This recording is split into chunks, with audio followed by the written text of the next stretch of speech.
All of you who have logged into the virtual plenary session of the National Assembly. There will now be an opportunity for silent prayer or meditation.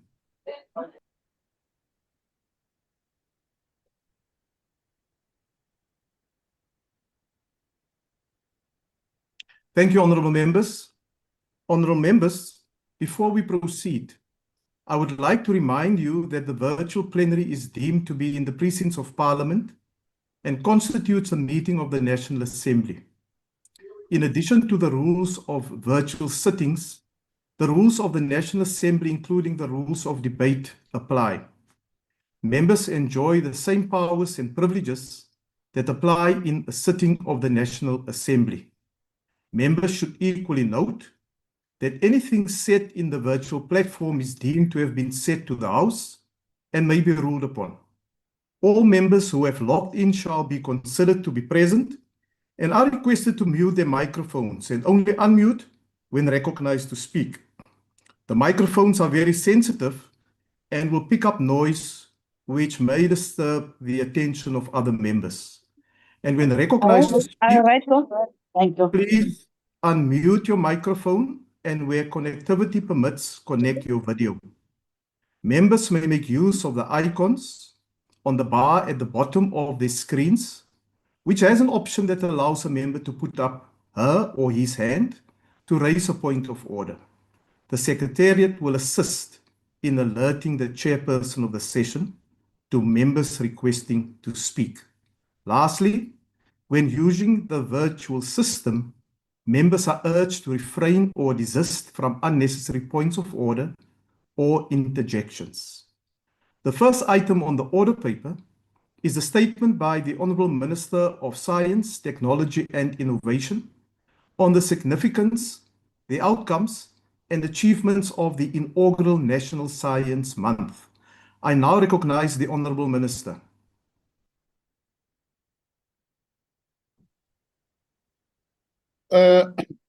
Good afternoon, Honourable Chair of the House,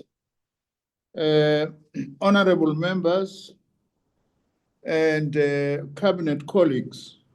Thank you for this opportunity to inform this House of the outcomes of our inaugural edition of National Science Month and highlight some of the key advances in our country's public science system. On the 4th of July, 2026, we formally launched the inaugural edition of National Science Month at the Valley University of Technology. The launch of the National Science Month marks a significant milestone in advancing public engagement with science, technology, and innovation. This is a significant step up from our traditional National Science Week, which we have been hosting annually since 2000. Honourable Chair, as the Minister responsible for science, technology, and innovation, I have often expressed my concern that much of the high-impact, transformative work done by our country's public science institutions remains little known across various sectors of society. This has crystallized a vital realization that the public communication of science has become just as critical as the pursuit of science itself. I now wish to focus on some of the key activities we implemented as part of the inaugural edition of the National Science Month. Our department implemented a comprehensive program of nationwide science engagement activities. I'm proud to state that we achieved significant coverage across the length and breadth of our country, with activities recorded in all 9 provinces and across at least 34 district municipalities. Some of our key activities during the National Science Month included the following. Several partners dedicated major activities to National Science Month. These included the South African Institute of Physics Conference in Cape Town, the National Science and Technology Forum South 32 Awards, and visits to knowledge intermediary institutions, such as science centers, museums, interpretive centers, and biodiversity conservation sites. Gauteng Saibono Discovery Center also hosted us during the National Science Month. Our facility, the South African Radio Astronomy Observatory, Sarau in Cape Town, hosted the Premier of the Northern Cape, Dr. Zamani Sow, as the Premier of the province that hosts our mega science project, the Square Kilometre Array. This visit provided him and his team first-hand oversight of the advanced digital infrastructure that supports complex data processing for the SKA project. I'm pleased to inform the House that the construction phase of the Meerkat Extension Project in the South African Karoo region is nearing completion as of August 2026, with early engineering commissioning underway. The extension adds 13 new dishes to the existing 64-dish Meerkat array, increasing the maximum baseline distance from 8 kilometers to 17 kilometers, and significantly improving the Meerkat's scientific capabilities. Additionally, since inception, through the Square Kilometre Array project, we awarded over 1,700 academic grants and fellowships, training a diverse workforce of world-class engineers, scientists, and technicians to young people in Carnarvon and surrounding areas. To close out the National Science Month, we launched a groundbreaking 2-kilowatt local laboratory scale proton exchange membrane electrolyzer facility at the Sasol plant in Sasolburg, developed entirely using publicly funded South African intellectual property. This lab-scale electrolyzer will serve as a critical research platform to evaluate clean energy technologies and renewable conditions and support our country's energy transition. I now wish Honorable House Chair and honorable members to briefly reflect on the work we are doing to harness science, technology, and innovation for sustainable development. Firstly, to catalyze health innovation. Our department contributed over 500 million rands towards the establishment of the nuclear medicine research infrastructure, NUMERI, as we call it, located at the Steve Biko Academic Hospital. NUMERI is an advanced one-stop shop medical imaging facility dedicated to cancer and tuberculosis drug development and clinical trials. I'm proud to state that NUMERI's research productivity remains exceptional. It produced 43 peer-reviewed publications, 24 invited scientific lectures, and numerous conference presentations delivered nationally and internationally. NUMERI also supported 13 PhD students, 20 master's students, 6 IAEA fellows, and multiple interns and trainees from across Africa. NUMERI, I need to add, is the first facility of its kind. It's the first and only facility of its kind on the African continent. Also, work to support manufacturing and industrial innovation. Our entity, the Council for Scientific and Industrial Research, launched the hot isostatic press facility. This infrastructure will help optimize metal component manufacturing and reduce reliance on offshore processes. The next capability and activity was to support the commercial agricultural economy.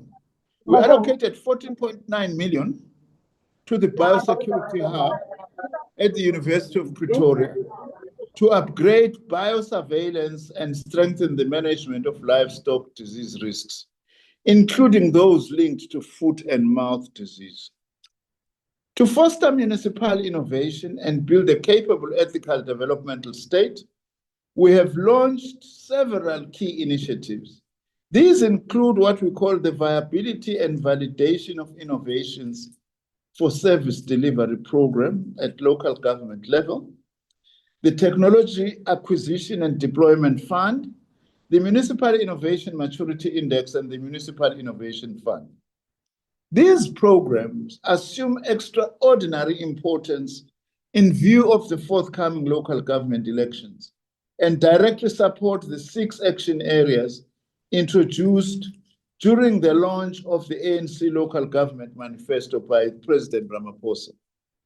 These 6 action areas were delivering reliable quality and affordable basic services, driving local economic development and job creation, creating safe, healthy, and resilient communities, ensuring sustainable municipal finances, building a capable developmental local government with zero tolerance for corruption, and promoting community participation and clear communication.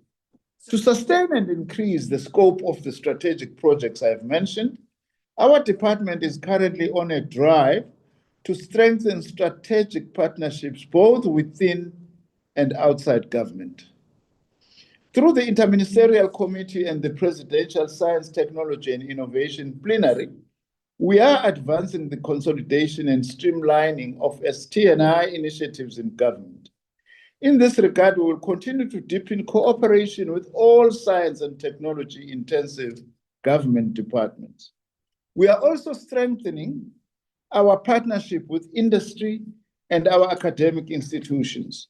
Through these proactive industrial engagements, we seek to enhance our department's contribution to innovation-led industrialization.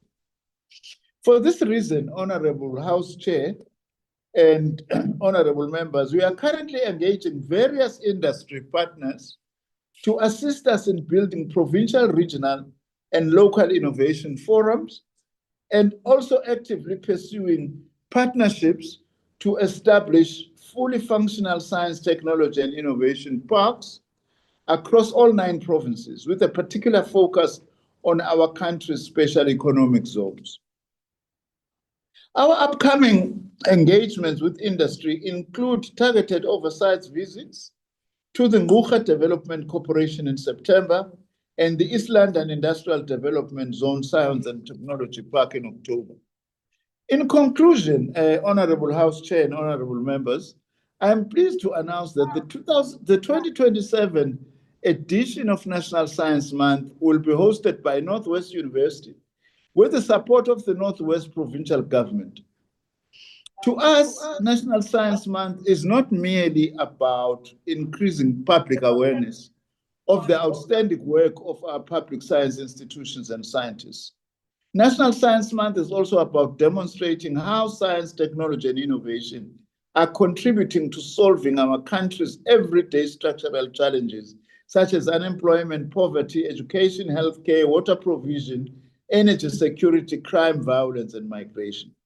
Honorable Chair and honorable members, our department's work is aimed at putting in place the essential building blocks for transforming South Africa into an innovation-driven country where science directly helps to ensure that all our people enjoy a life of dignity. I thank you very much. Thank you, Honorable Minister. The next speaker is the Honorable Njadu.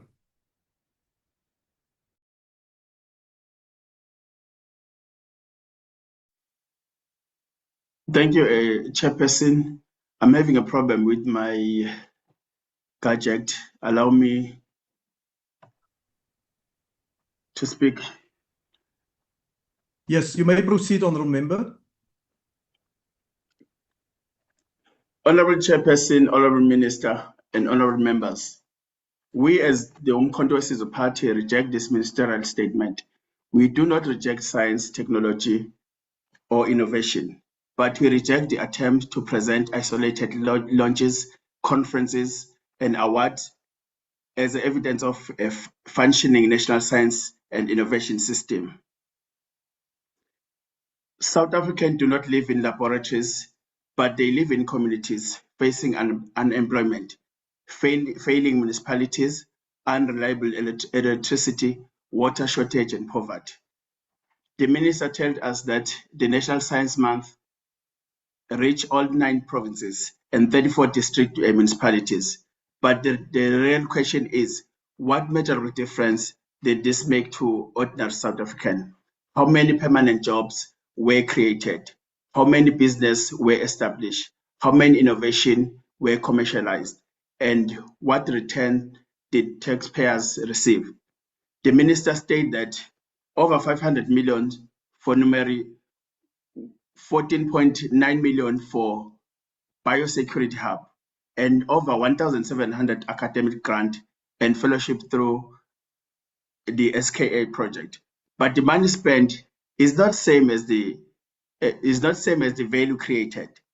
South Africans are still struggling with cancer and tuberculosis. So the question is, how many new medicine, diagnostic technologies, and affordable treatment have actually reached a patient as a result of this investment? The same question applies to Meerkat. The minister indicated that the 13-dish extension is nearing completion, increasing the baseline from 8 to 17 kilometers. However, South Africans want to know what is the economic benefit of such? How many of these engineers, scientists, and technicians trained through this SKA project remain in South Africa? How many patents, companies, and sustainable jobs were emerged? Additional, the minister indicated that the Municipality Innovation Fund, the Technology Acquisition and Deployment Fund, and the Municipality Innovation Maturity Index for Service Delivery Program assume extraordinary importance because of the forthcoming local government elections and directly support the 6 action areas of the ANC local government manifesto. The MK party reject this. The resources of the state belong to people of South Africa, not to ANC. Public funds are allocated to municipality innovations cannot be presented as an instrument to support struggling ANC election manifesto. We understand that ANC desperate attempts to save itself from death, but it must never come from this usage of state resources. The minister speak of building innovation forums and science park across all 9 provinces with upcoming visit to Kucha and East London ITZ. As MK party, we want to know where is the actual implementation plan? Where is the measurable target or deadline? And who is accountable if these promises are not being delivered? On behalf of MK party, is that our belief as MK party is that we need science that create jobs, technology that reduce the cost of electricity, innovations that improves water provision, and local manufacturing that reduce our dependence on import. The minister says science can help to address unemployment, poverty, healthcare, water, energy, crime, and immigration. Those are specifically the areas where millions of South Africans continues to experience government failure. The MK party hold ourselves to the standard of party that will one day be answerable for this very budget. We believe in science in South Africa, scientists, engineers, and innovators. As such, we refuse to accept the political grandstanding dress-up as a public communications state of measurable delivery. Chairperson, as Umkhonto weSizwe party, we reject this statement. We call on the minister to return to provide South African with a transparent and independent verifiable account of outcome expenditure, commercialization jobs, and tangible benefit to ordinary South African. I thank you, Chairperson. Thank you, Honourable Member. The next speaker is the Honourable Dr. Tembe Kwayo. Thank you, Chairperson. The Minister says National Science Month demonstrates how science and innovation can address unemployment, poverty, education, healthcare, water, and energy. Yet, access to science remains deeply unequal, with opportunities determined by where people live. Access to laboratories, research opportunities, technology, and innovation funding remains unequal also. A young person in Lusaka, in Guyana, or Bushbuckridge does not have the same opportunities as the one in Sandton or Constantia. Activities in 9 provinces and 34 districts may show the reach of National Science Month, but they do not prove meaningful access to science. Taking science into communities is not the same as giving our people the means to participate. The statement points to the SKA, Meerkat, nuclear medicine, advanced manufacturing, and local energy technology as evidence of progress. After 13 years, the ANC government has failed to translate this scientific capability into the scale of industrial and technological development our people need. South Africa possesses minerals needed for future technologies, yet we continue exporting too much of our mineral wealth without building industries that can beneficiate these resources and manufacture technologies here at home. There's nothing progressive about remaining a supplier of minerals while failing to build industries that turn them into greater value here at home. Africa cannot remain rich in resources, but poor in ownership and industrial power. Science and technology are central to economic freedom. Those who control knowledge and technology control production, industries, and wealth. The minister cites 1.7 grants and fellowships through the SKA. Government cannot parade training figures while avoiding the economy these cities enter. South Africa cannot train young black scientists only to supply skilled labor elsewhere. Their knowledge must also build industries and technological capacity here at home. Knowledge produced here must find expression in what South Africa manufactures, owns, and export. Research must benefit the people, and it must improve the material conditions of our people. The new electrolyzer was developed from publicly funded South African intellectual property. That investment must help build local manufacturing, create jobs, and develop industries here at home. The EFF wants laboratories in township and rural schools, support for black scientists and women instead, and state intervention connecting research and local manufacturing. National Science Month must be judged by whether where you come from still determines your access to science. Whether South African knowledge builds South African industries, whether the mineral wealth beneath our soils build industries above it, and whether science changes the material conditions of workers and the poor.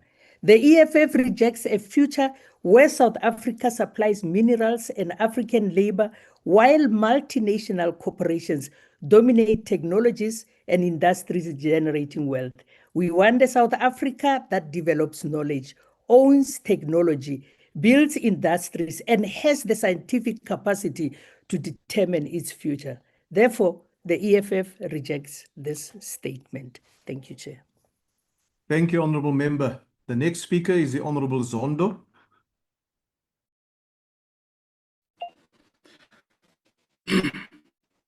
Thanks, House Chairperson. IFP welcomes this transition from a single week of activities to a dedicated month of national focus under the banner of making science and technology accessible to all South Africans.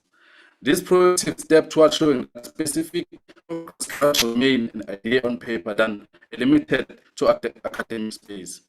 They must serve as the drivers of human dignity, economic empowerment, and a sustainable community development. We commend the department and its entities for expanding outreach and igniting curiosity amongst our youth during this month. Yet this celebration must be grounded in the realities of our people.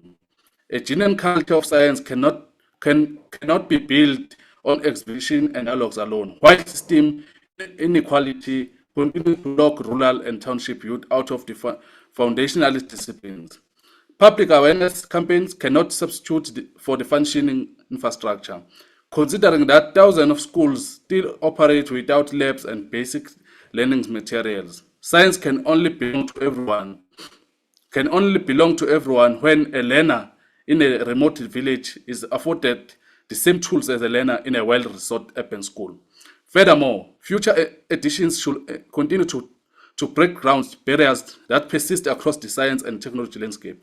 We cannot build an innovative science while women and girls remain underrepresented in the STEM careers, research, leadership, and entrepreneurship. Dedicated mentorship, targeted bursaries, and outreach to young women, particularly in rural communities, must be central to our mission to provide national access. Beyond expanding access, the momentum gained during the July must now crucially translate into measurable classroom outcome and tangible career pathways for our youth. Public expenditure must deliver a clean return on investment. As such, monitoring framework must show how this initiative improves performance in a core metric subject, increases tertiary enrollment, and foster youth inclusion over time. The IFP commends the success launch of National Science Month as this program becomes an established feature of our calendar. Future editions must build on the momentum by deepening rural reach and translating awareness into permanent and transformative development for all South Africans. We support, thank you, House Chairperson. Thank you, Honourable Member. The next speaker is the Honourable Hendricks. Thanks, Honourable Speaker, Honourable Members, patriotic South Africans. The Patriotic Alliance rise in full support of the Minister, Mr. Nzimande's statement on the inaugural National Science Month. We support this bold step, expanding Science Week into a long-month national program sends a clear message for everyone. It is for the township learner, the rural farmer, the young engineer, and the community seeking clean water and reliable energy. We commend the project, the Meerkat extension, the PEM electrolyzers facility, numerics, groundbreaking medical research,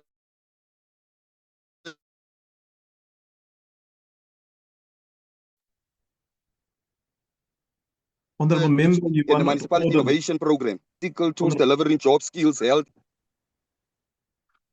Can you hear me, Liz? Can you hear me? Yes, your connection is not very good, Honourable Member. Maybe if you switch off your video or your feed where your picture appears, then we will be able to hear you a little bit better. If it's possible, of course. If not, you may continue, but try just to get a better connection. Thank you. Can you hear me now, Chair? Yes, I can hear you. Thank you. Okay, should I start over, Chair? No, you just continue where you left off, Honourable Oh, Member. the PA believes South Africa must invest in what works. We are not building a country on rhetoric. We build on science, technology, and innovation. The challenges are real.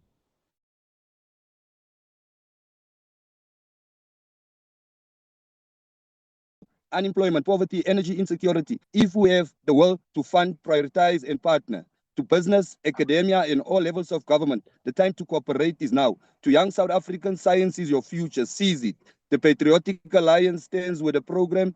We support the vision. We commit to an innovation-driven South African where every citizen enjoys a life of dignity. Let science lead. Let progress follows. I thank. Thank you, Honourable Hendricks. The next speaker is the Honourable Dr. Boshoff. Thank you, Honourable House Chair. The Freedom Front welcomes the statement of the Minister of Science, Technology and Innovation. Hierdie verklaring oor wetenskapsmaand dui op 'n strewe van die staat se kant af om wetenskapbeoefening na die mense te bring, om dit populêr te maak. Eerstens erkenning waar dit nodig is. Die departement en sy instellings doen uitstekende werk met 'n fiskale toekenning wat veel groter behoort te wees. Die klem tydens hierdie wetenskapsmaand is juis daarop. Wetenskap, dat mense dikwels net aan natuurwetenskappe dink en die uitvloeisel daarvan tegnologie. Dit skuif die mens en wetenskappe wat menslikheid ondersoek op die agtergrond. Net so groot as die vraag hoe en hoekom werk natuurverskynsels. Net so groot as die vraag hoekom wil ons weet en wat wil ons daarmee maak. Geesteswetenskappe is dus ten minste net so belangrik as natuurwetenskappe, hoewel die minister dit nou nie vandag genoem het nie. Dit bring ons by die vraag na die taal van wetenskapsbeoefening. As ons na die minister se verklaring kyk, is dit Engels, finish en klaar. Dis die taal van die wetenskap. Dit is nie net onwaar nie, daar word wêreldoor in talle tale wetenskap beoefen, maar die benadering is ook skadelik. Onwaar omdat dit bloot nie so is nie, skadelik omdat dit toegang beperk. Nuuskierigheid word in die moedertaal geprikkel en basiese begrippe word in moedertaal begryp. Waar is die aksies wat wetenskap in isiZulu of Tshwane bring, of watter taal ook al in Suid-Afrika, wat dit daarin bekendstel? Waar is die handboeke wat die woordeskat ontwikkel? In die verlede was daar baie maniere om wetenskaplike kennis te populariseer. Die Afrikaanse skrywer C.J. Langehoven het skreeusnaakse stories vertel en dan wetenskaplike inligting daarin geweef. 'n Volk wat nie lees nie, is nog nie werklik vry nie, was sy slagspreuk. Hy het nie soveel omgegee of hy die beste boek is nie.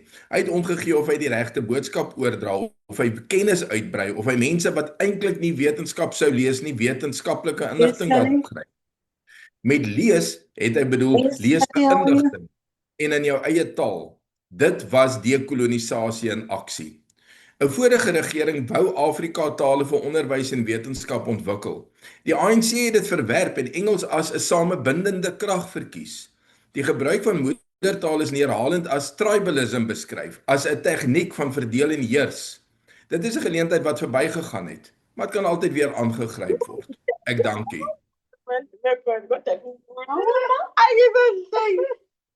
Thank you, Honourable Member. Honourable Nomvalo from MK, please switch off your microphone. Thank you. The next speaker is the Honourable Dr. Letlape. Thank you, House Chair. The inaugural National Science Month was an important opportunity for South Africa to confront the simple reality that science, technology, and innovation must serve society and not remain confined to government strategies, academic institutions, and policy documents. As Action SA, we recognize the potential of science and innovation to create jobs, strengthen our economy, improve public services, and equip our young people to compete in a rapidly changing world. But it would also play a critical role in ensuring that our education promotes critical thinking. It would therefore be important that during that month we do an assessment of access to facilities to be exposed to science in our basic education system. It should not just be about what happens at the top. It should be about ensuring it is embedded in early childhood development, that lower primary schools, irrespective of where they are, have access to exposure to science and technology. People should not imagine a test tube all their lives and only see it when they are adults. So we implore the minister to ensure that they cooperate with other ministries, in particular the Ministry of Basic Education, so that the exposure to science should be to all communities, to all our children, so that we encourage critical thinking and evidence-based inquiry. We applaud the minister for what has been started, but it can't just be just a fair for the elite schools. We need to ensure that no one is left behind. Minister, we support you, but Minister, we implore you to ensure that science exposure is to all citizens in all geographic areas of our society. I thank you, Chair. Thank you, Honourable Member. The next speaker is the Honorable Thring.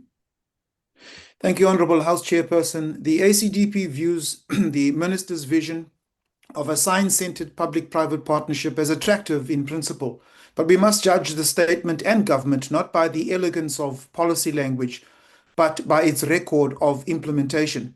The Minister correctly acknowledges that South Africa cannot rely on public funding alone and that too many promising discoveries remain trapped between the laboratory and commercial application. But this is precisely where government's argument becomes vulnerable. The problem is not a shortage of strategies, frameworks, and partnerships. It is the persistent failure to translate them into measurable economic outcomes. For years, South Africans have been presented with ambitious plans for innovation, industrialization, digital transformation, and commercialization. Yet, unemployment remains devastatingly high, manufacturing capacity remains under pressure, and many small businesses and innovators struggle to access finance markets and state support.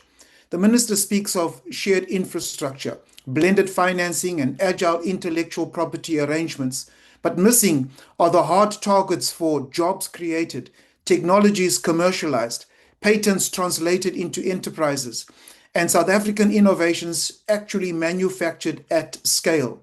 The ACDP believes that public-private partnerships must be mutually beneficial. In this regard, government departments must guarantee transparency, competitive procurement, measurable public returns, and parliamentary oversight. The Minister rightfully highlights energy security, agriculture, mining, manufacturing, and the digital economy as strategic priorities. The ACDP gives that these priorities require more than conferences and policy dialogues. They require decisive implementation, institutional accountability, and an environment in which entrepreneurs can actually build businesses. Most importantly, innovation must not become the preserve of elite institutions, corporations, or technology hubs. And in acknowledging the need to include townships and rural innovators, women, youth, and SMMEs, the ACDP expects government to demonstrate how these commitments will be funded, measured, and enforced. As kingdom builders, the ACDP positions that South Africa does not need another grand innovation narrative, but it needs service delivery. Science must move from laboratories into factories, from patents into products, and from policy documents into jobs and livelihoods. Thank you, Honourable Chair. Thank you, Honourable Member. Is there a speaker from the UDM? If not, then I call upon the Honourable Ghana from Rise Mzansi. Nakensa Mthamashitulu, honourable members, we know that the science of today is the technology of tomorrow. We must seek to understand the world we live in today, and we must invest in technology we need to build the South Africa of the future. To that end, Minister, we welcome the extension of the Traditional Science Week to a month where science and innovation is supported and celebrated. My own love for science and technology was sparked by the opportunity to participate in Science Week as a youngster. We need more for our children to see a future in science, to see how they can contribute to technological advancement in our country. This requires a clear prioritization of school-level awareness campaigns, but also targeted investment in educational infrastructure at rural and township schools. We commend the work of provincial education departments in this regard, but it is clear that more should be done to harness the potential of all our children in South Africa. It is also encouraging, Minister, to hear of the accolades that South African scientists and researchers are receiving across the world. We have a wealth of knowledge and talent in our country. However, Minister, we continue to bleed academic staff. We are losing our brightest mind because of uncertain tenures, a lack of funding, and the state of governance in our tertiary education. This undermines both children's future in STEM fields and our country's very own development. Our investment in science of today determines our technology of the future, this must be a priority to us all. Let us ensure that this Science Month celebrates our scientists, but also it leads to sustainable investment in building a South Africa of the future. May this Science Month continue long into the future. Thank you, Honourable Member. Is there a speaker from BOSA? Thank you, Honourable Chairperson. Let me highlight the fact that the Minister's statement today represents a significant achievement in the South African calendar, which we welcome, and we welcome the National Science Months. It is equally important that we celebrate science, for ultimately economies of the future will be dependent on how well we have young people who can compete, who can become scientists, engineers, researchers, and innovators. But Honourable Minister, I do wish to highlight that if this is going to mean anything, we have to ask the existential question is, where our future scientists come from? This cannot be just about exhibition speeches and celebrations. It's about really creating a pipeline where young people are able to participate and fully maximize the opportunities presented to them. I urge you, Honourable Minister, with your counterpart in the Minister of Basic Education, that only 873 public schools, in fact, the reality is that 873 public schools do not offer physical science as a matric subject. And where physical science is offered, too many learners are expected to imagine what a test tube is, or I asked without properly understanding the nature of science. Recent data indicates that 32% of schools only have laboratories, while 15,299 schools, of the 72.3% of those servers, do not even have science or a computer laboratory. So if we want to really make this a meaningful exercise, let us produce scientists of the future and stop that the majority of our citizens do not have an opportunity to study science. I want to also address the second myth, Honourable Minister. When you do a longitudinal study of learners, when they're in primary school, they do very well in maths and science. But when they get to school and maths and science is not offered, they struggle. And therefore, the third myth is that we have to address this question of why do we then ask young people to pass at 30%? We reject this idea that an assessment can be given at 30%. We accept that it's not the only thing that you need to do to achieve a national senior certificate, but it is one of the components, and it is far too low, and it is not helping our young people. We have to produce an education that will compete with anyone in the world, or these weeks will be for the elite, quintile 4 and 5 schools, and only for the benefit of some. So if we're going to produce future engineers, let us prioritize physical science and mathematics and make it available at every school. Let's accept that it's about our future. Let's properly train teachers who can teach the subjects. Let's have functioning laboratories and infrastructure at schools. And then National Science Week will therefore be meaningful. It'll be a place where all of us can say, the talent in South Africa finds expression. It is able to develop, innovate, and show that science and technology is available for everybody. And in the future of AI, we could really make a difference. So, Minister, I congratulate you. I ask you now, let's build schools that produce scientists that we'll need for tomorrow. Thank you very much. Thank you, Honourable Member. Is there a speaker from ATM? Al-Jama. Thank you, Honourable Speaker. I greet with the warmest of greetings of peace, love, unity, and respect. Through you, Honourable Speaker, I wish to welcome the ministerial statement on the significant outcomes and achievements of our inaugural National Science Month. As Al-Jama, we recognize that science, technology, innovation are not luxuries reserved for the privileged few. They are essential instruments for transforming our economy, improving service delivery, and creating opportunities for our young people.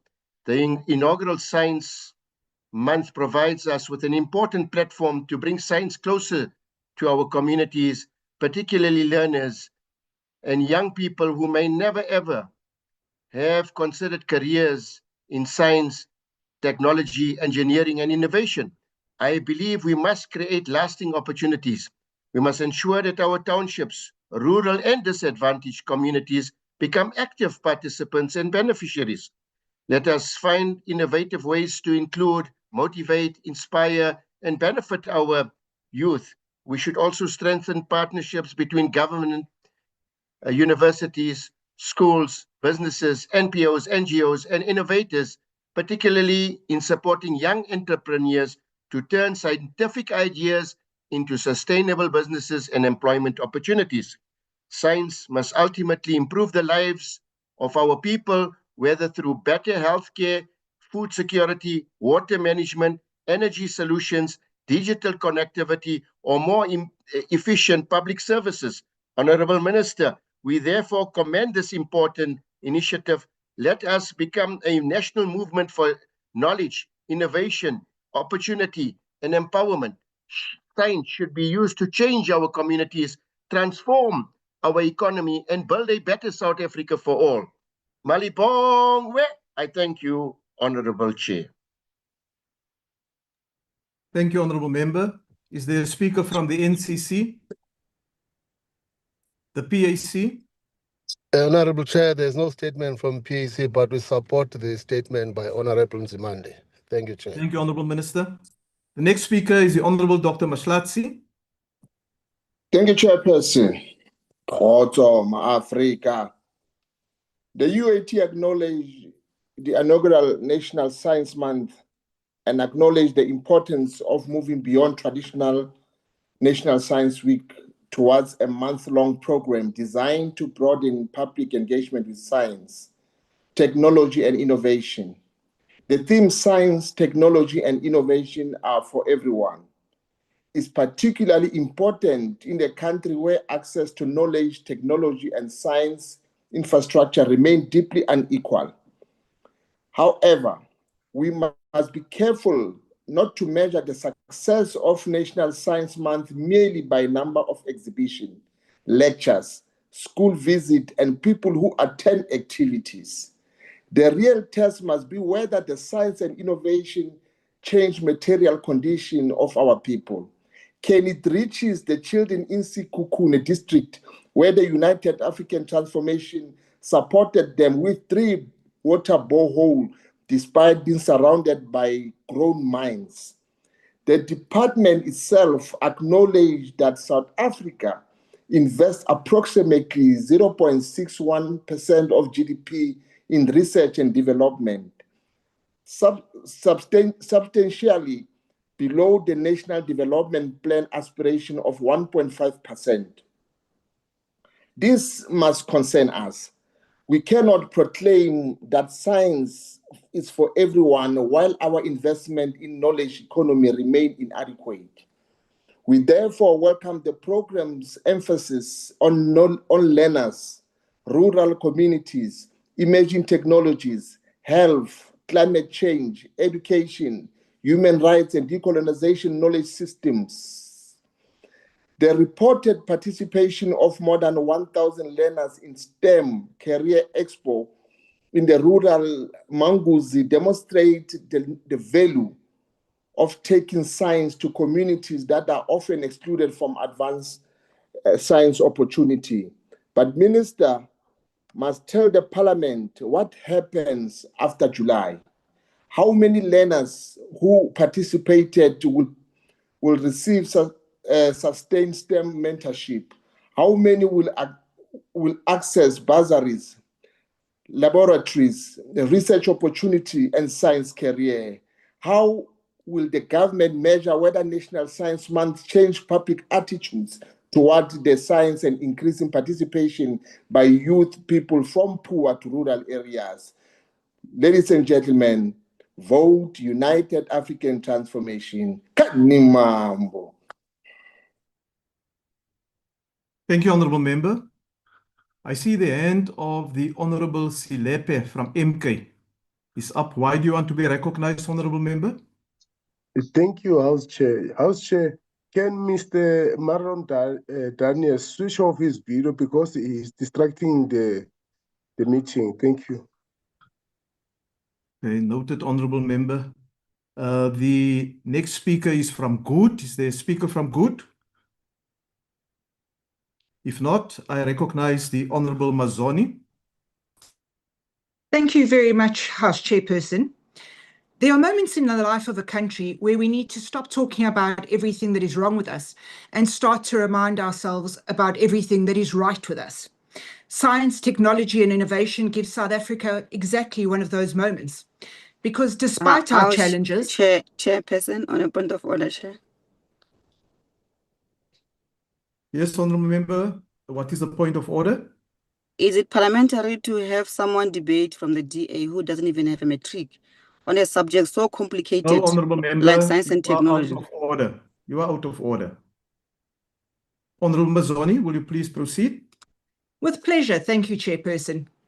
Despite our challenges, this remains an extraordinary country, a country of extraordinary people and a country capable of extraordinary things. And if we are serious about economic growth, jobs, energy, security, food security, better healthcare, and competing in a rapidly changing world, then science, technology, and innovation cannot sit anywhere on the periphery of the government. It must sit in the very heart of our national development. Chairperson, South Africans sometimes estimate how significant the science technology community is. But let's look at the Karoo. There, under some of the clearest skies on Earth, sits the meerkat, one of the world's greatest radio telescopes and the precursor to the Square Kilometre Array. South Africa isn't simply participating in one of humanity's greatest scientific endeavours. We are in fact helping to build it. Scientists from around the world are coming here to peer billions of years into the universe. Let's think about that. From the Karoo, South Africa is helping humanity answer the questions of the origin of the very universe itself. And then look to Sutherland, where the Southern African telescope continues to be a proud astronomical tradition. Look to the Etemba Labs here in the Western Cape, the largest particle accelerator-based scientific facility in the whole Southern Hemisphere, conducting advanced research and producing radioscopes that are used in medicine. These are the dreams that South Africa has that one day we will all be able to participate in. At the CSIR, South African scientist Sandile Nkobo invented the world's first digital laser, changing the way laser beams can be controlled. This is phenomenal. Our scientists work in biotechnology, artificial intelligence, advanced manufacturing, agriculture, climate science, hydrogen technology, and space science. BioVac has received approval to begin clinical trials for the oral cholera vaccine, an important step in building the vaccine manufacturing capacity, not only for South Africa, but the whole continent. This is the South Africa that we don't speak about nearly enough because people are too happy to speak about hate. Chairperson, innovation isn't some luxury reserved for wealthy countries. Innovation is how countries become wealthy. Every economy that has successfully transformed itself has understood something very simple. Knowledge creates value. Research creates industries. Innovation creates jobs. And science solves problems.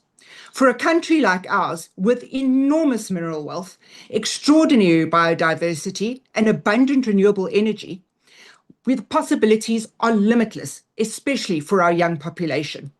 But potential, Chairperson, is a terrible thing to waste. And this is where we must be prepared to challenge ourselves. The space economy is happening now. The artificial intelligence revolution is happening now. And the global energy transition is happening now. South Africa has a choice. We can become consumers of technologies invented elsewhere, or we can become the creators. I choose to be a creator. I want a South Africa that doesn't merely import tomorrow. I want a South Africa where we invent tomorrow. And that requires something more than government funding. It requires universities, researchers, entrepreneurs, and the private sector to begin working together. It requires us to take brilliant South African research out of laboratories and turn it into South African companies, South African products, and South African intellectual property. This will ultimately turn into South African jobs. It requires us to make science exciting to children again. This year's decision to expand the Science Week into Science Month is therefore something well worth celebrating. Somewhere in a classroom in Soweto, Khayelitsha, Bloemfontein, Mitchells Plain, or Uppington is a child who could become South Africa's next great astronomer, engineer, mathematician, or inventor. Talent does not belong to a postcard. Opportunity shouldn't either. Our responsibility is to find that talent, nurture it, and give it somewhere to go. Our greatest scientific discovery has not yet happened, and our greatest innovation has not yet been invented. The South African who will ultimately create or invent something is sitting in a classroom somewhere, completely unaware that one day she will accomplish greatness. Our job is to make sure that she gets the chance. South Africa has the brains, we have the institution, we have the natural resources, we have the scientific heritage, and most importantly, we have the people. We now need the confidence to back them. So let us be ambitious about South African science. Let us invest wisely, let us demand excellence, let us celebrate our scientists. And let us never accept the idea that South Africans must simply watch while a future is invented somewhere else. Chairperson, we are a country with enormous problems, but we are a country with enormous possibilities. Science gives us tools. Innovation gives us opportunity. And South Africans have repeatedly shown that when given this opportunity, we can compete with the very best in the world. And more opportunities like Science Month will ensure that we can continuously support and encourage South African excellence. Chairperson, I thank you.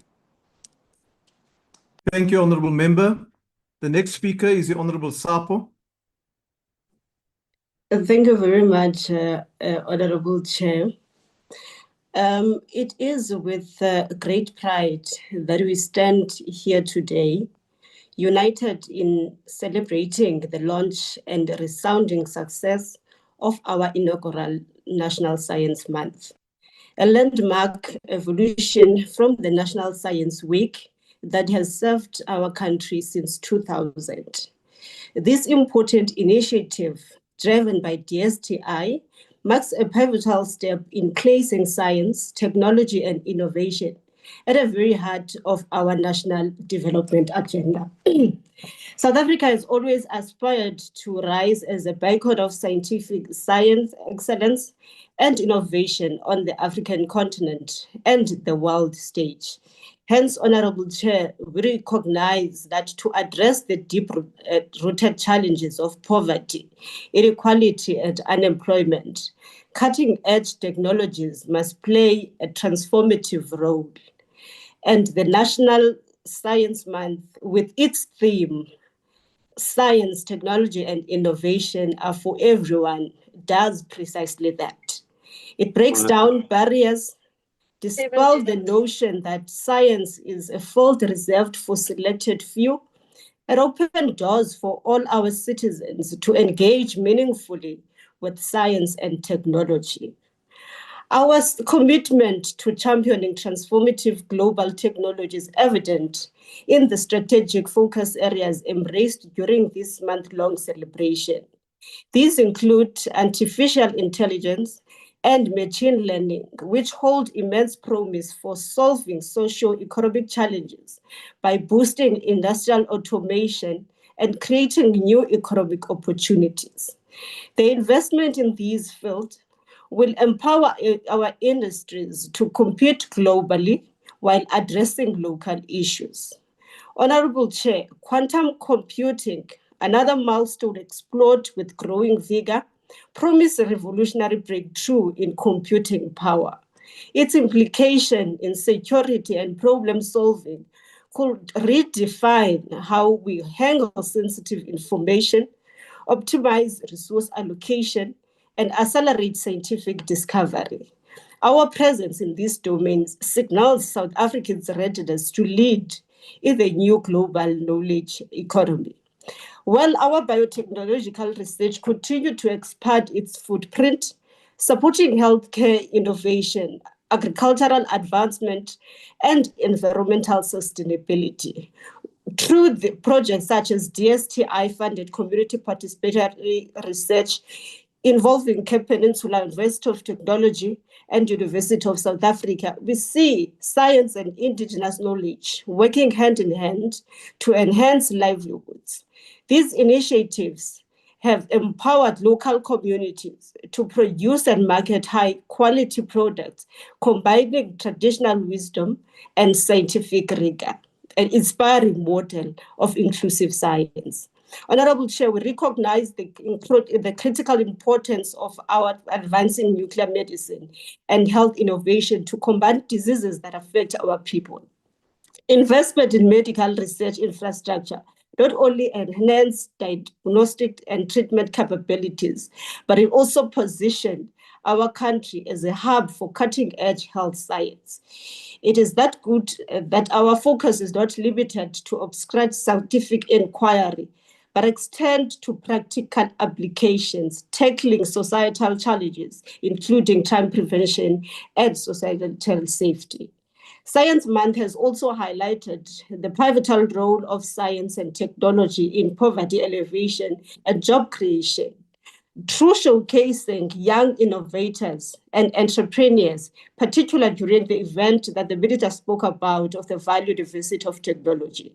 Learners have witnessed firsthand on how STEM subjects translate to valuable careers and economic empowerment. An example of Bongani Maletse's inspiring testimony reminds us that with focus and perseverance, our youth can achieve their dreams and contribute meaningfully to society. The intensive reach and participation of all our provinces and relevant stakeholders demonstrate the unity and strength of our national science engagement ecosystem. Activities that took place across the country and growing involvement of rural and underdeveloped community ensure that no community is left behind. Our use of trusted mainstream media and dynamic social media platform broadens access and reflection, reinforcing science place in everyday South Africans' life. So as the ANC, we support the minister and the department's strategic vision. We recognize that elevating science, technology, and innovation to the center of government, education, industry, and society is fundamental to achieving our developmental goals. We believe that the Science Month is more than a public awareness campaign, but it is a vibrant platform for evidence-based solution addressing societal problems. Honorable Minister, we're looking forward to the second edition of the Science Month. We're of the view that early stakeholder engagement would lay the foundation for even more impactful event, building a lessons learned and successes achieved. Today, we celebrate a South Africa that is ready to harness the power of science and technology for the prosperity and well-being of all its people. Honorable Chair, as we prepare for local government elections, we urge all young people to exercise their constitutional right to vote and to vote for the liberation movement. It is only the ANC that believes that science, technology, and innovation are drivers of economic growth and local economic development. Thank you very much. Thank you, Honourable Member. I now call upon the Minister of Science, Technology and Innovation.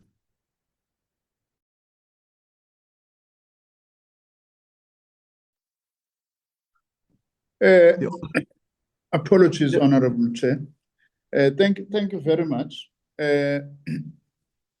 Let me start by thanking all the members who participated in this discussing this important statement, and especially those who have expressed their support for our Science Month and its objectives and activities that we spoke about.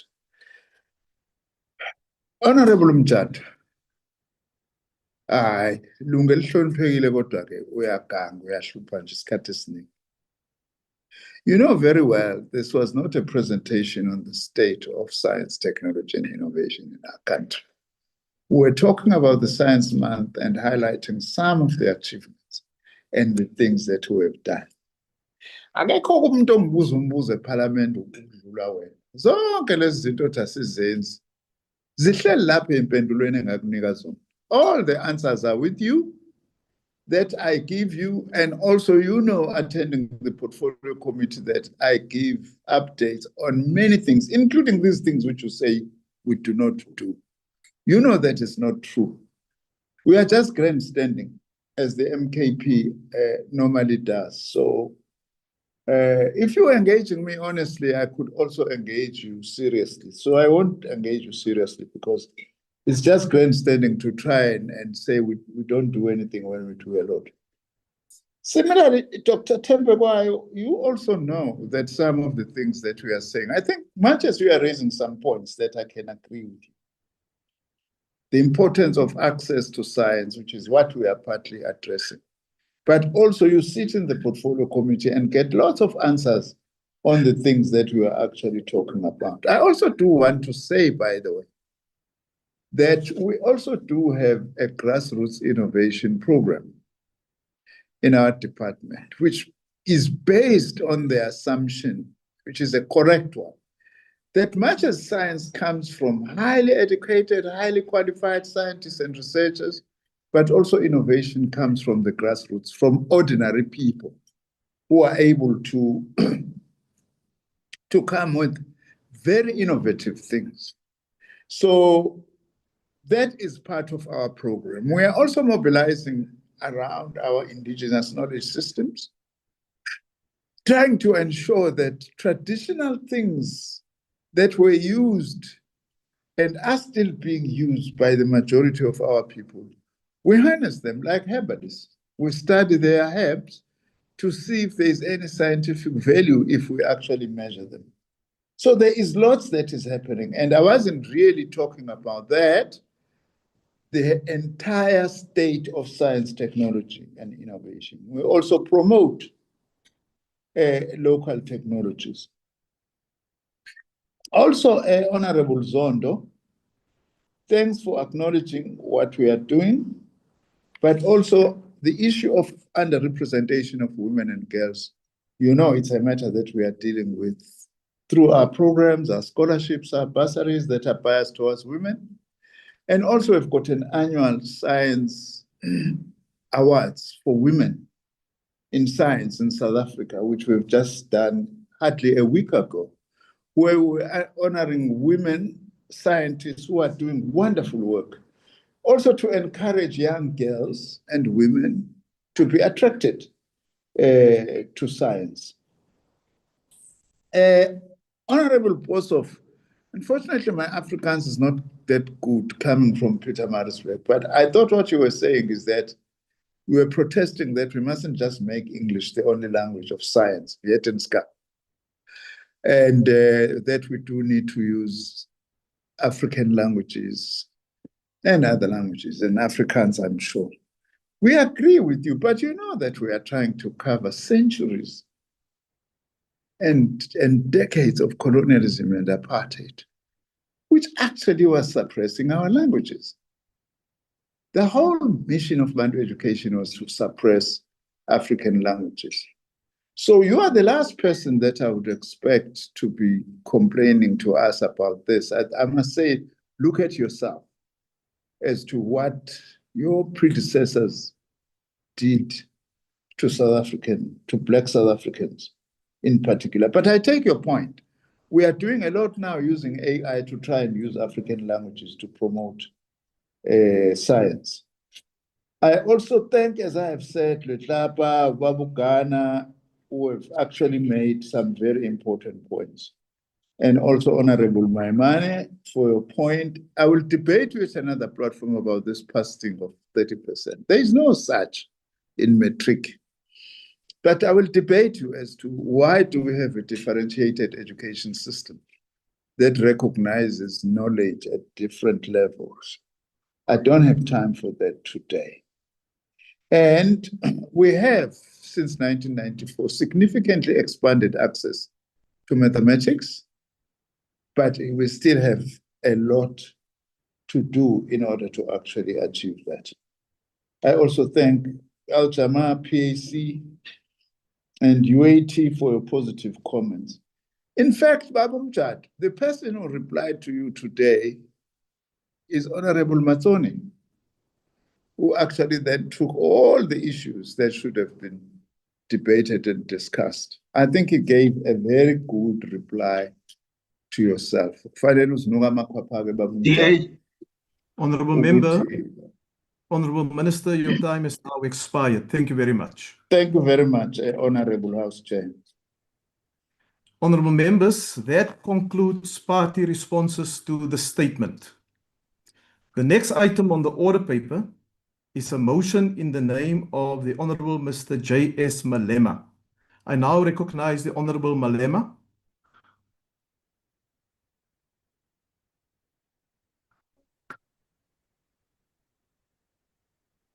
Is the Honorable Malema?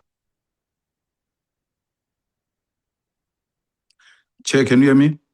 I can hear you, Honorable Member. You may proceed. Oh, thank you very much, Chairperson, and members of the House.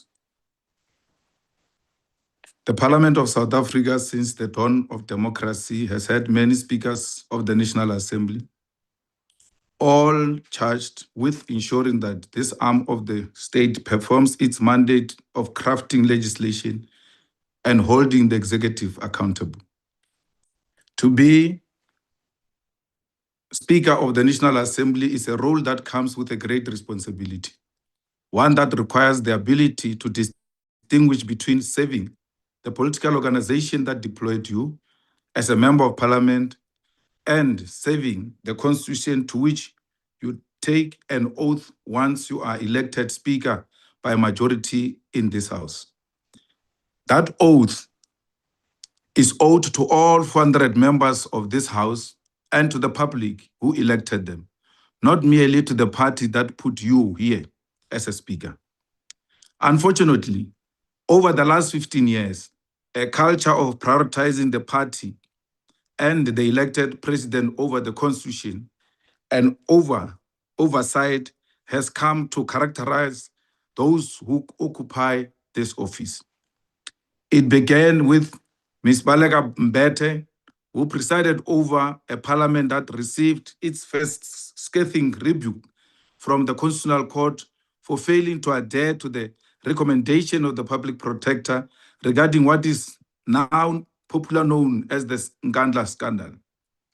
Under Baleka Mbete, the then President of the Republic was shielded through a refusal to allow Parliament to conduct its oversight role through secrecy and through violence, using the deployment of security personnel against unarmed members of Parliament, including women who were violently assaulted for demanding accountability.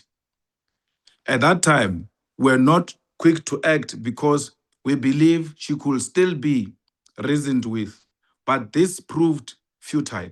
She has since, years later, come forward to confess that she regrets her actions and admits that she did not conduct herself in a manner consistent with her oath of office.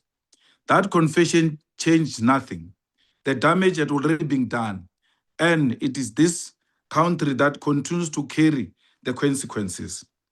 Ms. Nosiviwe Mapisa Ngakula followed in her footsteps and was a speaker who carried open disdain for members of parliament who raised the Phala saga in this house, calling us names and equally deploying security personnel to assault us, members who dare raise the matter. It was under Nosiviwe Mapisa Ngakula that this parliament conducted an unconstitutional and illegal vote to suppress the Section 89 independent panel report into Phala, which found that the president may have violated the constitution by bringing foreign currency into this country without following our laws. The report went further. It said that there was prima facie evidence that President Cyril Ramaphosa was subsequently have abused his office and state resources in trying to recover that foreign currency after it was stolen from him. Ms. Nosiviwe Mapisa Ngakula has since appeared on a podcast where she expressed regret for her conduct as a speaker, yet we remain stuck with the consequence of her actions. Chief amongst this is the current Secretary to Parliament, who was irregularly appointed under her watch and has since been awarded salary increases that amount to nothing less than the theft of public money. It was her recklessness in suppressing that report that has left us saddled with the very Phala conundrum to this day. Had she simply allowed the matter to be referred to impeachment committee, as the constitution required, would have impeached Mr. Ramaphosa long ago and moved on as a nation. She too regretted her action, but that regret does not undo the harm this country has suffered. Ms. Togo Didiza, the current speaker, now forms part of this generation of speakers who put president first and the constitution second. Not only has she dragged her feet, but she has actively failed to execute her responsibilities in defense of the oversight duties of Parliament. This seventh Parliament has, under her stewardship, been the most secretive since the dawn of democracy, with the Speaker controlling matters in a clandestine manner. She does not consult and she manipulates political parties in her efforts to protect the president. On occasions, despite her attempts to appear sophisticated about it, she has misled the public. And when we raised our concerns, she deployed Parliament's communication machinery in response, granting multiple interviews that offered multiple conflicting versions of the same story.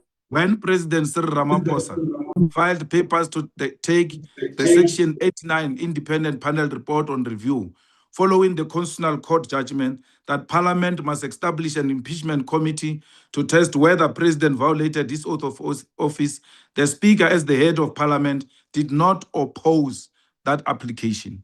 Similarly, when Mr. Ramaphosa filed an interdict application to stop the impeachment committee from doing its work pending the outcome of his opportunistic review application, the Speaker again decided not to oppose that application.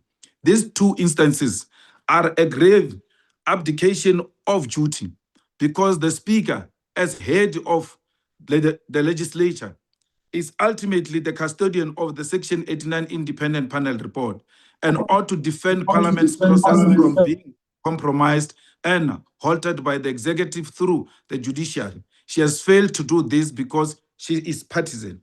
All of these partisan decisions can be traced back to the fact that when Parliament voted on whether to establish an impeachment committee, the then Member of Parliament, Togo Didiza, voted no and was part of those who voted illegally.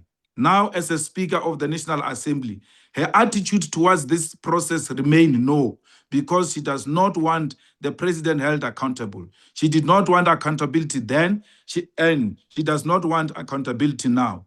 What makes matters worse is that the Speaker ignored the legal opinion given to her, which said she must oppose the president's review application and instead went on to seek a legal opinion from the law firm of a former ANC official, one that merely affirmed she will accept any outcome of the court process without filing any argument in defense of Parliament and its work.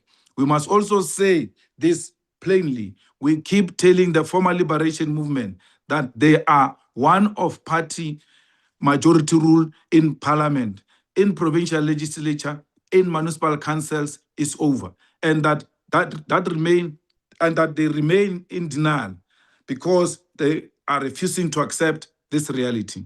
It is precisely this denial that makes the Speaker's conduct look acceptable when it is not. If this seventh Parliament fails to confront this behavior, it risks becoming a permanent feature of Parliament that no longer commands majority and that cannot be accepted.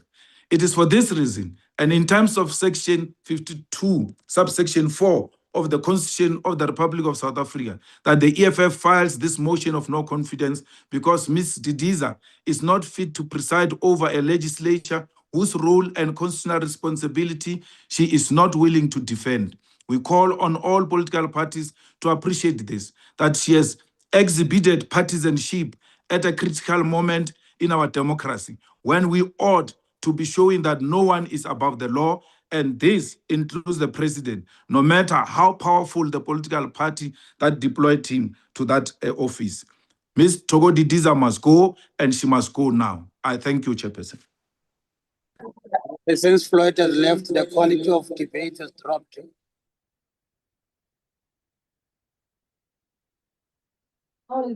She's going nowhere.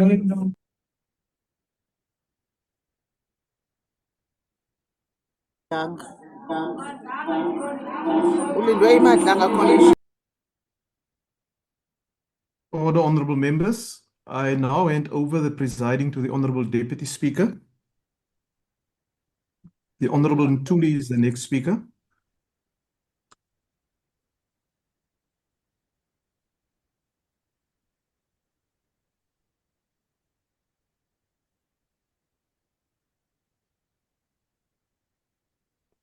Honorable Ntuli, you are next on.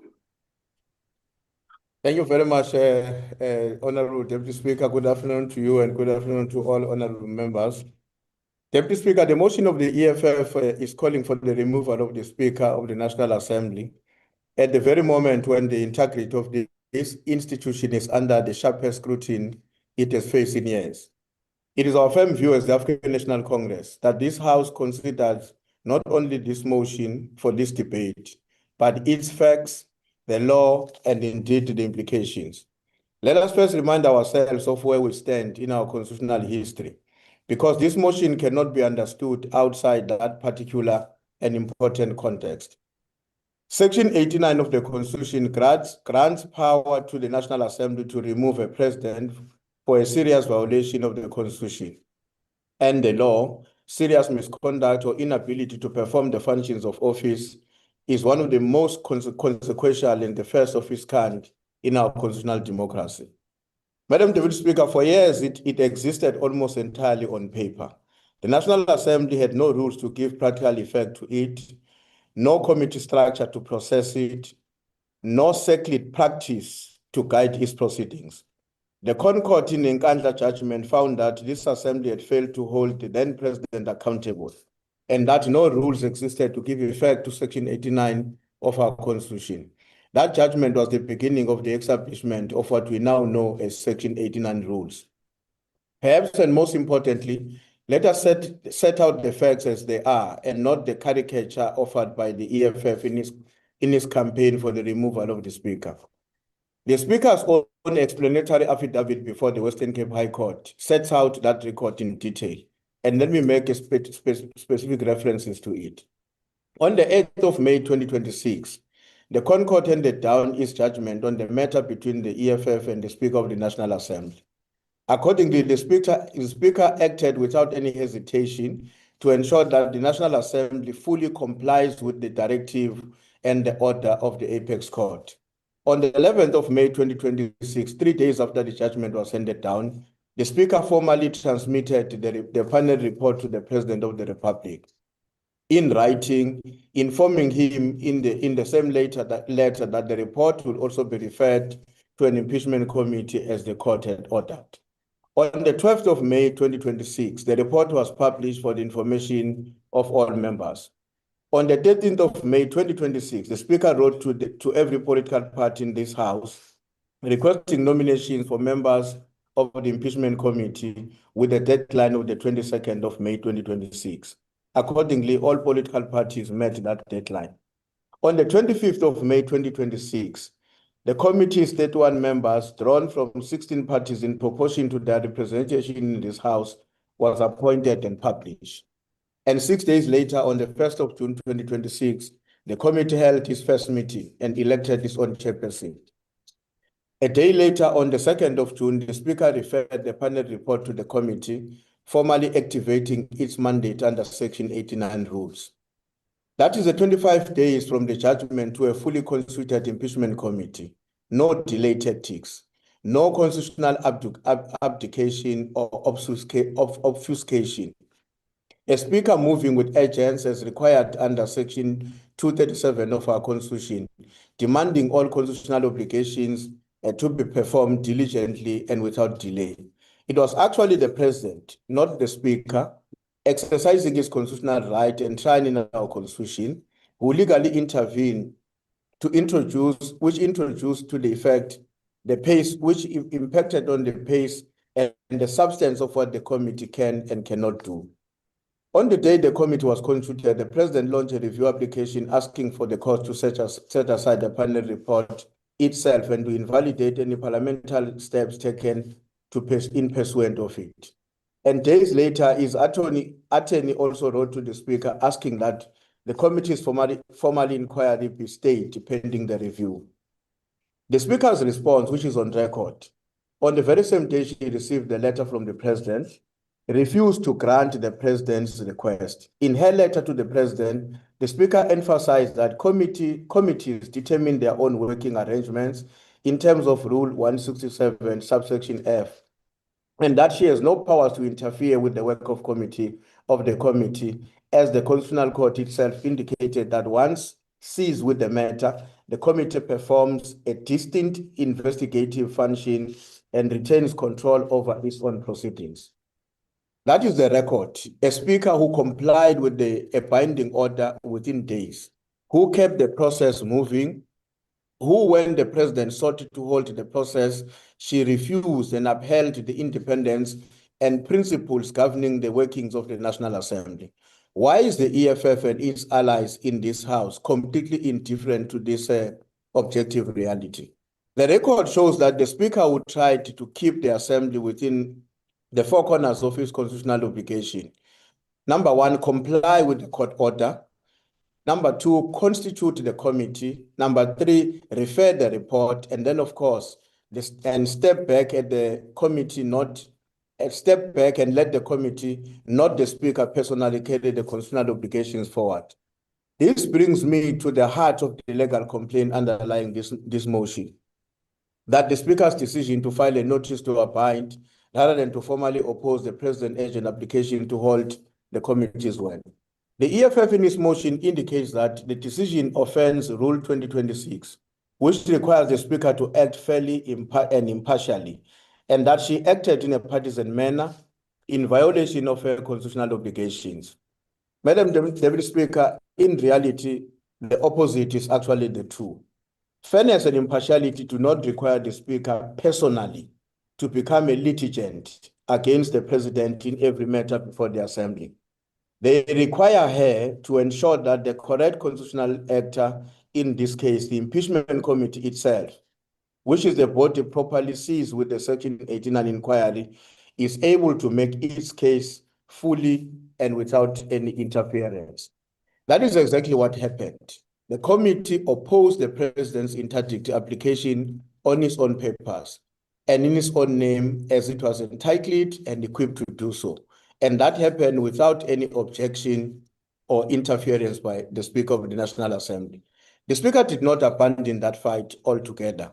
She supplemented it. She filed an explanatory affidavit to assist the adjudication of the matter before the court, and the steps she had already taken to comply with the Concord judgment and as well as her obligations.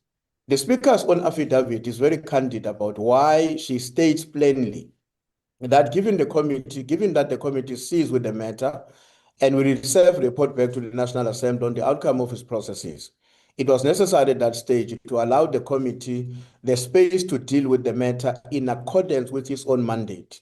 And she expressly notes in the same breath that the committee had already elected to oppose the President's application. That cannot be construed, even by a stretch of imagination, as the Speaker's abdicating her responsibility and therefore acting in a partisan manner as alleged by the EFF. The Speaker did not contradict the committee's position. It is in the principle the same position aimed at supplementing and complementing the arguments of the committee, because the Speaker's constitutional role in this process is not identical to that of the committee, and it would have been improper for her to pretend otherwise. It must be noted that by law, to abide by the court's ultimate ruling is not to concede the merits. This motion asks us to remove a Speaker not for defying the Constitutional Court, not for halting an impeachment inquiry, not for shielding a president from accountability, but for choosing a legally different, a procedurally sound way of assisting a court to understand the perspective, complementary roles of the two constitutional actors, both moving towards the same destination, which is the compliance with a binding judgment of our apex court. If we remove a speaker, Madam Speaker, every time a losing party in a legal dispute dislikes how she understands her own constitutional and institutional role, we will have created a precedent far more dangerous than anything alleged in this motion. We would have told every future speaker that their security of tenure depends not on lawful conduct, but on satisfying the loudest voices in the room on any given day, whether rational or irrational. This will plunge this institution, the National Assembly, into chaos and create a constitutional crisis. We cannot allow the EFF strange way of thinking to prevail. It is dangerous, it is unsustainable. This assembly has created the Section 9 committee with its own powers as defined in the rules 168 of the NA rules, which litigated in its own right, exactly stipulated by Section 23 of Powers and Privileges and Immunities of Parliament and Provincial Legislatures Act. Therefore, Madam Deputy Speaker, I ask this House to firmly reject the motion and the politically gimmicks of the EFF. And the ANC stands on record before the National Assembly and the people of South Africa that we are firmly opposed to this motion, not only because it is against the Speaker, who happens to be a member and a leader of the African National Congress, but because the facts before us and before the people of South Africa confirm that to decide otherwise would be a dereliction of duty on our part as members of the National Assembly, and we will be acting on the basis of wrong information and wrong understanding of what precisely constitutes the task and the responsibility attended to the Speaker of the National Assembly. I do want to conclude, Madam Deputy Speaker, by saying the Speaker of the National Assembly, Honorable Thoko Didiza, enjoys the support of the African National Congress, and I am convinced, as the Chief Whip of the ANC, that she too also enjoys the support of all members who elected her in 2024. Thank you very much, Madam Speaker.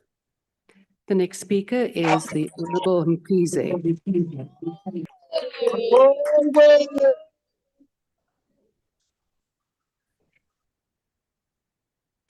Honorable Mkhize. Honorable Chairperson, siyiqembu lomkhonto wesizwe sisukuma ngokungananazi futhi sifuna ukusho kuzwakale futhi kucace ukuthi siyaseseka isiphakamiso sokungathenjwa kukaSolomo wesishayamthetho sikazwelonke u-Honorable Thoko Didiza.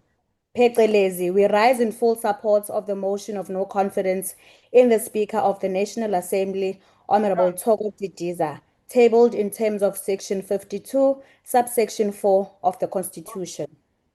Lokhu asikwenzi ngoba sizama ukususa uchuku noma ngoba siqhuba ipolitiki yamaqembu.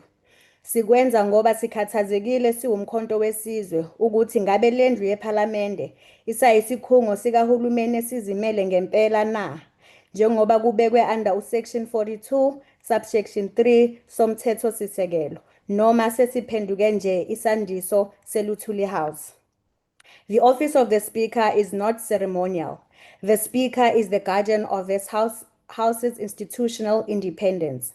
Ngokuka Section 55, subsection 2 and Section 89 kwe-Constitution, eminye yemisebenzi yakhe njengoSpeaker ukuvikela igunya lePhalamende nokuqinisekisa ukuthi uhulumeni ophethe uyaphendula futhi nokuthi uyaziphendulela iningi labantu. Akumeleke lokhu kuthanjiswe noma kuhlehliswe ngoba nakhu kungahambiselani noNomzana uLamaphosa kanye nomshado wakhe awakhe ne-DA noma ne-GNU yakhe.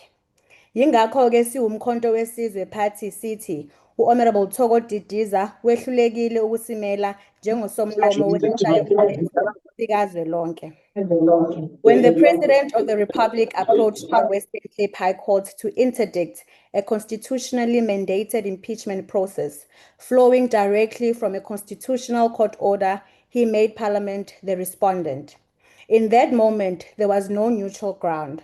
The Speaker had two options: to either defend his house or abandon it. Please protect me. Please protect me from the ANC. Honorable Honourable Member, just pause for a moment. Minister Kwete Mantashe, Mantashe, I'm please. misbehaving. Honourable members, please mute your microphones. And I'm Speaker, speaking can I also specifically- just raise a point of order? What is your point of order? Our member was distracted more than 3 times, Speaker, and you did not say anything. Honourable Member, The that is my Speaker needs more discretion. I time. am now intervening. Honourable Reddy, you have not been recognised. Do not activate your microphone if you have not been recognised. I am requesting all members to mute their microphones. Minister Mantashe, please mute your microphone.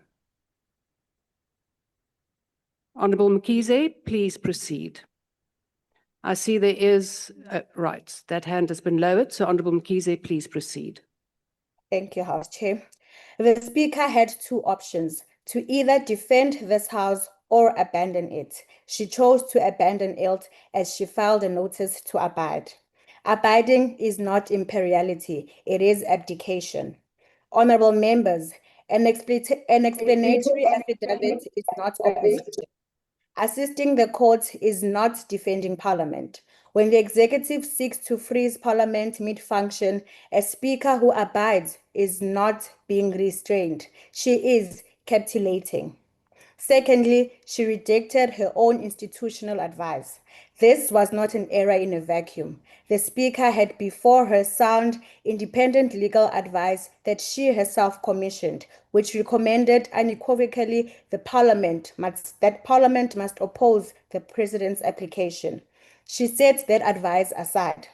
And in doing so, she instead leaned on counsel from an attorney whose own political history includes serving as former Treasurer General of the African National Congress, the very party of the sitting president who stood as an applicant. We make no aspersions on that individual's personal integrity, but for a speaker whose legitimacy depends entirely on the perception and reality of independence, the optics are constitutionally intolerable. She sought comfort from the ANC-aligned council rather than from the institutional advice that told her plainly, defend this House. The House defended itself despite having a speaker. What makes this indefensible is that this House's own Section 89 impeachment committee understood what the Speaker did not understand. By an overwhelming majority, that committee, chaired by Honourable Ghana, resolved to oppose the President's interdict application, guided by the same core principles the Speaker's own advisers had identified.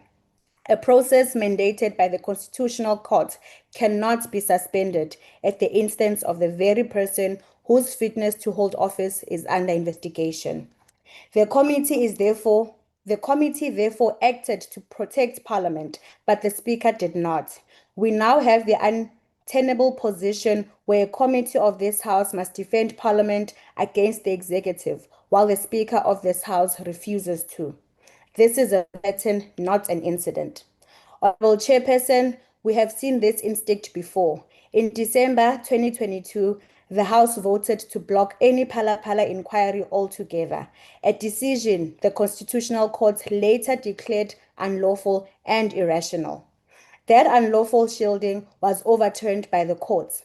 What we are witnessing now is the same shielding instinct reasserting itself through quieter means, not an outright vote to block accountability, but a presiding officer's refusal to stand up for the institution that she leads.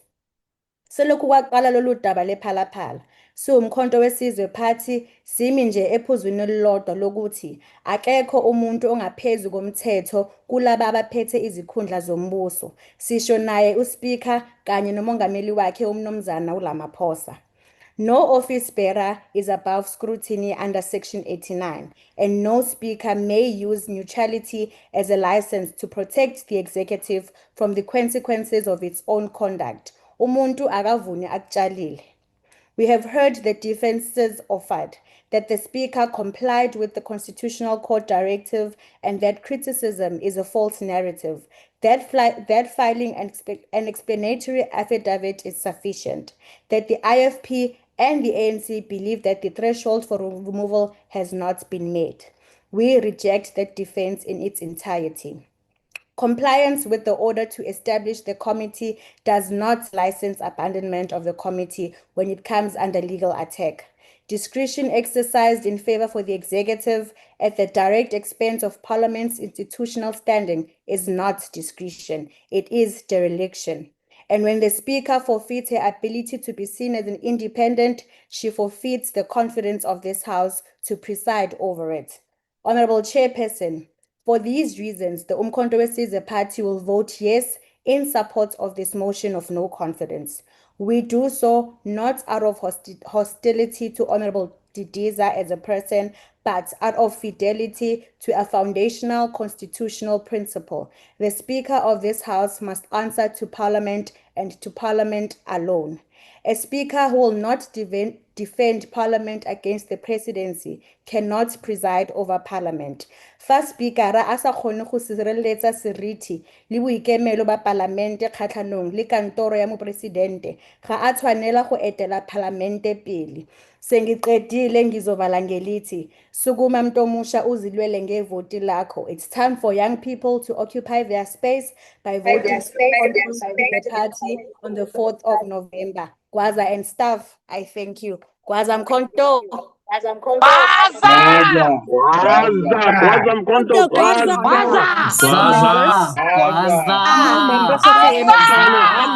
the Honorable members of the MK, please mute your microphones. We now proceed. The Honorable Breitenbach.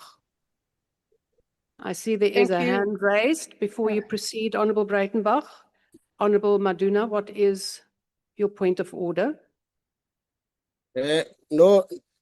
Thank you, Speaker. I want to call a point of order. I think yes, I want to call a point of order. It's for the second time now, the honorable members from MKP making such noise, and you have not told them. Suga. Please, can you? Honorable Mr. members. Galanis' son is not going. Honorable members. Honorable Shongwe. Go to school. Mute your microphone. You have not been recognized. I didn't say anything, Chair. Honorable Shongwe, but you were unmuted. All members, please mute your microphones. If I name you 3 times, you will be removed from the platform. Honorable Reddy, what is your point of order? Honorable Deputy Speaker, that point of order is out of order because you're supposed to raise the point when the transgression apparently occurred. The member chooses to raise it after. That is out of order. Honorable Reddy, the honorable member could not raise the point before I recognize him to raise the point, and it was such an absolute mess and noise with the MK members all unmuting that I could not recognize him. So please, the members, control yourselves. Chief Whips, please exercise discipline. We are working on a virtual platform, and it is extremely difficult to hear everyone because I cannot see all of you. So, Honorable Shongwe, Honorable Mutaung, the matter has now been closed. I have now ruled. Do you have a new matter that I will recognize? Honorable Mutaung.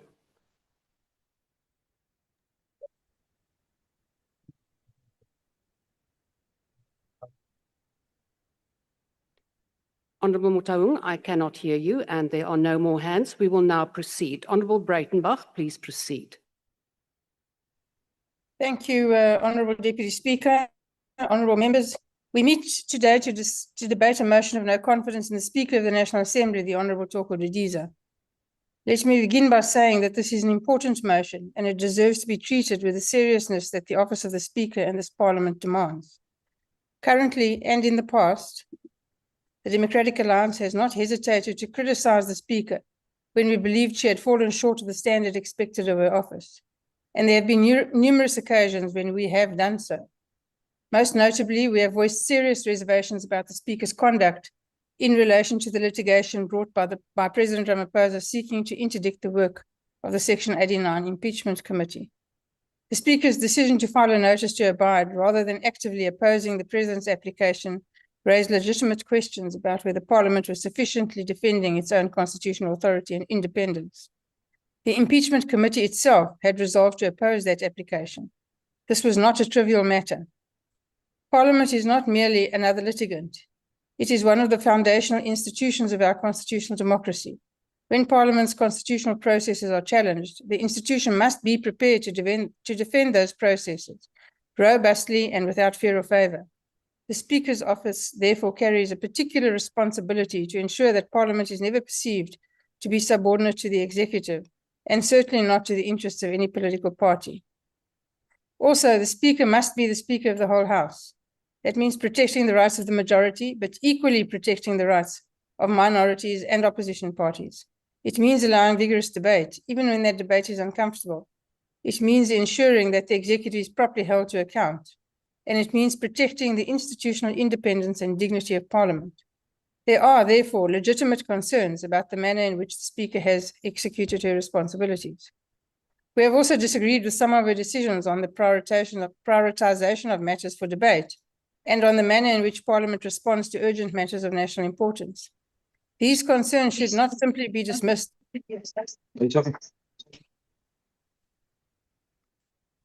Honorable Shongwe. Honorable Breitenbach, please pause. Honorable Shongwe. You have now again unmuted, and there is a noise in your background. This is now your final warning. My apologies, Honorable Breitenbach. Please proceed. Thank you, Honorable Deputy Speaker. These concerns should not simply be dismissed as political criticism. A healthy democracy requires Parliament to scrutinize its own performance, including the performance of its presiding officers. But, honourable members, a motion of no confidence is a very serious constitutional instrument. It should not become a convenient political weapon whenever a party disagrees with a ruling or decision of the Speaker. The question before us is not whether the Speaker has made mistakes. She has. The question is whether those shortcomings are of such a nature and magnitude that this House should conclude that she has fundamentally failed to discharge the responsibilities of her office and should therefore be removed. On that question, the Democratic Alliance's answer is no. We do not believe that the case has been made. The Speaker has, notwithstanding our disagreements with her, continued to facilitate the constitutional work of this House. Following the Constitutional Court's judgment concerning the Section 89 process, she established the required impeachment committee.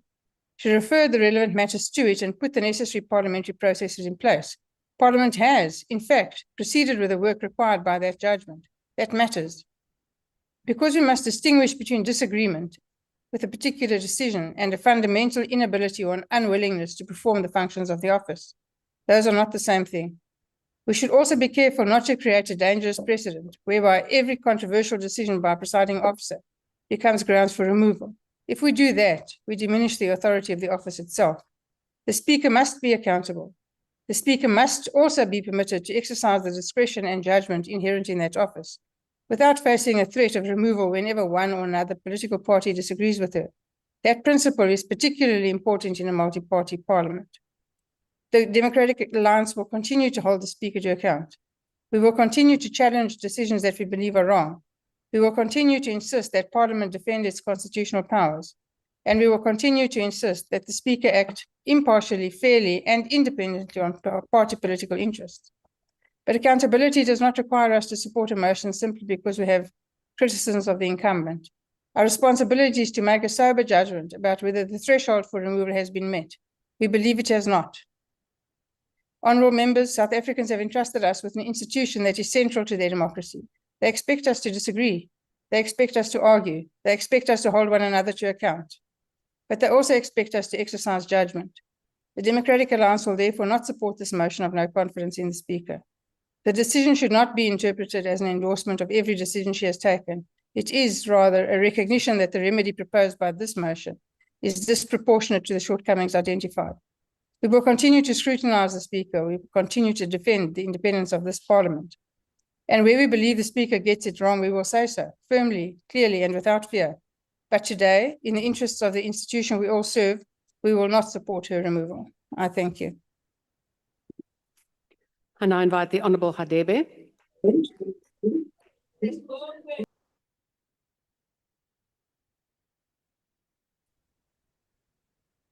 Thank you, Madam Deputy Speaker. Public office is a public trust. We recall this testament from the late Honorable Prince Mangosuthu Buthelezi. Public office is entrusted to us in service of the Constitution, our democracy, and ultimately South Africans. The IFP therefore welcomes scrutiny of the Speaker, but accountability must itself be grounded in evidence. The Speaker has duly implemented the Section 89 Constitutional Court judgment. She constituted the impeachment committee, referred the independent panel report to it, and put the institutional and administrative machinery in place for its work. When the President threatened the Speaker to halt this process in his review papers, the Speaker did not bow down to the President. The impeachment committee continued to operate independently and resolved to oppose the President's application. The Speaker has not abandoned Parliament's accountability process, nor has she prevented the committee from exercising its mandate independently and without favor. However, we appreciate there are concerns against the Speaker, which this House should not dismiss. The Speaker has obtained legal advice from the State Law Advisor, which concluded that she was under a duty to oppose the President's review application. She nevertheless chose to abide. The IFP does not contend that a legal opinion is binding, nor that seeking further advice is inherently improper. The Speaker is entitled to exercise independent judgment, but where she departs from expert advice obtained in relation to the constitutional obligations of her office, the standard of accountability must rise. More importantly, she must recognize that departing from clear legal advice on a matter of this magnitude creates legal and institutional vulnerability. A second supporting opinion justifying her decision to abide does not by itself remove that risk. Our Constitution requires this House to exercise oversight and ensure accountability. The National Assembly rules require the Speaker to protect the effective, transparent, and accountable functioning of the House and to act fairly and impartially. Those standards must apply to the Speaker herself, but they must also apply to this motion. The evidence does not establish that the Speaker abandoned the impeachment process, protected the President from parliamentary scrutiny, or failed to implement the Constitutional Court's judgment. In fact, it shows the opposite. We therefore distinguish between conduct that deserves scrutiny and conduct that warrants removal. The former has been demonstrated. The latter has not. The IFP will therefore not support this motion. To invoke the words of the Honorable Minister V.F. Hlabisa, I quote, "Leadership must set an ethical tone, leading by example in every action and decision," close quote. We will continue to ask this of the Speaker. I thank you, Honorable Deputy Speaker. The next speaker is the Honorable Daniels.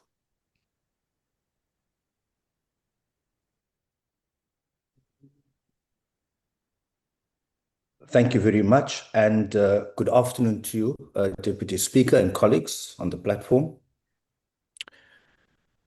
Deputy Speaker, let me articulate why the PA is confident that this motion will not carry. This is just a whole lot of noise created by the sponsor of this motion, and we have to cut through those noise because this is not about accountability. It's purely about vendettas. It's a political theater dressed up as constitutional oversight. Deputy Speaker, the rules demand a properly substantiated charge. And the EFF is giving us nothing but hot air and manufactured outrage. You cannot remove a speaker on vibes. I've never seen that before. We've seen this movie play out before, Speaker. Weaponized motions, destabilizing institutions, manufacture crises, all while South Africa is crying out for stability, for safety, for jobs, and so forth. What does the EFF bring us? Absolutely nothing. You see, Deputy Speaker, that the Speaker is entitled to due process. She deserves to respond to allegations and not be ambushed by political grandstanding. We cannot reduce this parliament to a circus, Deputy Speaker. We stand on governance based on facts and guided by principles, focus on stability. And this particular motion fails on all three of these counts. So I don't understand why they come with this frivolous motion.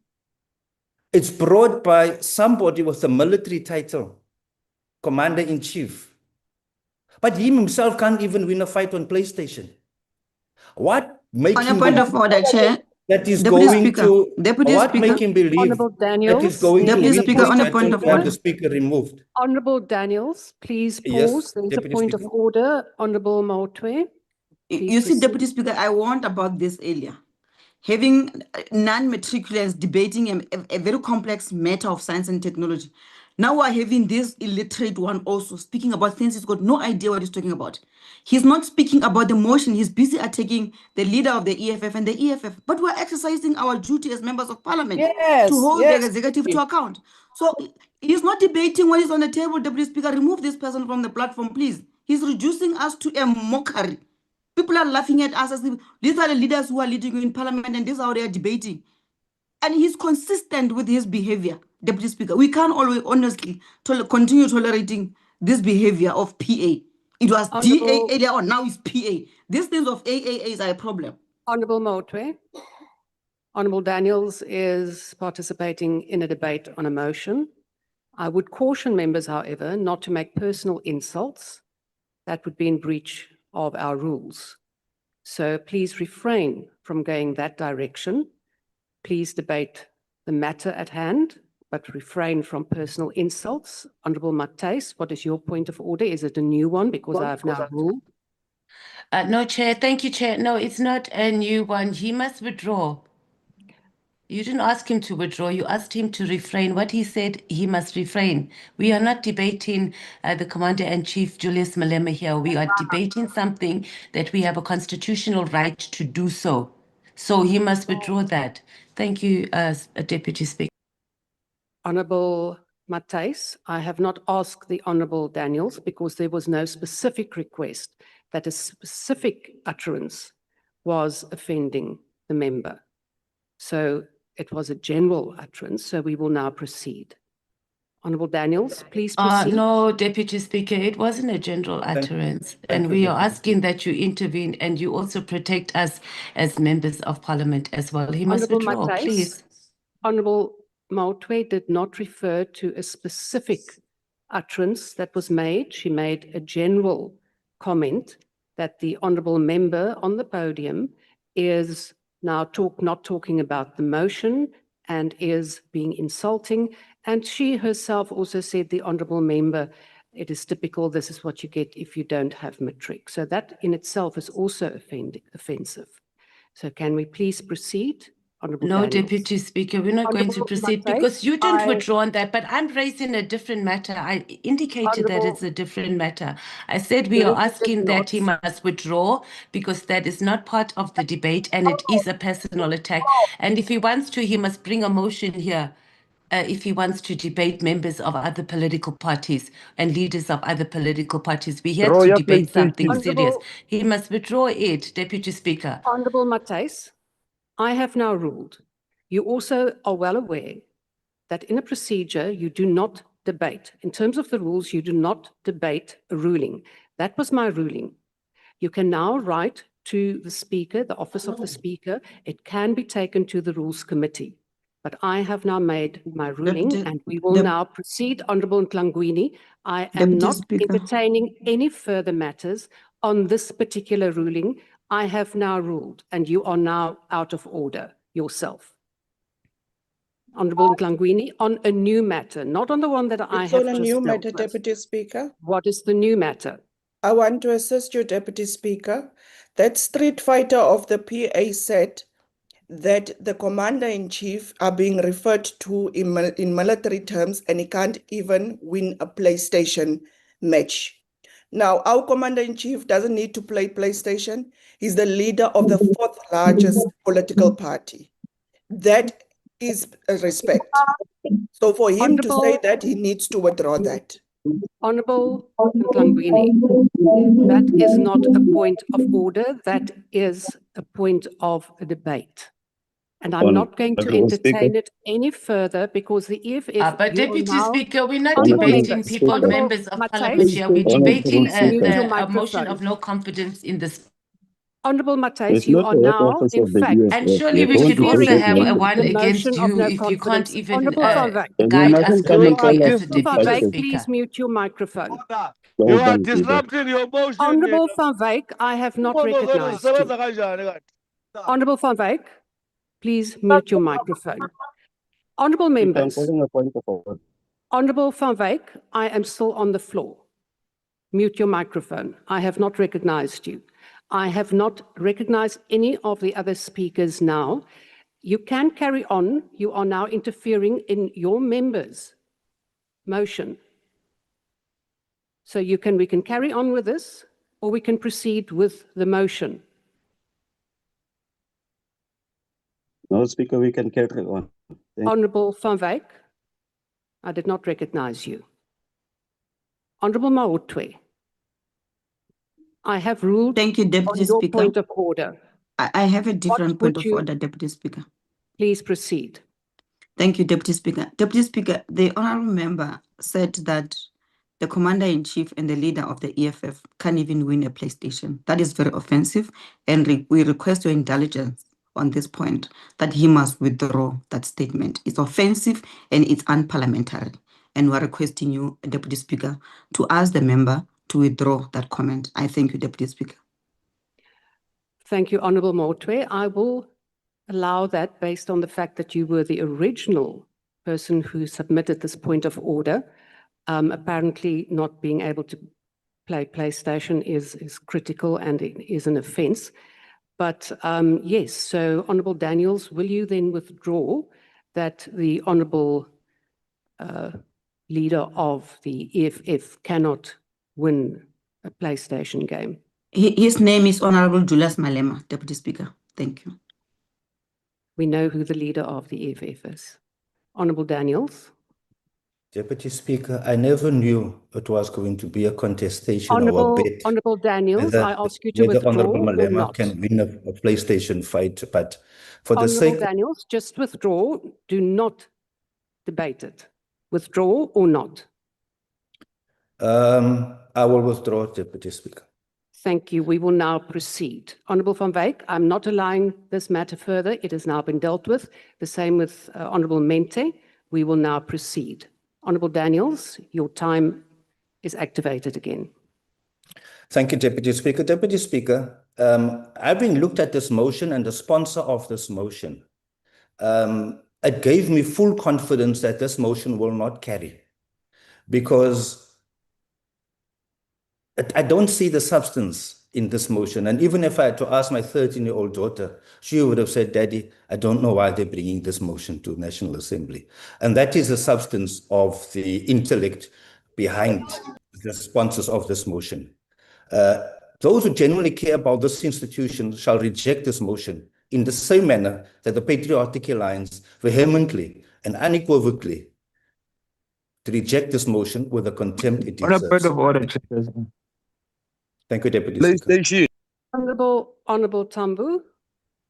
The member has equated the intelligence of a member of parliament who's the sponsor of this motion to the intelligence of his 13-year-old daughter.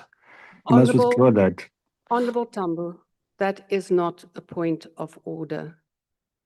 But Chair, it's Busy with Honourable Tambu, I am now ruling you out He's of as order. We smart will as now his child. proceed. How is Honourable that, Chair, Tambu, we will now parliamentary? proceed. The next speaker is the Honourable Dena. Speaker, die kern van hierdie mosie het geen behoorlike grondslag nie. Die feit dat daar 'n interdik aansoek was en dat dit toegestaan is nie op sigself 'n inbreukmaking op die skeiding van magte nie. Was dit 'n interdik aansoek deur 'n lid van die uitvoerende gesag om 'n gewone vraesessie of 'n wantroue mosie te stuit, sou dit noodsaaklik gewees het vir die spreker om te opponeer, want dit sou 'n direkte aanval op die oorsigrol van die parlement wees, maar dit is nie wat hierdie is nie. Hierdie gaan nie oor normale oorsig nie. Dit gaan oor 'n bestraffende proses ingevolge artikel 89 van die Grondwet.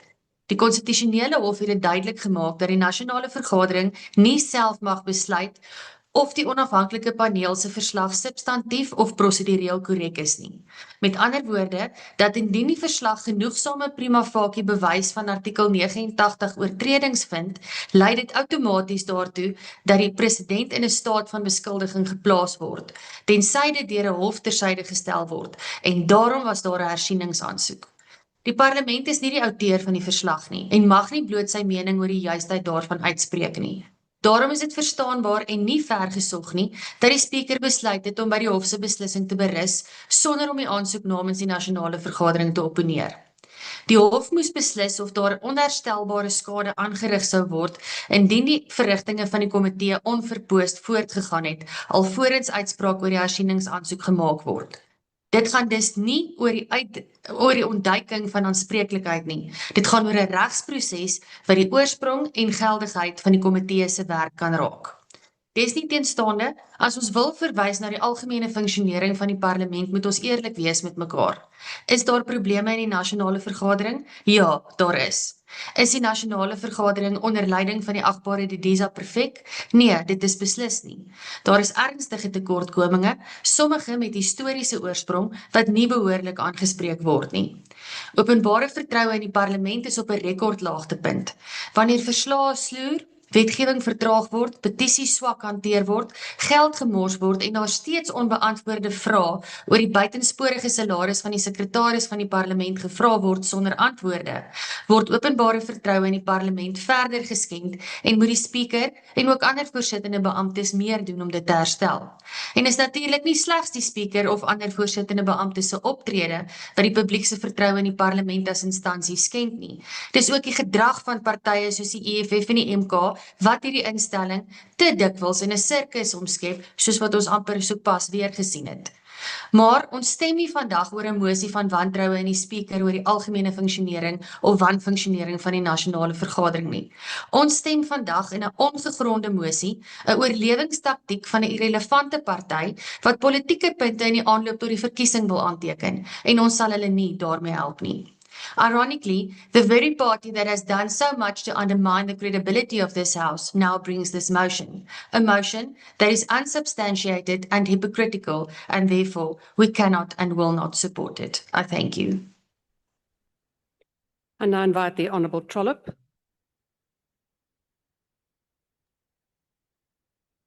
Thank you, Honourable House Chairperson. Action SA has repeatedly raised our objections at how Parliament and the Speaker have handled the current Section 89 impeachment process. We too believe that the Speaker should have opposed the President's interdict application. However, this does not mean that her choice to provide an explanatory affidavit instead is grounds for her removal through a motion of no confidence. Disagreement with the presiding officer's decision does not automatically constitute grounds for removal from office. Section 52(4) of the Constitution and Rule 28 provide for the removal of a speaker by resolution of the National Assembly and set out grounds on which removal is sought. Neither provision establishes that a speaker can be removed simply because members disagree with the decision she has taken in exercising her responsibilities. Removing an elected presiding officer is an extraordinary step, and Action SA does not believe that the Speaker's decisions in this matter meet the threshold to justify her removal, especially as the duly constituted impeachment committee had already opposed the interdict. It is not necessary to use a sledgehammer to kill a fly, and in this particular case, the opposition to the interdict was in any event overturned in the Western Cape High Court. In this regard, we would do well to recall the motion of no confidence brought by the selfsame EFF, ostensibly on the selfsame grounds against the previous Speaker in March 2023. Except then, the EFF tried in vain to use a motion of no confidence against the Speaker because she had them ejected from Parliament for their threatening and unparliamentary behaviour. Using the decision of the Speaker not to allow a secret ballot when voting on the Section 89 independent panel report on the impeachment of the President in relation to the sordid Palapala saga was a fig leaf to serve their own parochial interests. We agree that the blind loyalty of the ANC and their dogged defense of their president then and now is wrong, as did the recent Constitutional Court ruling. This, however, cannot be conflated to serving the interests of one political party over the interests of this parliament. If we expect impartiality from the Speaker, it can then never be that matters of certain parochial interests that they should then succumb to subjectivity rather than objectivity. The danger with this and the previously defeated motion of no confidence by the same mover is that if acceded to, it could set a precedent that a speaker can be removed willy-nilly whenever a political party disagrees with a ruling or an institutional decision. This is precisely why we should be wary of using motions of no confidence as a political weapon. The EFF has repeatedly sought to use motions of no confidence to turn parliament, legislatures and municipalities into theatres of instability rather than endeavouring to resolve issues through debate and due process. This motion holds a risk of distracting us from the real focus, which is to hold the President to account without any further unnecessary delay.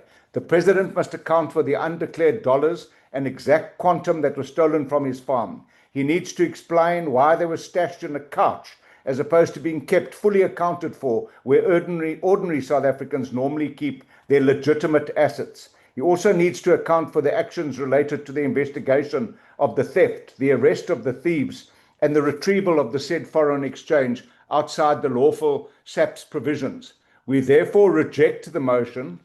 Equally and emphatically, we demand that the Speaker acts impartially in facilitating the uncontroverted and fully independent parliamentary impeachment process without any further delay. Thank you.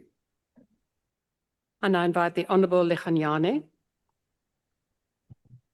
Honourable Deputy Speaker, good afternoon. Let me take this opportunity to appreciate and commend your leadership and the leadership of the Speaker of the National Assembly and many other women in the Republic of South Africa who are doing well in their leadership assignments.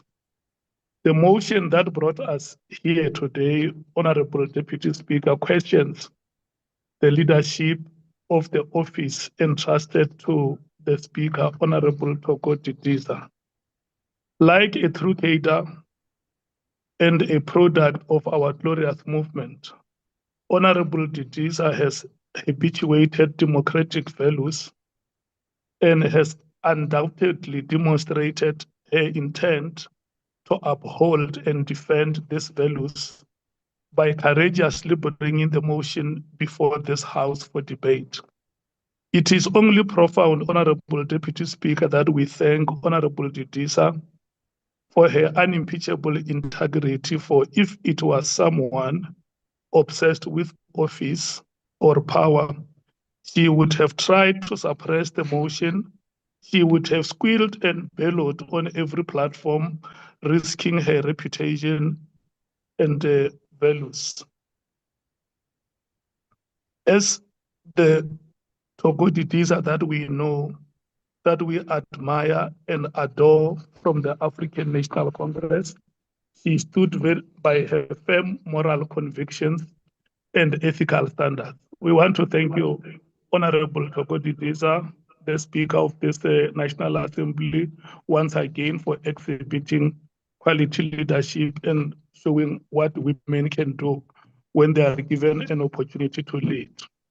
Honourable Deputy Speaker, the paradox we face is that it is this month declared in our annual calendar as the month of women, that the debate on a motion to remove a female leader from office is happening. And the motion is brought by those with chauvinist, androcentric, patriarchal and misogynist predisposition. We debate this motion having perspicaciously understood the emancipation of women is not an act of charity, but a fundamental necessity for the revolution. Lekganyane, please pause for a moment. Honourable Mente, You have a point of order. Please proceed. Yes, Speaker. Mr. Lekanyana here just called us misogynist and chauvinist pigs. He must withdraw that. Honorable must withdraw Lekanyana. that. Honorable It's a Mente, I will direct deal with Honorable Mente, I will deal with that. Honorable Lekanyane, have you just said that? Yes, I said the motion was brought by those with a chauvinist, androcentric, patriarchal, and misogynist predisposition. Honorable Lekanyane, that is not parliamentary, although it is not directed at one person, but I do believe that you should withdraw that. I withdraw immediately, Honorable Deputy Speaker. Thank you. Please proceed. That the emancipation of women is a fundamental necessity for the revolution, the guarantee of its continuity, and a precondition for its success. Secondly, we debate this motion as a tribute to the gallant generation of the 1956 women and their remarkable accomplishments against a stubborn and inhuman regime that sought to dehumanize, exclude, and disenfranchise them. We look back with pride, Honorable Deputy Speaker, from Honorable Frene Ginwala, the first Speaker of the National Assembly, and Honorable Naledi Pandor, the first Speaker, female Speaker of the NCOP, and all those other women, to the current generation of Honorable Tokoti Disa, who is the Speaker of the National Assembly, and Honorable Tsipane Mtsweni, who is the Speaker of the Chairperson of the NCOP. We debate this motion in remembrance of Kgoshigadi Makwena Matlala, the legitimate leader of the Bakoni ba Matlala Thaba in Limpopo. You forgot Nosiviwe Ngagula. Who was removed Honorable from Pambu, office. I have not recognized you. No, Deputy Speaker, I thought he forgot Nosiviwe Ngagula.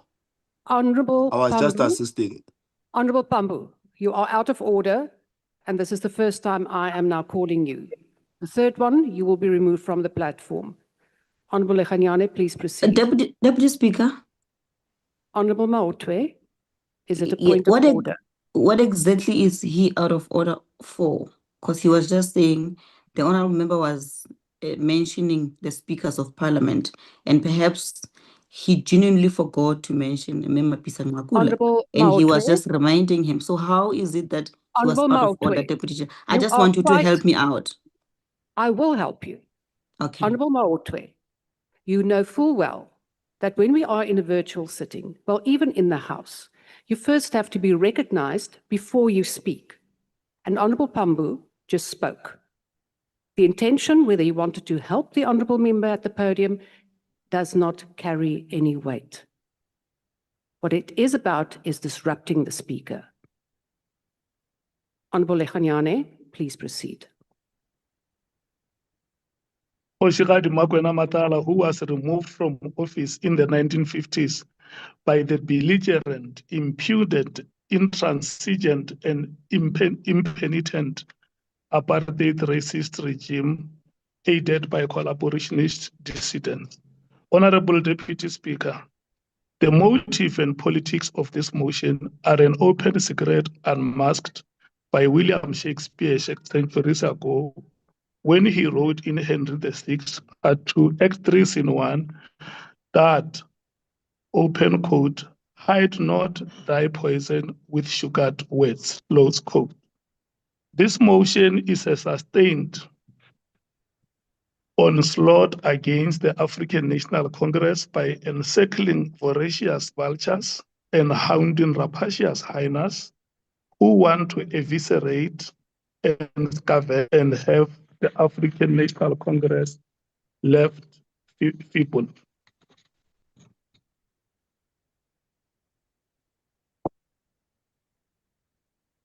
And we want to expose these devious machinations to delegitimize the ANC, unsettle its leadership of the GNU, and derail its strategic objective. We repeat the call to hide the poison by smattering prudential leadership and ethical standards. We expose the fallacy and Honorable injustice. Khanyane, please pause. Honorable Reddy, what is your point of order? Deputy Speaker, can we get a translation, please? I'm not sure. I can't understand. If I can't, I don't know how the general public will understand some of the words being used here. Thank you. Honorable Reddy, that is not a point of order. The honorable member may use any register in a language that he wishes to. Honorable Khanyane, please proceed. And can I also just caution members, these are frivolous points of order. Please proceed. The injudicious rationale, which is against the provisions of Section 57 of the Constitution, which empowers Parliament to determine its internal arrangements, proceedings, and procedures. Read together with Section 11 of the powers, privileges, and immunities of Parliament and Provincial Legislatures Act, which specifically distinguish the different legal standing of the office of the Speaker, who acts on behalf of the House, the National Assembly, and the chairpersons of committees who act on behalf of the committees they lead. Furthermore, Honorable Deputy Speaker, Section 23(2)(b) of the same Act, the powers and the privileges, grants committees powers and the authority to litigate on behalf of the National Assembly.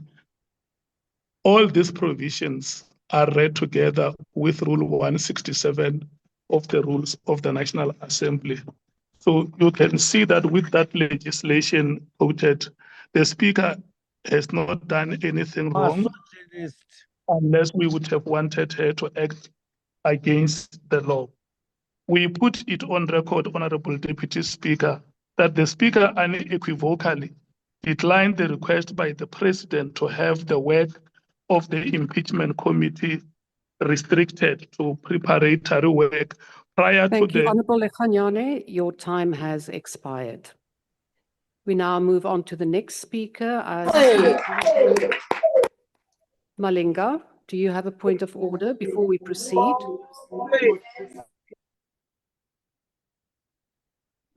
I don't. Honorable Deputy Chair. Yes. Yes, I rise on the point of order. What is your point of Rule order? 26, subsection 4. Yes.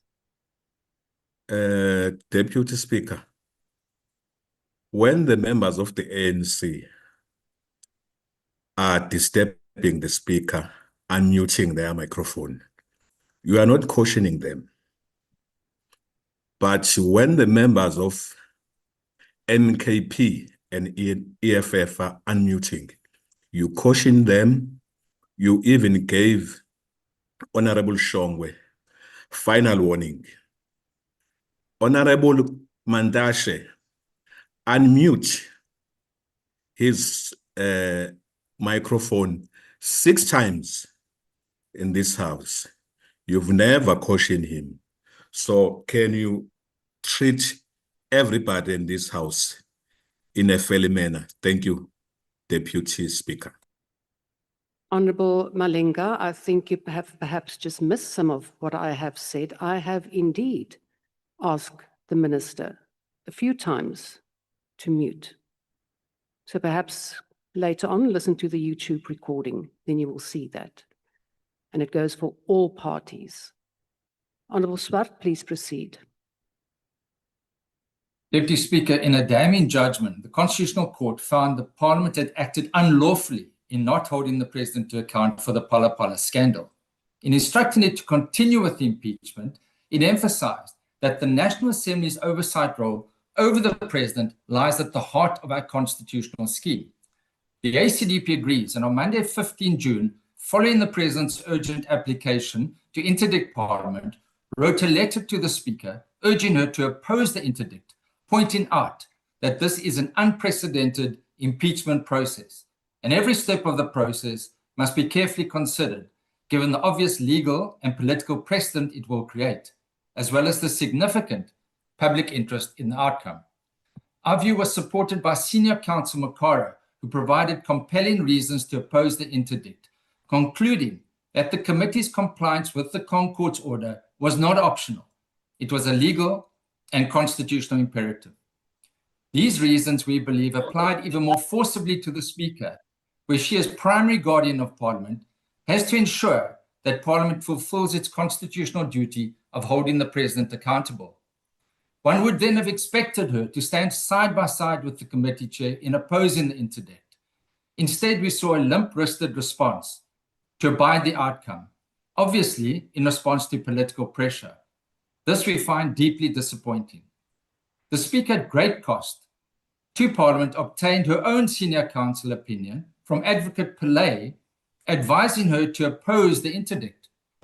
Clearly not satisfied with this opinion, she then obtained a second opinion from a former ANC official, who obviously advised her she need not oppose. This at further cost to Parliament. Yet many today find this totally acceptable. We do not find it acceptable. The Speaker then aggravated matters by saying publicly she was relying on the committee's legal opinion, not divulging her own senior counsel opinion to oppose the interdict. This amounts to misleading the people of South Africa. Yet this too is acceptable to many today, but not acceptable to the ACDP.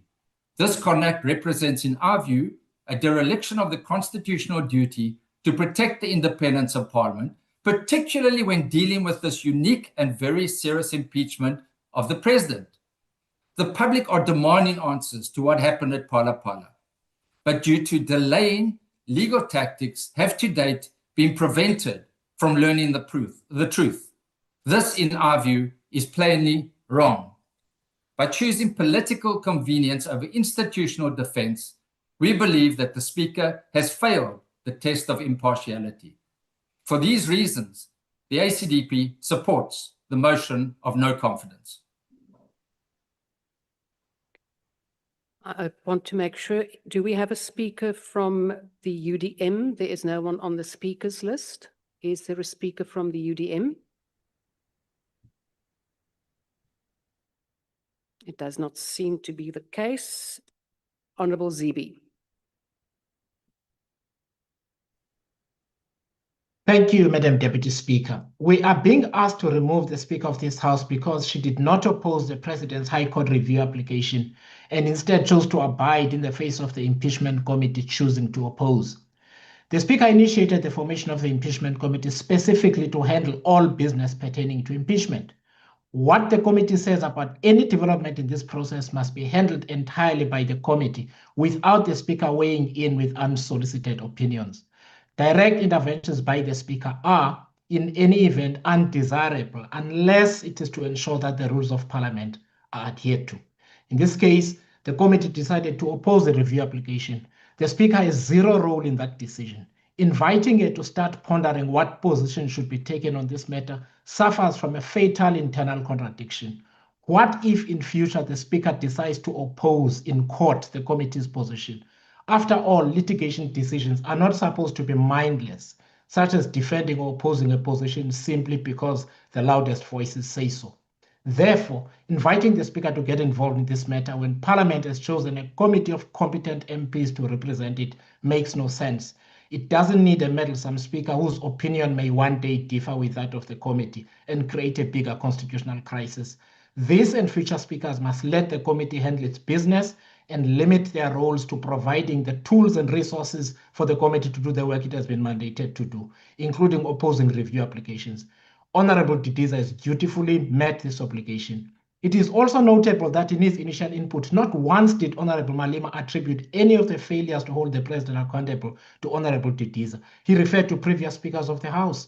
A motion such as this is a judgment call on an individual, and it makes no sense to ask this House to pass judgment on one individual based on the failures of another. That is frankly devoid of logic. It is worth noting that no one complained when the Speaker dutifully passed on every correspondence from the President to the committee for its response, and its response alone prior to this application. The very decision to not accommodate the President's initial request was the committee's, and this decision alone. None of the parties who are complaining today and want us to remove the Speaker had a problem with it then, because they knew, as they know now, that her opinions were not needed.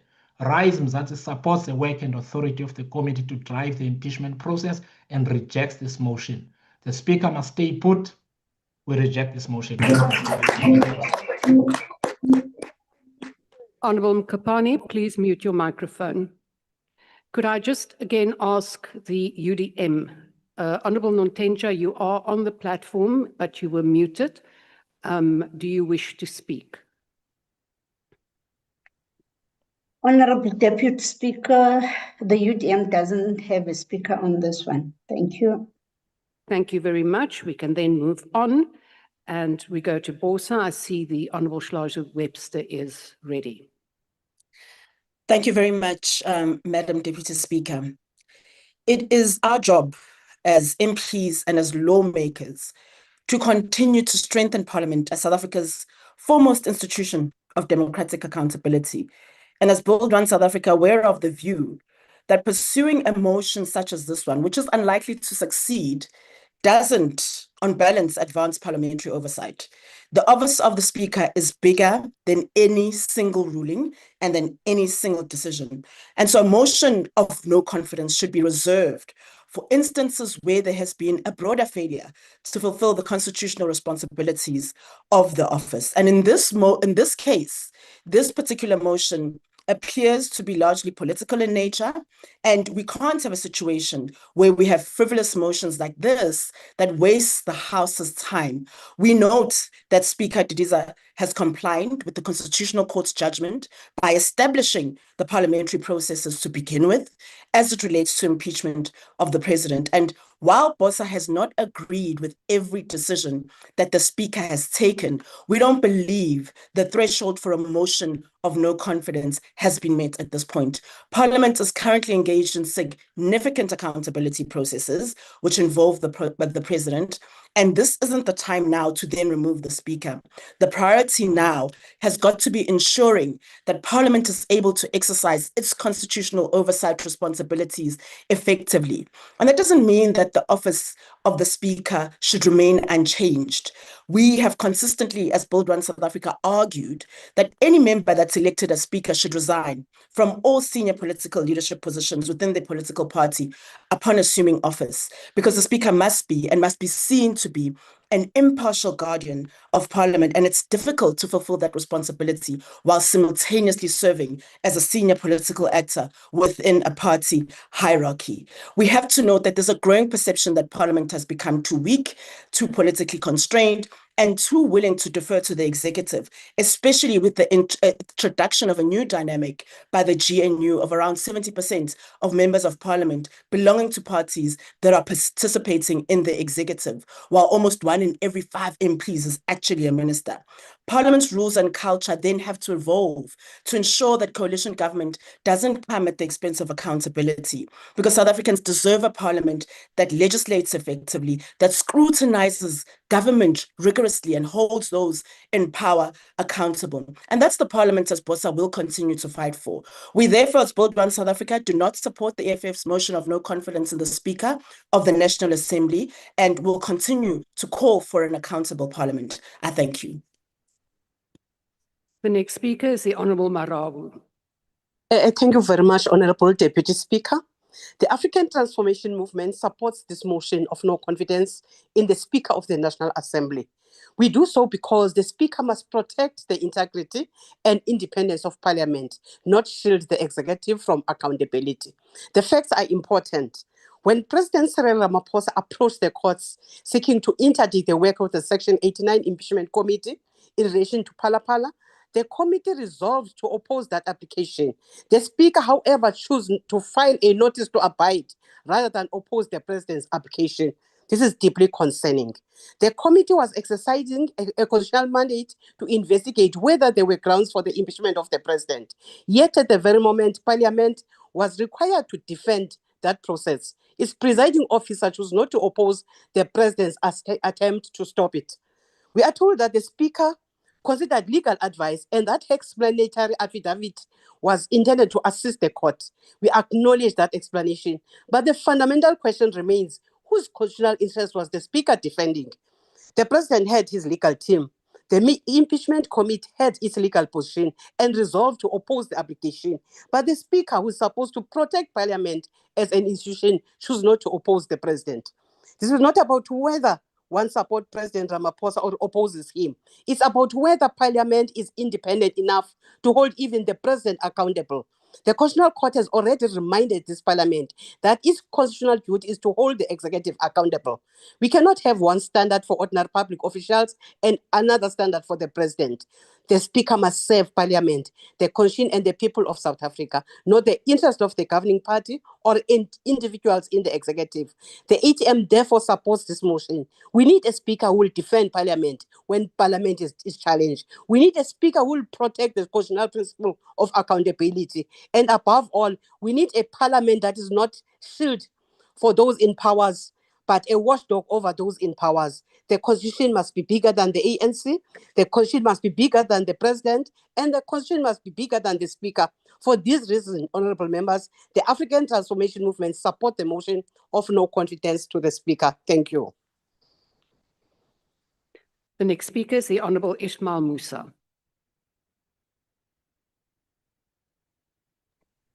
Thank you, Honorable Speaker. In the name of Almighty, the most gracious and the most merciful, I greet in the name of peace, love, respect, and unity.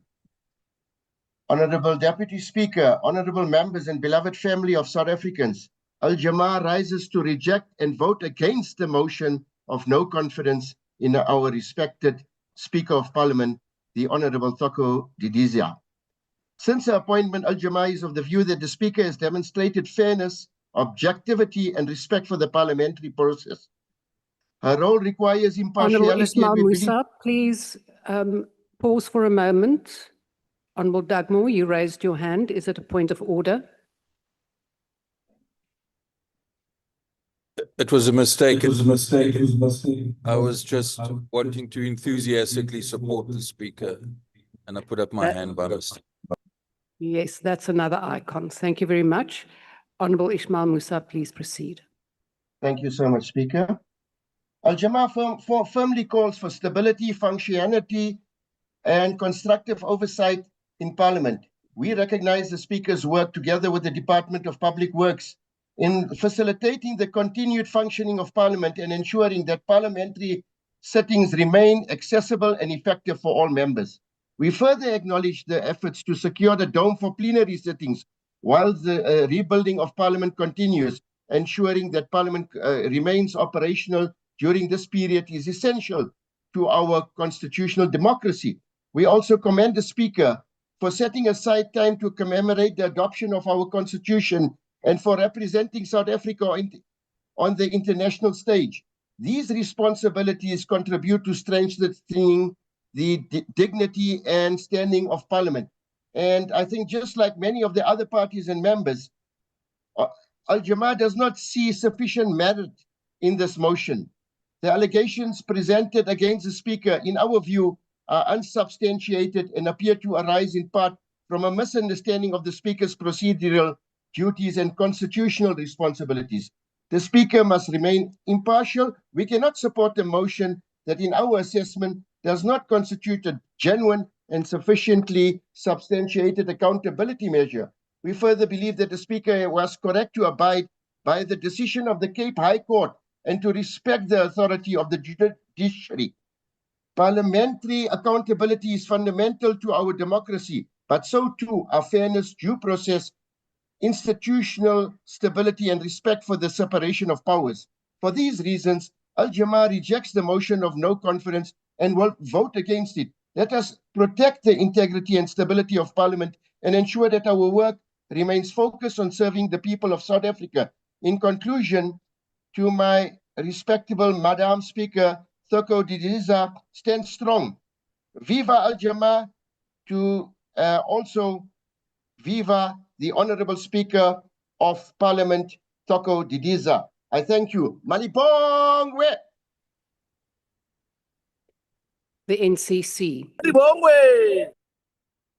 Thank you, Deputy Speaker.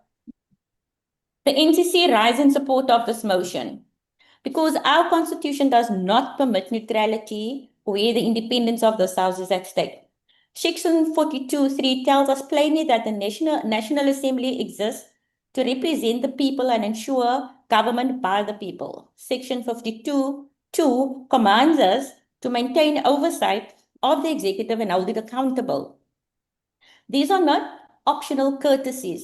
They flow from Section 1(c), which entrenches the supremacy of the Constitution and the rule of law as founding values of our democracy.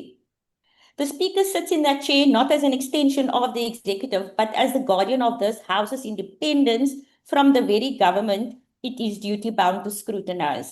Yet when the President moved to interdict the Section 89 impeachment committee, the very body of this House constituted after the Constitutional Court struck down Rule 129 as constitutional, that committee itself resolved on June 18 this year to oppose the President's application and formally asked the Speaker to stand with it. She refused. She filed papers choosing to abide by the outcome, leaving Parliament's own impeachment process undefended in court.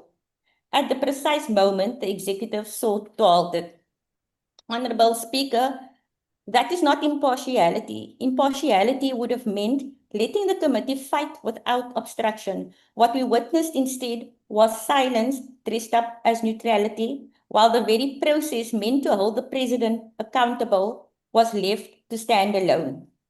A Speaker will not defend this House's authority under Section 89, cannot be trusted to defend it under any other. Section 52(4) exists precisely for this moment, to let this Assembly remove a Speaker who no longer commands its confidence. Thank you.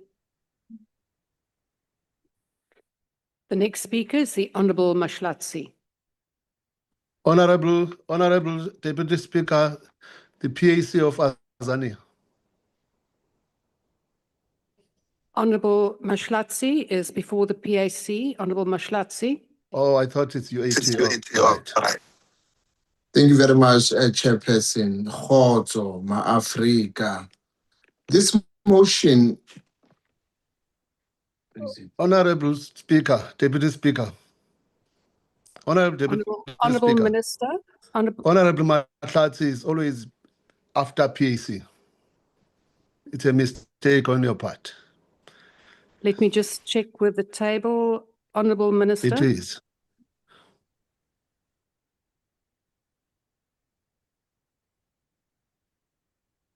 We will just check that, but Honourable Minister, it is, I think you are correct, as I recall that it is first the PAC, but please proceed, Honourable Minister.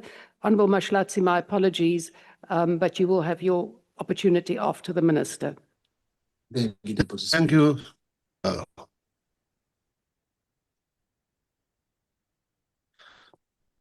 Thank you, Honourable Deputy Speaker. The Pan-Africanist Congress of Azania opposes the motion to remove Ms. Togo Didiza as Speaker of the National Assembly. The Speaker's decision not to actively oppose President Ramaphosa's interdict application and instead to file an explanatory affidavit assisting the court was an indisputable exercise of institutional neutrality, not a betrayal of it. A Speaker who positions the National Assembly as an active litigant against the head of state rather than allowing the properly constituted impeachment committee to deal with the matter risks dragging the presiding office itself into partisan battle. Indeed, this is the very outcome the motion claims to guard against. The Speaker publicly confirmed that her position is consistent with the impeachment committee's own stance following the Constitutional Court judgment. This is not the conduct of a captured Speaker, but it is an attempt to preserve the National Assembly's institutional standing, especially since the Speaker has positively taken steps to allow the process, including the litigation that impeachment committee instituted.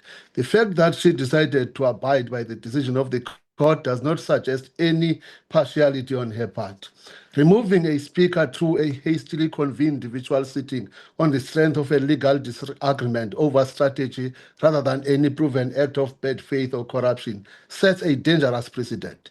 It would turn the position of the speaker into a revolving door, hostage to the whims of which party commands the numbers on a given afternoon. That is not the accountability, but is the erosion of the very parliamentary independence that the motion claims to be defending. Our approach to politics, guided by the ideals and values of Robert Mangaliso Sobukwe, demands that we build durable and principled institutions and not weaponize procedural motions for factional advantage. The Pan-Africanist Congress of Azania therefore calls on all parties to reject this motion to allow the impeachment committee to complete its constitutional work without undue, frivolous, time-consuming distraction. This House should reserve removal proceedings for genuine and demonstrable breaches of office, not disagreements over legal strategy. The PAC opposes this motion. Thank you, Honorable Deputy Speaker. Thank you, Honourable Minister. Honourable Mashlatsi, it is now over to you. Thank you, Deputy Speaker. Also, Ma-Africa, unity, Ma-Africa. This motion is not about personalities. It is about constitutional integrity and the institutional independence of Parliament. Parliament's own material makes it clear that although the Speaker is a member of a political party, she is required to act impartially and protect the rights of all political parties.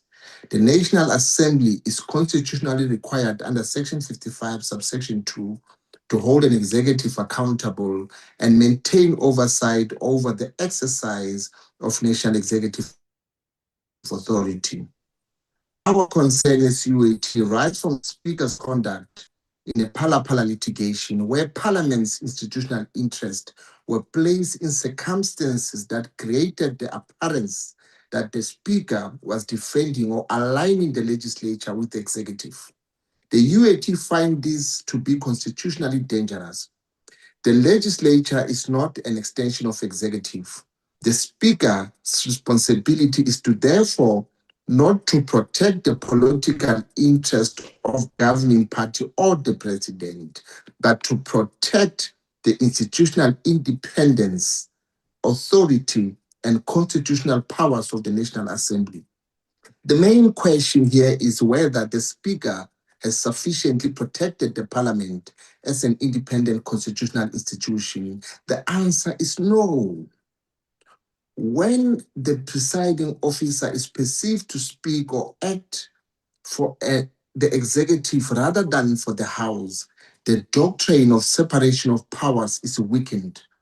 Parliamentary oversight is compromised, and the public confidence in democratic accountability is damaged. The UAT call upon the House to restore the authority and the independence of National Assembly by supporting this motion of no confidence against the Speaker. On the 4th of November 2026, vote for the United African Transformation. Kanimambo. There isn't a speaker for good. We then move on to, my apologies, to the Honourable Michalakis. Thank you, Madam Deputy Speaker. Madam Deputy Speaker, Speaker William Lenthal from Westminster in 1642 famously said, "I have neither eyes to see nor tongue to speak in this place, but as the House is pleased to direct me, whose servant I am here." This was the first time that a Speaker declared loyalty to the authority and liberty of Parliament rather than to the head of state. For the past 384 years, speakers in democratic countries across the world have followed this noble tradition, standing in defense of Parliament as the representative of the people. It is a noble and dignified role, but it is also a vital role to ensure that Parliament functions effectively, to ensure that the executive never acts unchecked against the interest of the people. I have been very critical of the Speaker's stance in not opposing the President's interdict application. The question was asked, what should the Speaker have done as an alternative? The answer is, she should have opposed the application on behalf of Parliament. Yes, the Speaker should be impartial, scrupulously so, in all matters before the House, which means that she should not show any party political affiliation in any matter before the House. However, when it comes to being impartial in any matter where Parliament as an institution is affected, she can never, ever be impartial, which is to say, she must always choose the side of Parliament. She litigates on behalf of Parliament. She is its primary spokesperson, and she's the first and the last defender of our traditions, processes, and institutional integrity. She can only, to paraphrase Speaker Lenthal, act in a manner as the House is pleased to direct her, since her only loyalty is towards this House and serving it objectively. So yes, in my view, the Speaker did err, and I have openly criticized her for it. But as my colleague Honourable Breitenbach set out, grounds for a motion of no confidence is a bridge too far. We cannot use such motions as a political tool to destabilize the institution at every failure of the Speaker to do what we expect her to do. Deputy Speaker, the whole matter does, however, raise the question, 30 years after our Constitution was signed into law, is it not perhaps time for us as Parliament to have a discussion around our institution, the appointment of certain office bearers, and, in my view, the impartiality of the Speaker? Perhaps it's time for us to put measures in place to ensure that no Speaker can ever serve on their party's executive structures or openly campaign on behalf of their party. The office of Speaker, along with that of the President and Chief Justice, are the three highest offices of state. The Speaker should be a lifelong ambassador for this institution, free of political allegiance or loyalty. Loyalty to this institution is the job. Deputy Speaker, I also think that it's time that we decisively strengthen this institution. I have had recent constructive engagements with the Speaker on this matter, and we are in broad agreement. In my view, she does want to see Parliament become a stronger institution. Some of the matters that we agree on include strengthening the Joint Committee on Financial Management of Parliament, strengthening the Financial Management of Parliament Act, putting a clear recruitment policy in place for the appointment of the Secretary to Parliament and all senior managers in future, and having an executive authority that meets regularly where other presiding officers are included in these meetings. Along with a multi-party review of the institution, this will go a long way in ensuring that we get Parliament back on track. Madam Deputy Speaker, motions of no confidence are not frivolous political tools. They should be reserved for serious breaches of the constitutional mandate and of an office bearer. I'm not convinced that the Speaker, despite errors of judgment that she might have made in certain issues, including the one concerning the motion, has warranted such a serious step. I base it on the fact that the Speaker has also allowed the Impeachment Committee to oppose the interdict and continue our work with the resources needed. There is also no credibility in some parties supporting this motion if their conduct overwhelmingly contribute to discredit and destabilize the institution. And I hope the media and public pick up on this. You cannot accuse the Speaker of not defending Parliament if you contribute to breaking it down. It then simply exposes this motion for what it is. Not a serious and sincere attempt to defend Parliament, but an underhanded attempt to use this mechanism as a tool to achieve a very narrow political goal. For now, the jury is out on whether Speaker Didiza is a Speaker willing to make good on her commitments to fix this institution. And the DA will call her out on it if she does not, and, in a manner that is appropriate, hold her accountable. However, she should have the opportunity to prove this first. We will not support the motion. Thank you, Madam Deputy Speaker. The next speaker is the Honourable Kubai.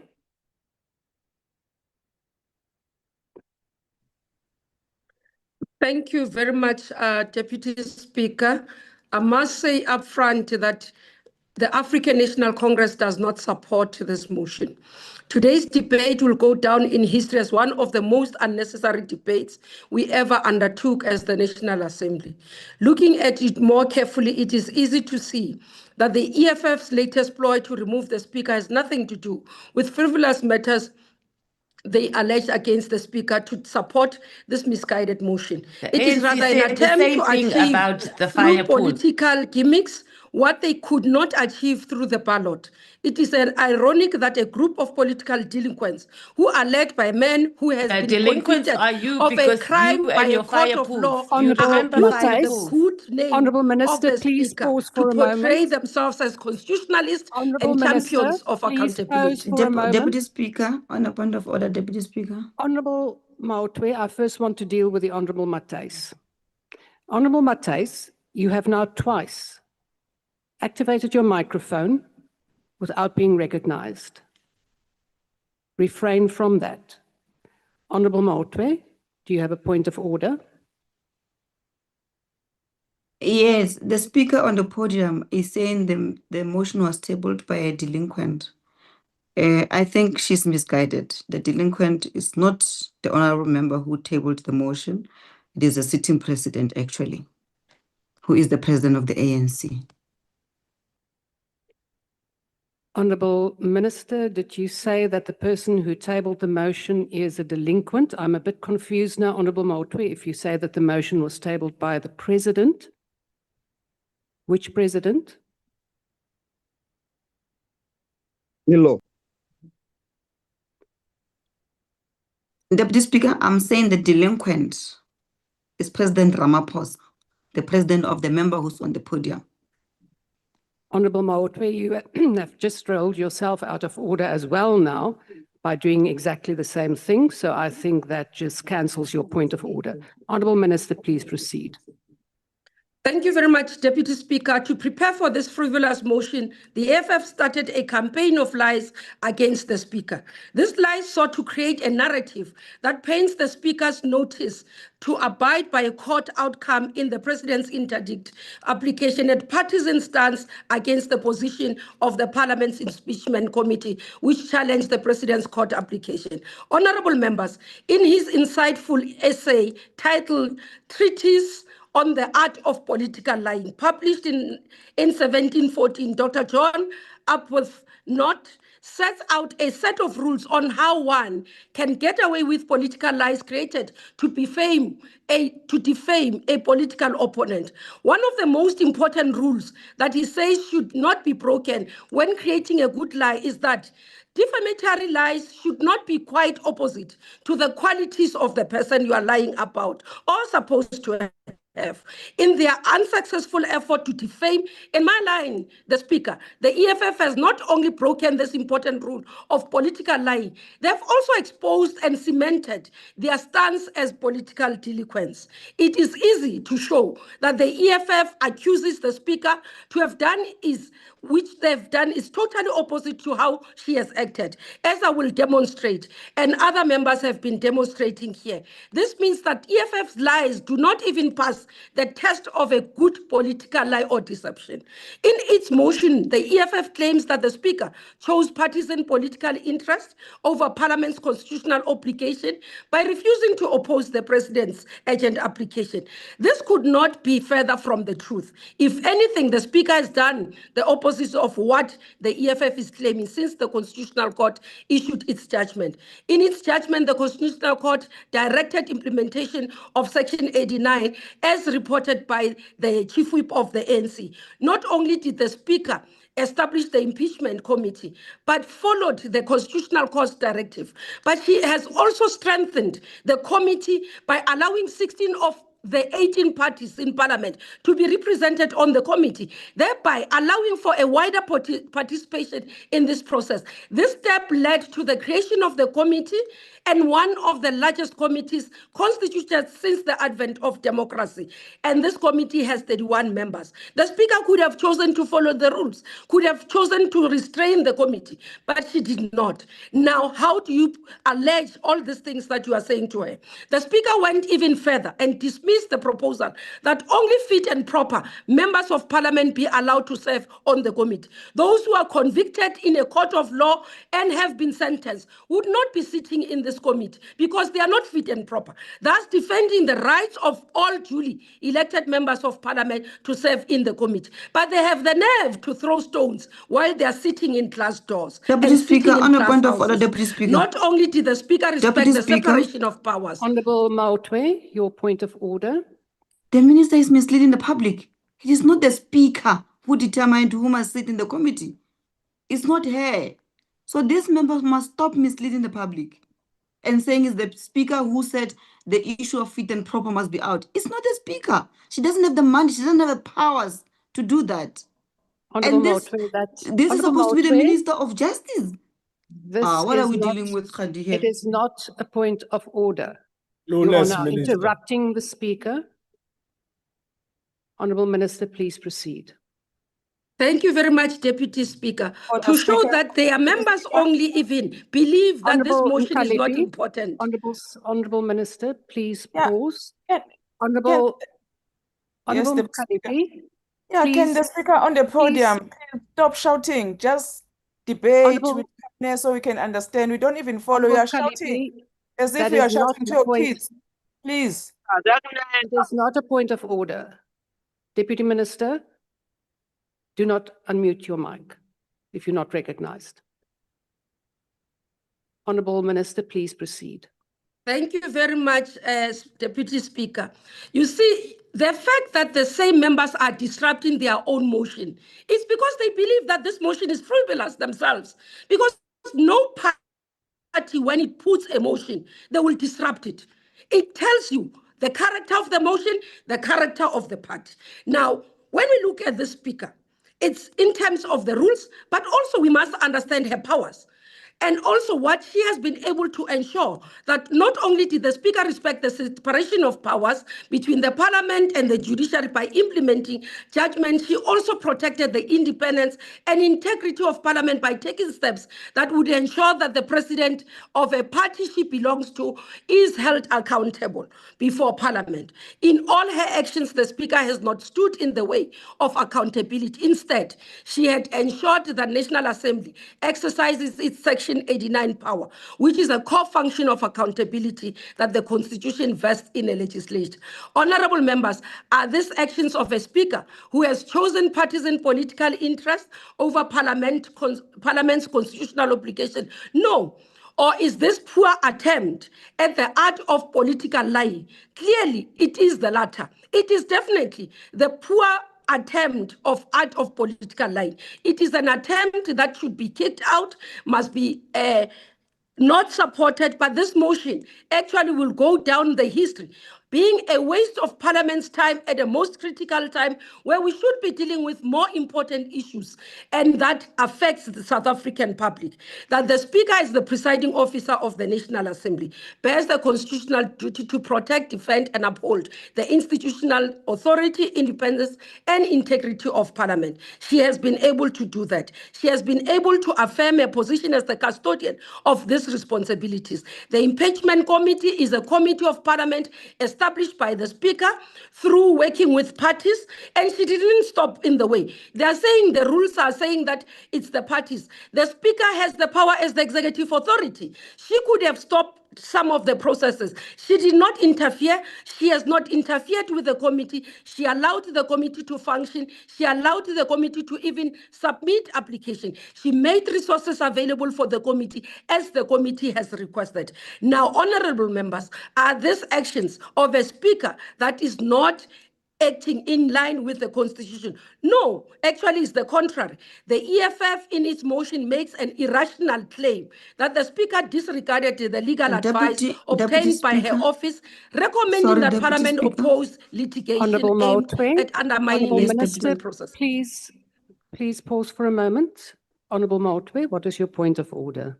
Thank you, Deputy Speaker. I'm sorry I disrupted the howling minister.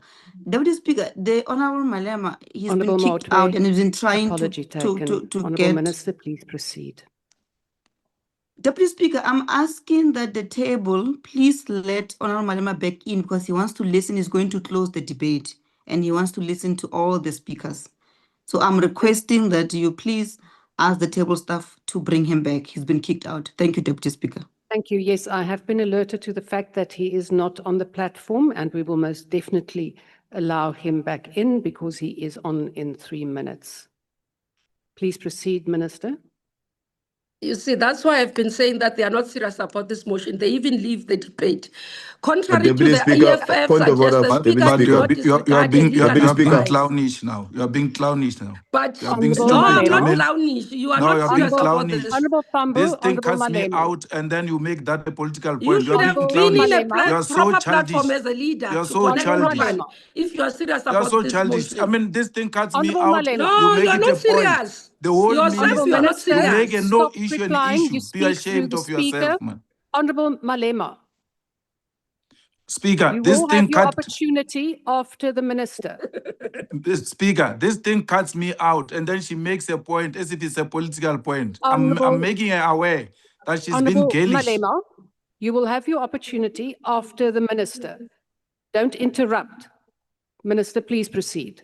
But she must stop being clownish. Conclude, Speaker, you see, this is what Honorable Soviet Lekhanyani said. The chauvinist and patriarchal tendency of calling people girlish. Honorable Minister, I'm also now cautioning you. You do not speak directly to the members. You speak through the presiding officer. My apologies, Deputy Speaker. points of order. We are now at the end of this debate. Honourable Mente, what is your point of order? I'm covered. Thank you. Honourable Minister, I am also requesting you to please stick to your debate and not interact directly with members. Thank you. Deputy Speaker, this is a political debate and I have a freedom of speech. You can't curtail me. Honourable members, as I say, you see, Honourable Soviet Lekhanyan spoke about the chauvinist and patriarchal tendencies. That's why you'd have articulation of girlish. In a Women's Month, it shows the tendencies of individuals that we have in this parliament. Honourable Speaker, as I conclude, the Speaker of this House has acted with the integrity that he deserves. Is a woman of integrity that has a track record of never having anything accused against her. This is unfortunate that individuals will utilize this motion to tarnish her image and integrity that she has built over years. She has been able to work within the confines of the Constitution in all the roles that she has been. So it is not correct to sit here and watch individuals go and tarnish a black woman who has worked so hard for her career, her reputation, and her integrity. Half of them can never even match the quarter of who she is. So this motion must be dismissed with the contempt it deserves. Thank you, Speaker. Deputy Speaker. Honourable Mente, what is your point of order before I introduce the Honourable Malema? No, Deputy Speaker, you are not correcting the lie that's been peddled across this debate, that this motion was called upon on Women's Month. We have sent this motion months ago. It was not responded to. If anyone has to be blamed for when the motion is being heard, it's yourself and the Parliament and all presiding officers. So correct that lie that's been peddled. It's not correct. Honourable Mente, that was not a point of order. We will now proceed. Could I please ask the Deputy Minister Matlale please to or rather mute your microphone? Thank you very much. We will now proceed with the Honourable Malema. Honourable Malema, you have 4 minutes left of the global 14 minutes that you had allocated. Thank you very much, Deputy Speaker, and let me thank colleagues who made constructive contribution. We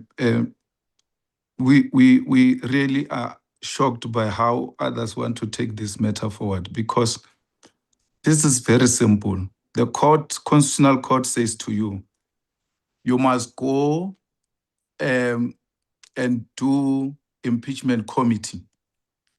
And that decision you take and then you hand over to the president.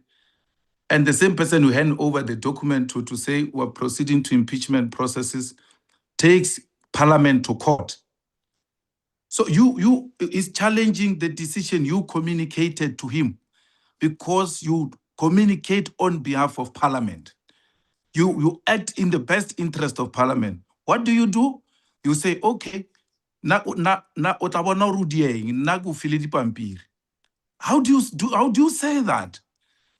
She had a duty to defend the same papers she gave to the president, and the president says, I'm taking these papers to court. And meaning I'm taking your parliament, which you are heading, which has taken this decision to court. And you say, no, but she implemented what the court said she must do.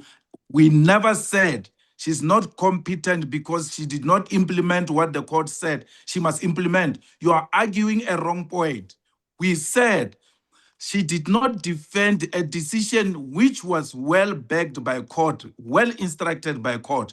And when it was being challenged, she was nowhere to be found. And that person who acts like that acts irrationally and not in the best interest of Parliament. You can say whatever you want to say.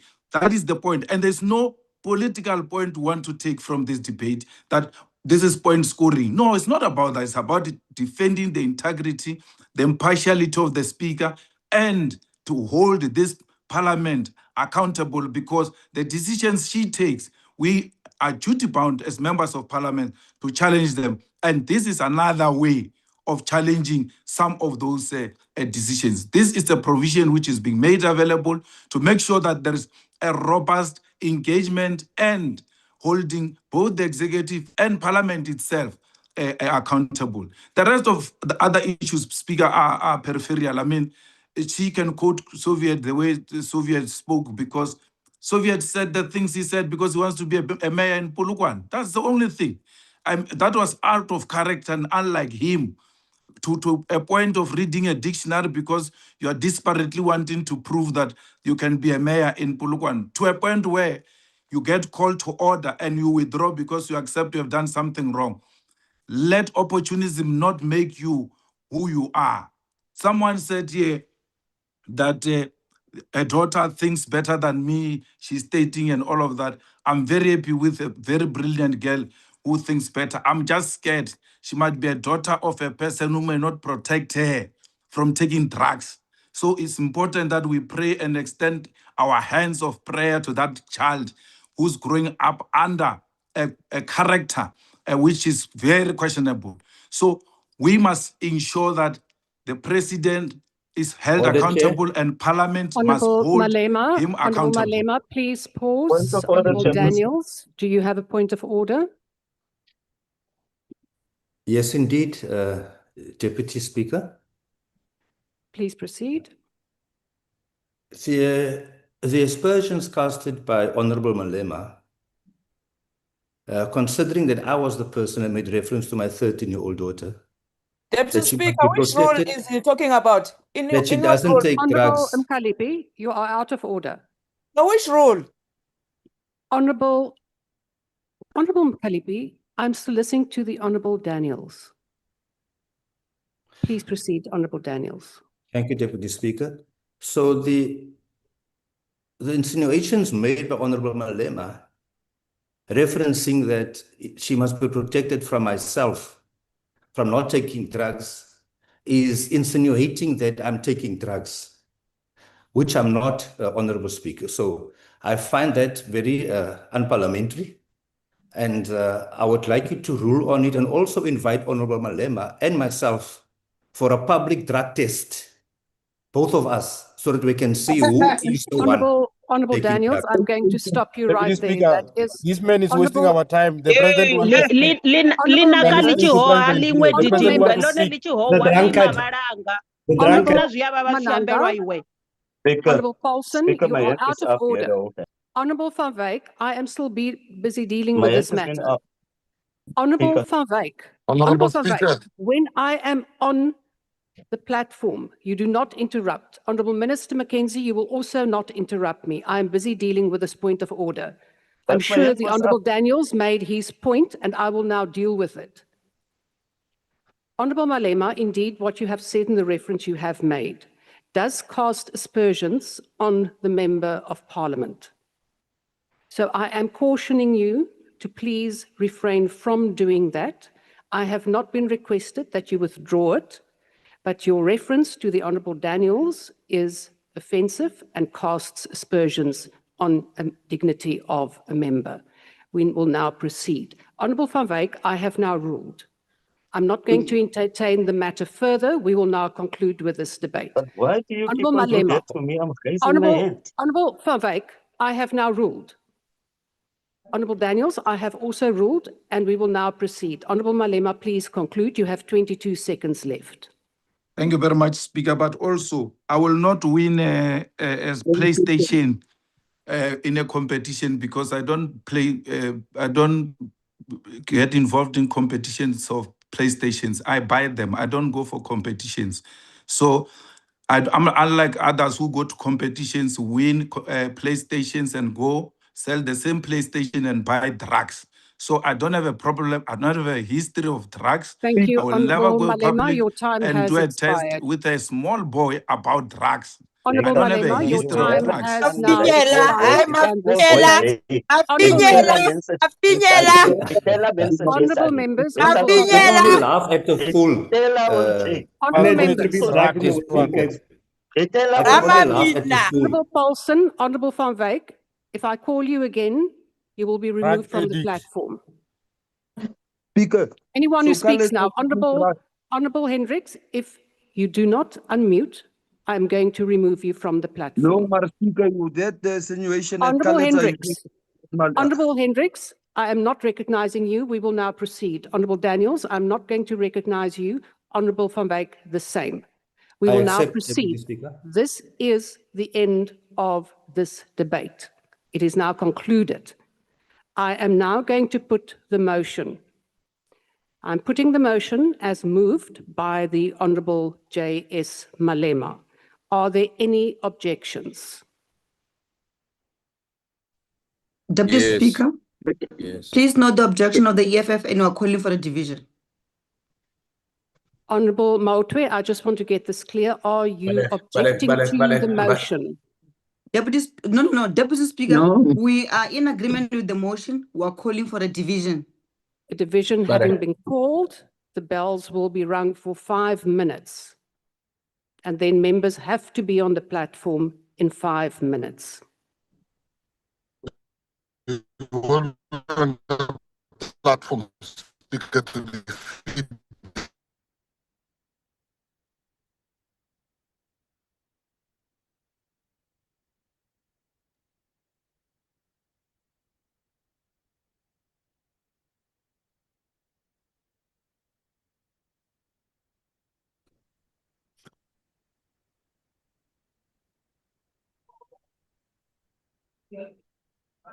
Deputy Speaker, can you hear me?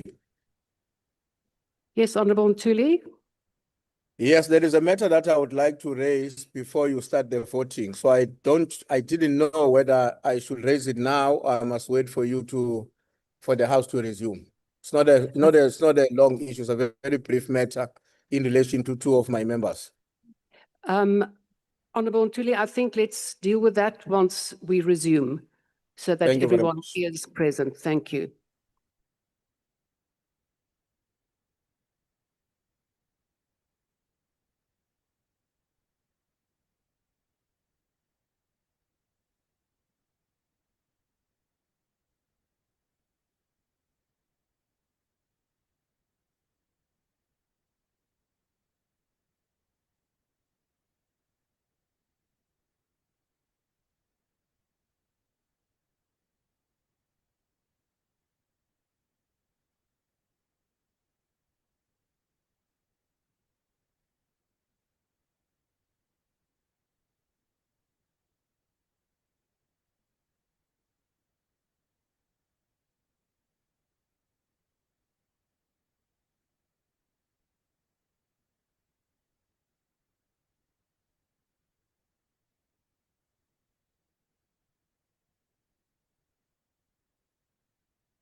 Honourable members, we will now resume.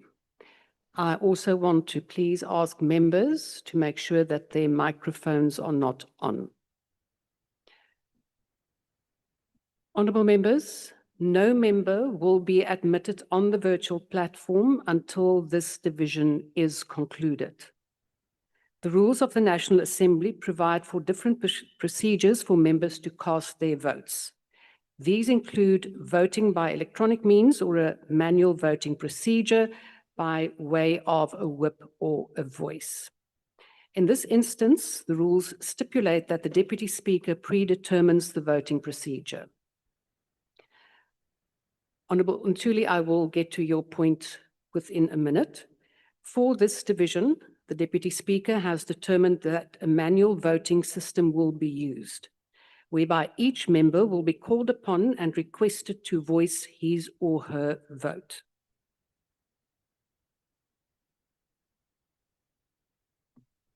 When a member is called to indicate their vote, they must unmute their microphone and enable their video for authentication purposes. Honourable Ntuli, if you have anything now to add in terms of members of the ANC who are not available or who have lost connectivity or who will not be able to activate their cameras, please indicate now. Honourable Ntuli.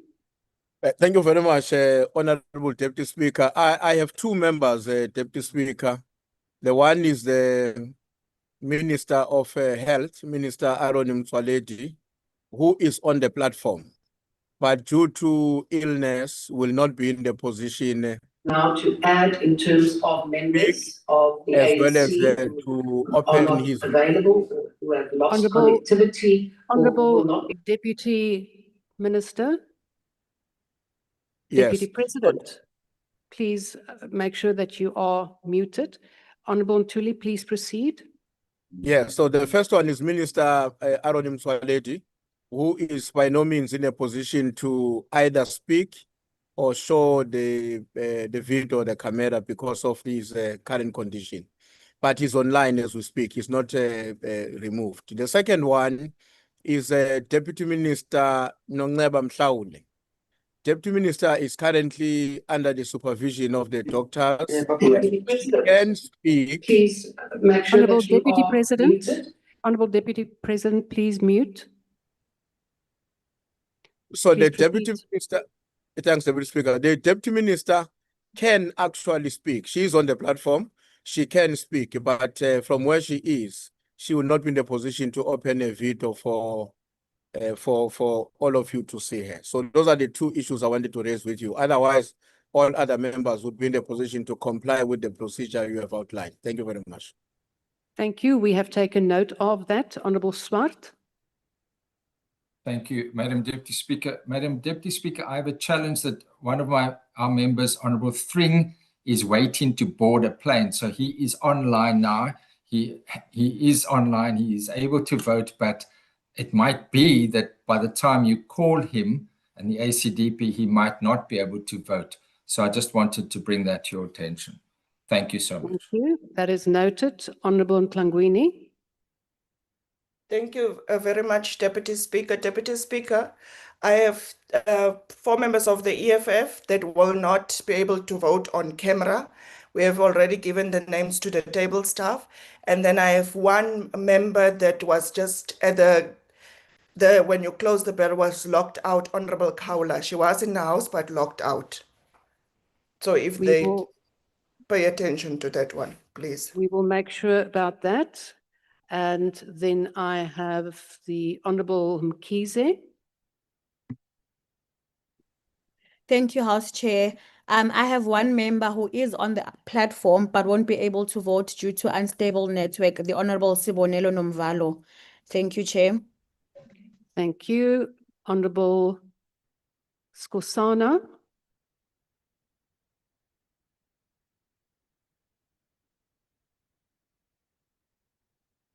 Thank you. Thank you, Deputy Speaker. I just want to find out for the future, if members are not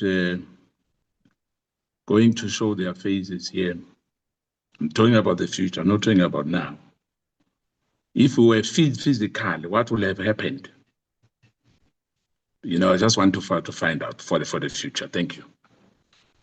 Thank you, Honourable Skosana. Not that the time is now to discuss the future, but I will indulge you in this situation. We have in fact discussed this matter, and it was also discussed with the Chief Whips.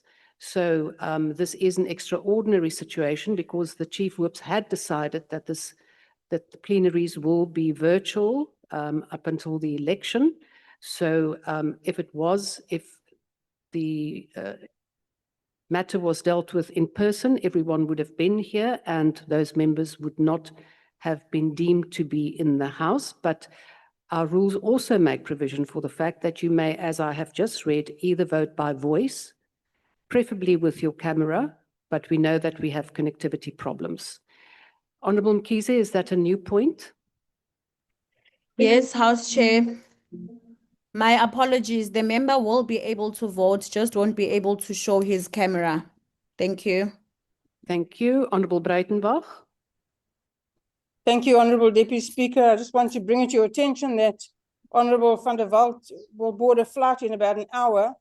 I hope we get to her before then, but if not, then she may not be present when she's called. Thank you, Honourable Deputy. Thank you very much. We will now proceed, honourable members. Before you proceed, Honourable Deputy Skosana. Speaker, before you proceed, I've raised my hand. I'm saying, understanding that you've discussed that, I'm still saying to you, you have not answered me. You've not answered me. I'm not talking about us, you know, I'm talking about this parliament is not going to end with us here. Generations to come. I'm saying to you, if members, if we were in parliament, what would have happened? If we were physical and somebody is sick, is in hospital, he's saying, no, I'm in hospital or is suspended. Whatever a reason is it, no, I don't want us in the future for anyone to object because we are setting a precedent here. We are setting a precedent here to say people can participate even if they are in hospital. Honourable Member, I'm going to answer you now, and I think this is a matter that you must take up with your Chief Whip. This has been discussed by the Chief Whips. It was approved, so it is not setting a precedent. So we will now proceed, and you are quite correct that you're asking something about the future. We are now busy with this voting session, not the future. So I do propose that you take it up with the Chief Whip's forum through your Chief Whip, where it can be dealt with for future instances. Honourable thank you. Thank you. Honourable Skosana. Thank you. It's noted. We will now proceed. I'm saying to you, it's noted.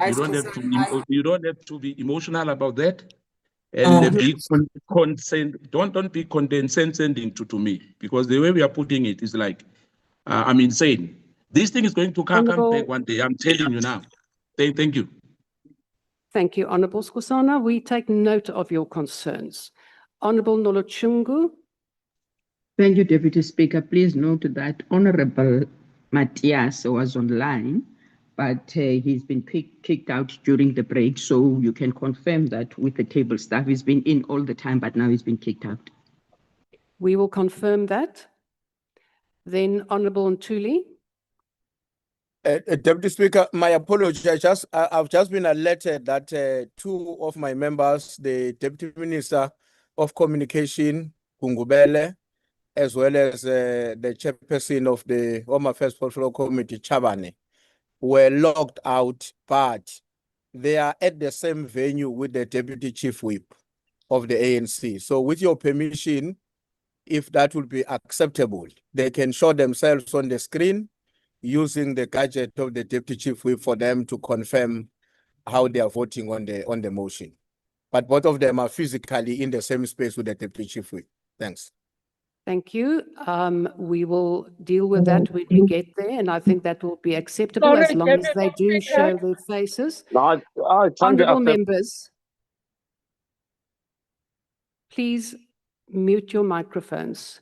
Honorable Mkhize, is that another matter? Honorable Skhosana, I'm not going to entertain a debate with you now on voting procedure for today or for the future. This has been decided by the Chief Whips. So, Honorable Mkhize, is there another member? No, Yes, House Chair. I'm not Order, raising my Comrade hand Skhosana. because of that, please. Honorable Mkhize, is there another member? Yes, House Chair, there's actually two other members, which is the Honorable Siyabonga Mkhize and the Honorable Carol Mafachane. They are on the platform. Can they be considered but won't be able to vote? Yes, we will They won't be be able going to through. speak, but they are on the platform. Thank you, Chair. We will be calling all the names, and I will explain the procedure now. All the names will be called, and if you cannot switch on your microphone, or rather your camera, it is acceptable. We would prefer that you work through your Chief Whip as you have done now, but we will now proceed with the voting. Honourable members, I've raised my hand on another matter, Chair. Now, what is I've your raised my other hand matter? on another Honourable matter. Skhosana? I've been abused now. What? Honourable Chair? Skhosana, you are not going to Deputy delay Speaker. the voting on this matter. Deputy Speaker, I'm not delaying anything. I've got the right, Deputy Speaker, to raise an issue. You can't say to me, I'm delaying a matter. I'm I saying to can, you, in fact, say you that just to you, said you that are now. now in The Chief contempt Whip for of the MK voting must assist procedure. us. Chair, Deputy Speaker, I'm raising another matter. I'm not talking about this. There's a matter which was raised We by the are deputy. in, I am now busy with the voting procedure. So this is a final warning. Honorable You will be Gungubela removed from the platform. is Honourable going to be allowed. Papane, Honourable Papane, what is your point? On a point of order. Honorable Deputy Speaker, I think we are being abused here. A procedure have been outlined and all chief whips have agreed on how to handle the matters of voting today. I just want to plead with you, Honorable Deputy Speaker, that we proceed with voting. Thank you very much. Honourable Papane, that is exactly what I'm trying to do. Honourable Dugmore, I hope that you have been covered by the Honourable Papane. We will now proceed. Honourable Skhosana, I am not entertaining a discussion on this now. This was discussed by the Chief Whips, and there are no other matters that you have to raise right now. You can take it up with your Chief Whip, and we will now proceed. Honourable members, in terms of the rules, all members present on the virtual platform, when the question is put with the admissions to the platform being closed, must vote or record an abstention. Honourable members, please mute your microphones. This rule does not apply to a minister or deputy minister who is not a member of the House. The Secretary will call each member from the membership list, starting with those from the largest party. Members will be called by their surname, followed by their initials. To facilitate this process, I will appeal to honourable members to indicate only their vote, not add a preamble, a statement, and also without delay. We have to be very sure that we hear every vote. Members must simply indicate yes, no, or abstain. In the event a member's name is called and they are present, but for whatever reason do not indicate their vote, an opportunity will be provided for such members to raise their hands after the last member is called from the list, at which point they will be recognized to cast their vote. So, honourable members, we will now proceed. The question before the House is that the motion as moved by Mr. J.S. Malema for the removal from office of the Speaker be agreed to. Those in favour of the removal of the Speaker from office in terms of section 52(4) of the Constitution will say yes. Those against the removal of the Speaker from office will say no. Those who want to abstain will record their vote as such. Voting will now commence. As mentioned earlier, no member will be admitted on the virtual platform until this division is concluded. The secretary will now proceed to call members. Adams, RC. Yes.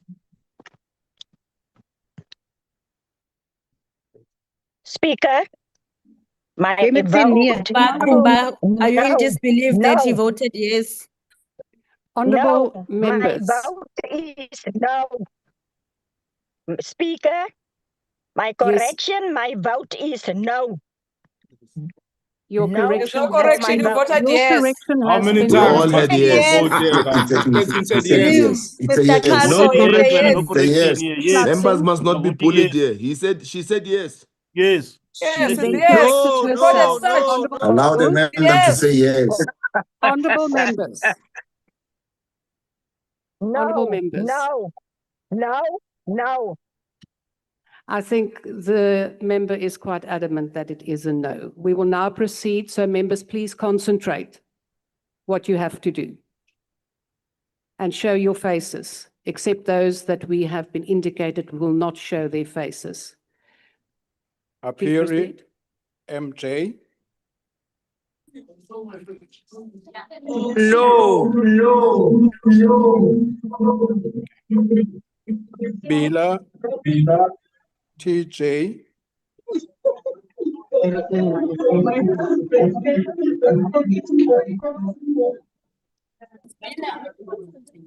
I vote no. No. Speaker, no.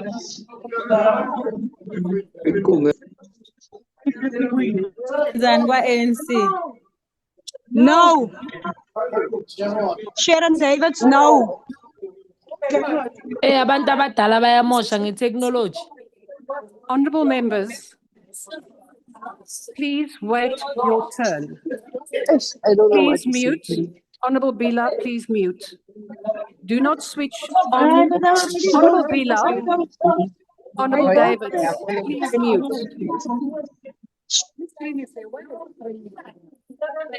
Honourable Bila, please mute. Could I just explain to you members that you only unmute once your name is called? Honourable Ndabane, please mute. You do not switch on your camera before your name is called. What is happening is that there is an echo. Honourable Matashe, Honourable Matashe, please mute.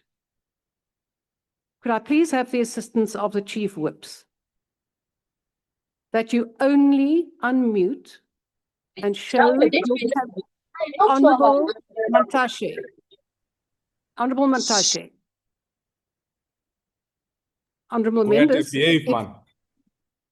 Honourable Loze, I am also going to remove members from the platform if you do not.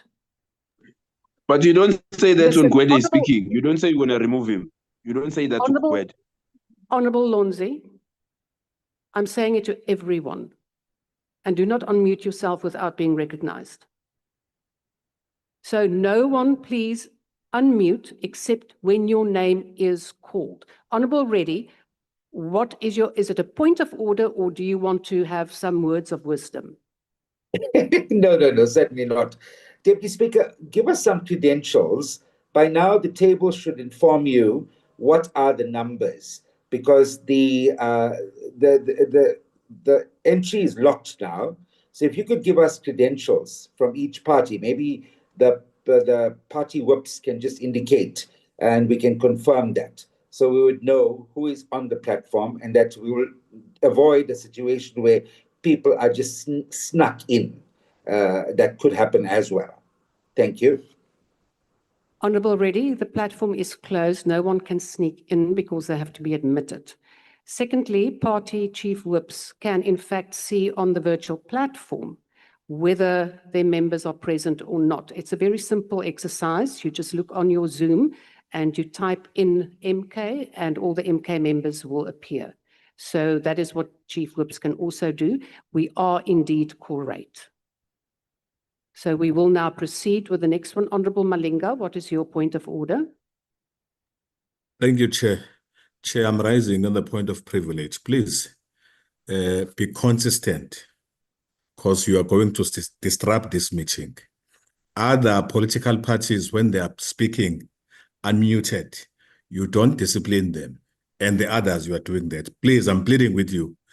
Please, the principle of consistency, please deal with it. Thank you. Honorable Malinga, I know that this is apparently very important for you, and I agree with you. So I am requesting members to not unmute, whether it be a minister, a deputy president, as I have said. Please do not unmute unless your name is called. We will now proceed. The table will now continue with the names.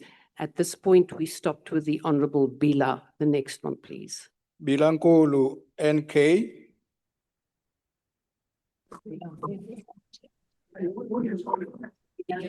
No.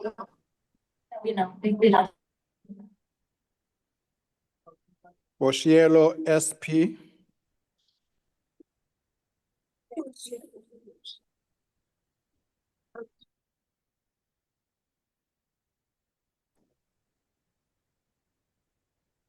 Boshielo SP.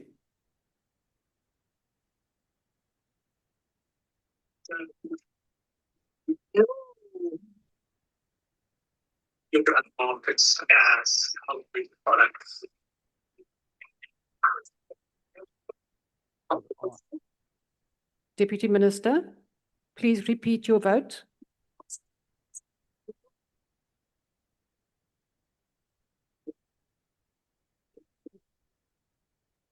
Okay. Deputy Speaker, Honorable Reddy keeps his screen on. He's disrupting. Yes, but I would prefer that you do not switch on your cameras before you are actually going to vote, because it's all a matter of bandwidth. Please assist us. Honorable Thank Dudmore. you. Thank you for that. I said my vote is no. Okay. Thank you. Voters A.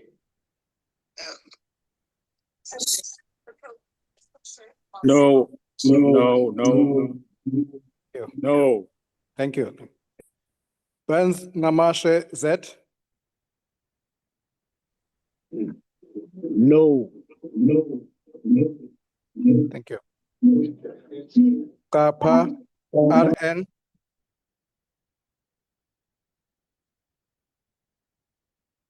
Kapa RN.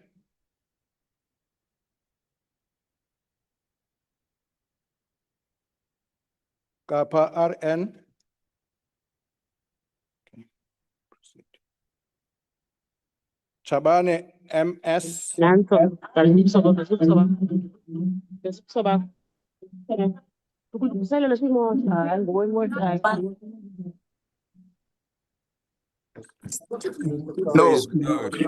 Copy is no.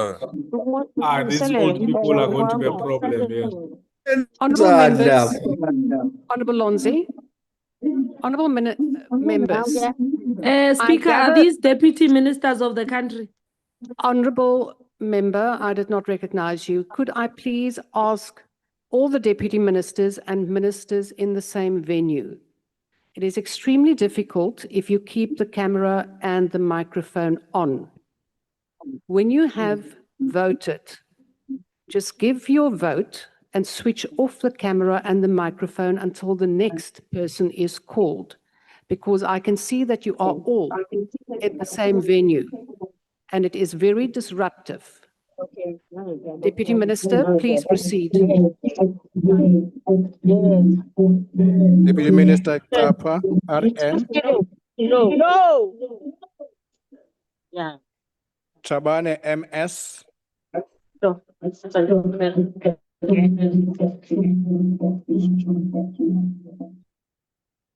Tshwane MS. Trying to help her. It's not mine, it's hers. No. No. Chauke Adonis TM.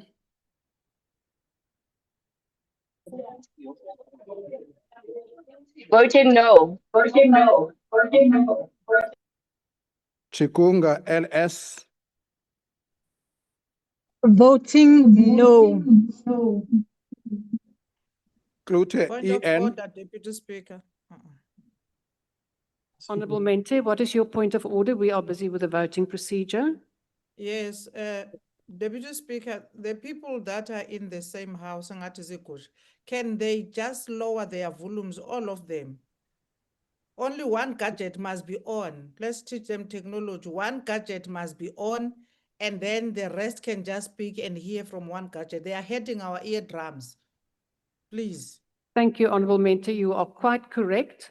So could I ask all the ministers and deputy ministers in the same venue only have one device on, the microphone, microphone's volume on. Deputy Please Speaker, switch off the rest. Honorable Motwe, what is your point of order?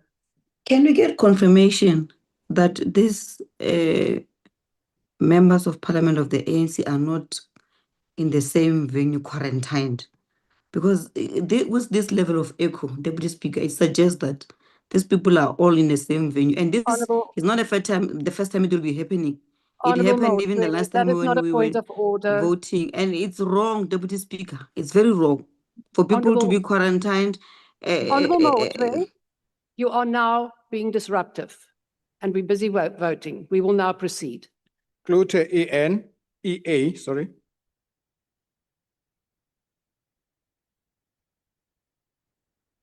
Klute EA.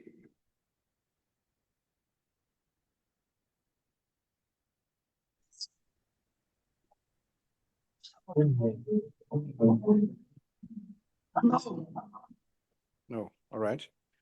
Chrissy BD. Chrissy BD. No. Thank you. David SW.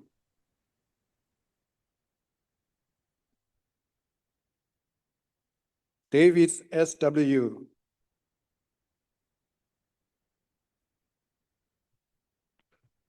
We proceed. Didiza AT. Speak. Hello, Sharon Davids. I'm voting no. There's something wrong with this thing, you see. Look, it's recorded, but it's not taking through. But the Deputy Speaker AEN Tribula is technology. subjected here. It's tough, it's tough. We've been subjected. David SW.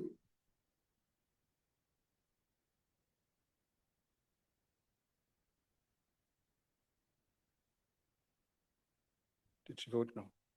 All right. Tikhale MC.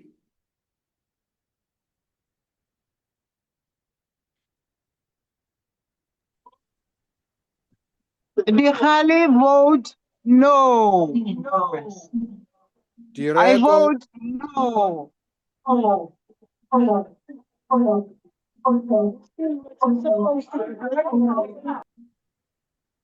Direko DR. Direko vote no. Thank you. Ditebe SL. I vote no. Dlelanga M. I vote no. Dagmo CM. I vote no. No. Hello. Tundra ML. Tundra ML. No. Thank you. Frolic CT. I vote no. Gancho N. I vote no. Galega Mazibuko NA. I vote no. Gigaba KMN. No. Gina N.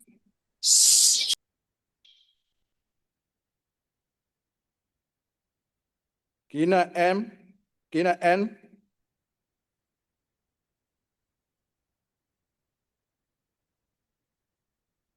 Okay, we proceed. Kodlimpi Z. No.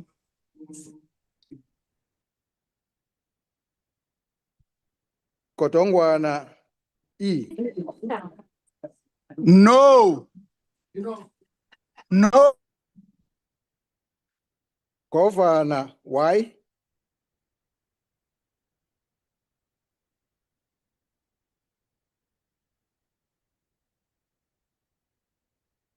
Governor Y. If you could please unmute. No, no, No. no. Kungubele M. Show your face. No. Hala MM. Hey, I'm done. No.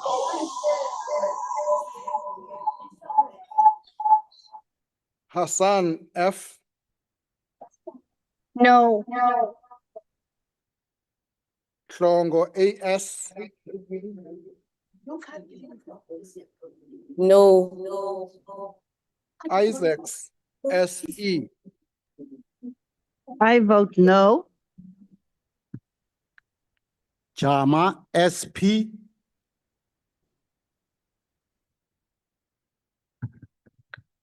Jama SP.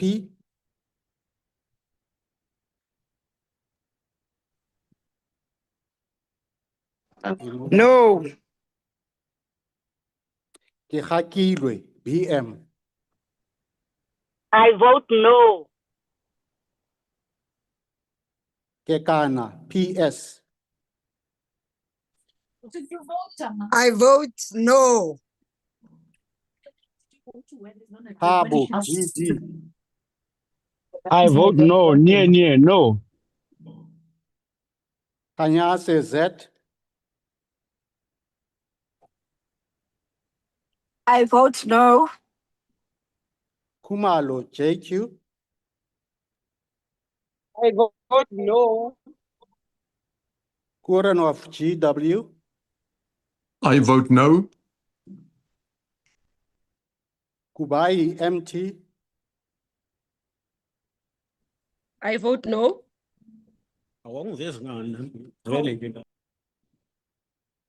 Kumbaka AN.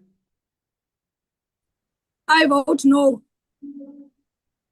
Lamola RO.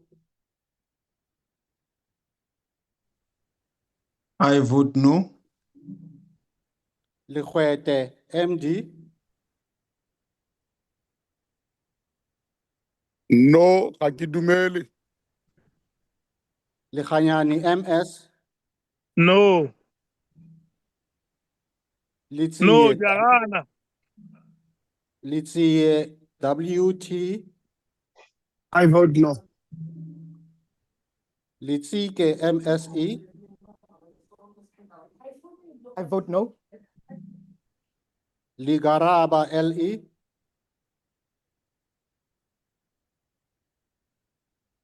Ligaraba LE.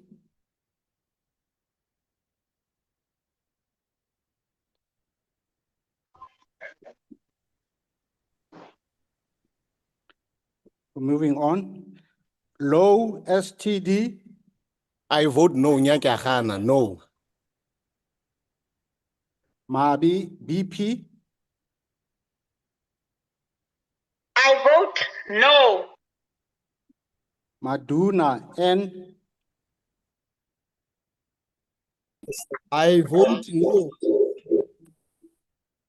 Maecho SM. I vote no. Magagula TE.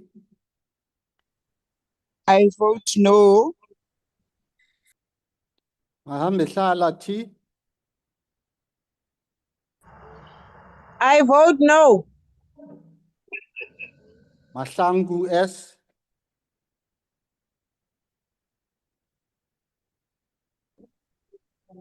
I vote no. Awan, yeah.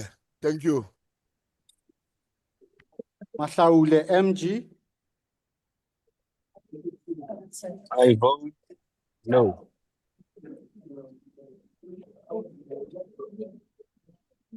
Mahlaule MG. I said I vote no. Mahlobo MD. My vote is a no.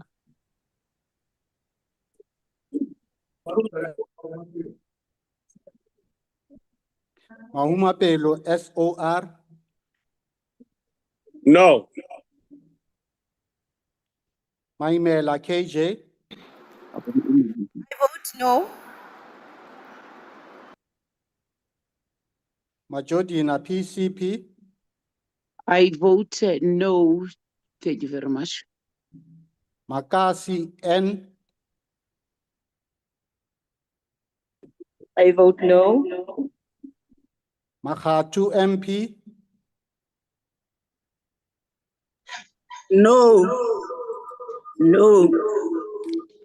Makubela, Could we just, I just want to, my apologies to interrupt. Honorable Schlazu Webster, you have your hand raised. Is this a very urgent point of order? It is urgent, Deputy Speaker. I'm concerned that I was skipped because my surname is H and my name wasn't called. We do it in terms of parties. So we start with the ANC. You can join ANC any day. You can join Honorable ANC. Honorable Dagmore, you were not recognized. We are busy with a voting procedure, honorable members. Please proceed. Makubela, LS.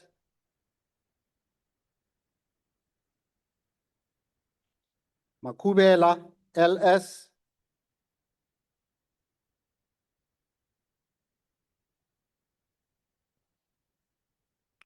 Malimacha, CN.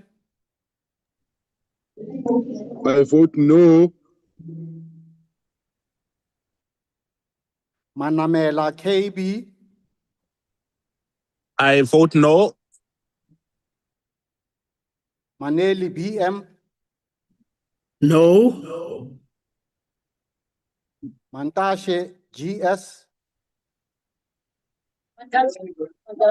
SG. No. No.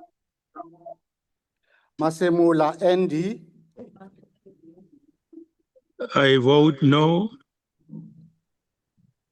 Mashatile, SP. I vote no. Masina, MC.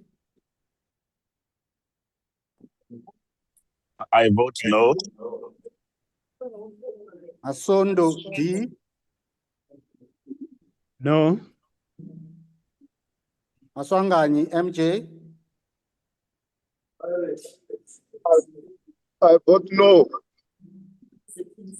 Matabata, CS. I vote no. I vote no. Matafa, Okay, my OM. hand is up. Honorable Mkhize, what is your point of order? Chair, I'm very concerned. In terms of the rule book that you read, it said that members should be logged in.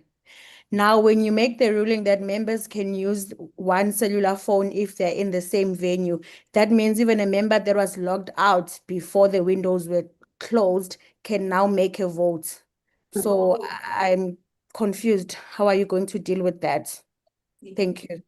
Honorable Mkhize, I only refer to members putting down the volume on their own individual devices because they are in the same venue. So it doesn't mean they are not logged on. We are also checking at the table as a member votes whether their name is in fact on the participant screen.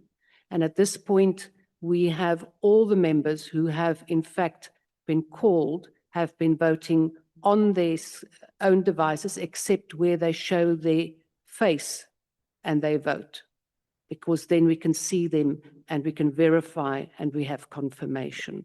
Honorable Dagmore, is that another point of order? Yes, Speaker, it's a point of order.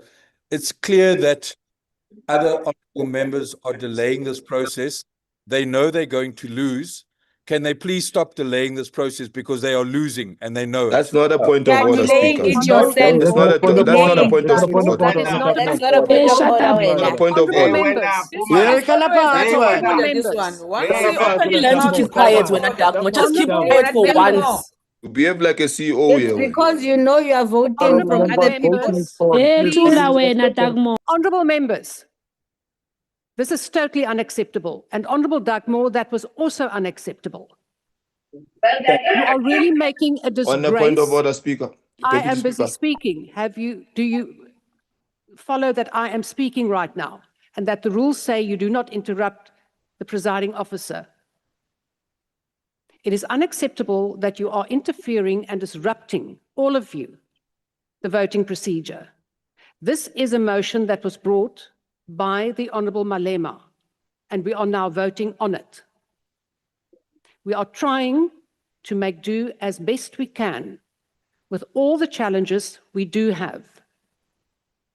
So I do request members to now please act in a way befitting for a parliament when you vote. All of the procedures have been approved by the chief whips, and we will proceed according to the agreed upon procedure. Honourable Mtetwa.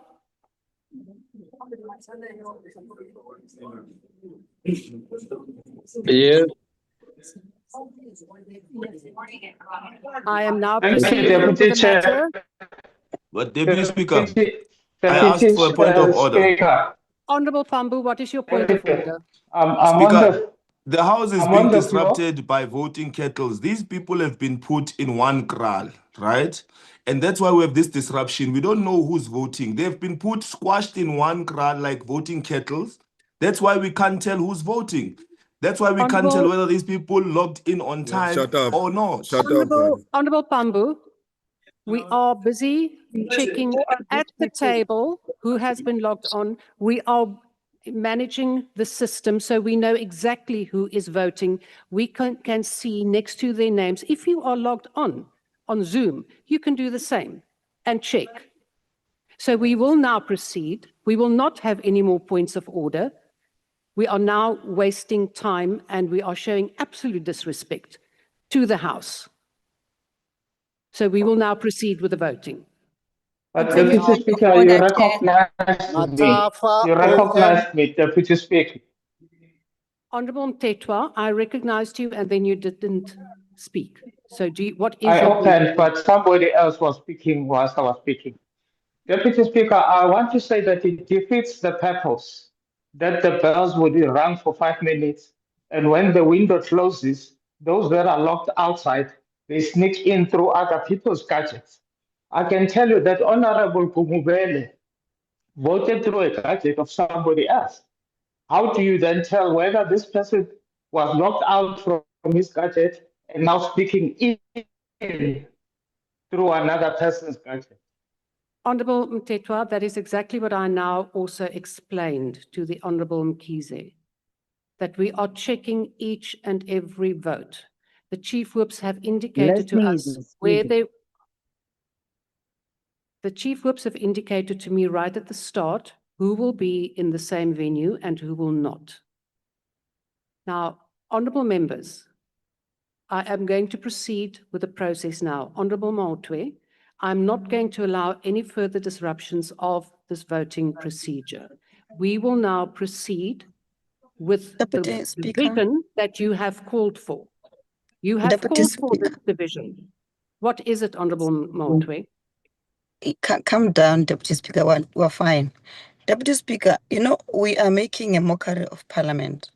Indeed, we as the EFF, we've been, and even on this very motion, requesting that we all convene at the Dome and so that we can deal with this matter. It is the ANC that rejected our proposal.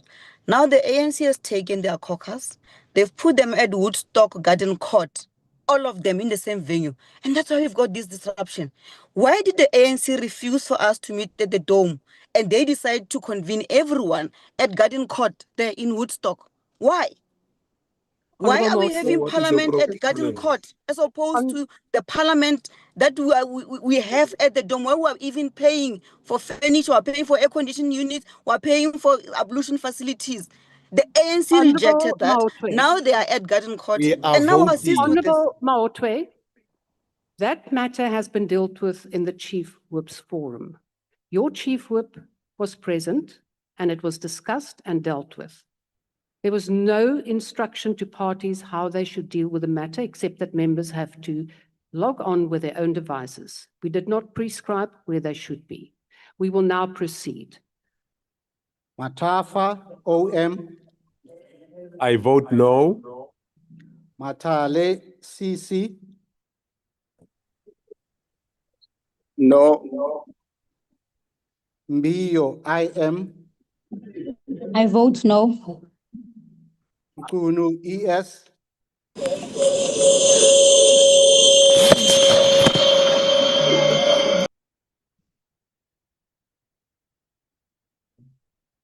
Nkunu, ES.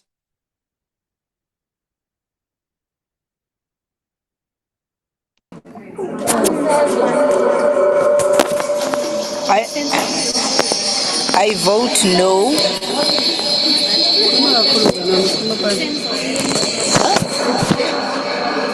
What?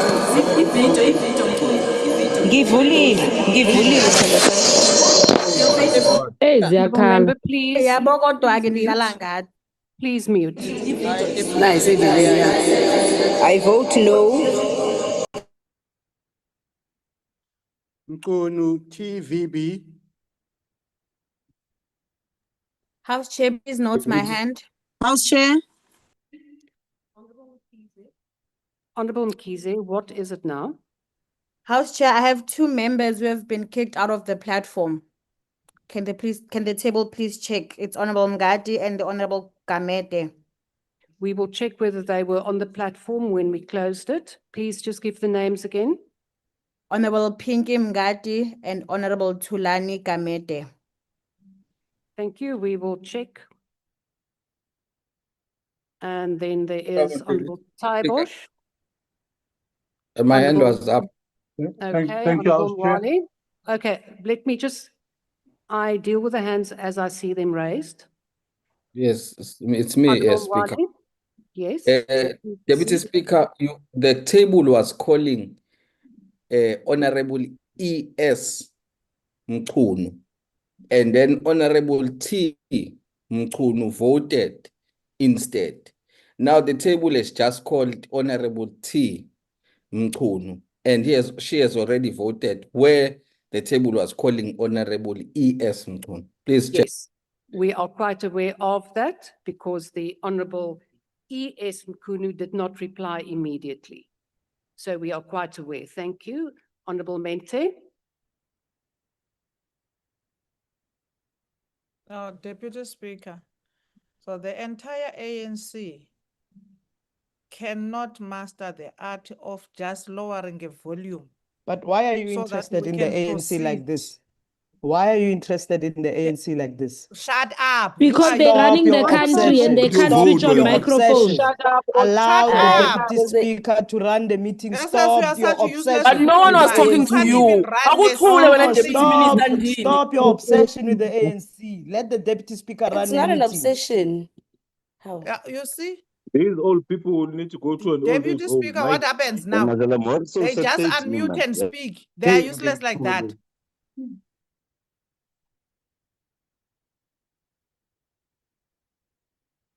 We can't hear you, Deputy Speaker.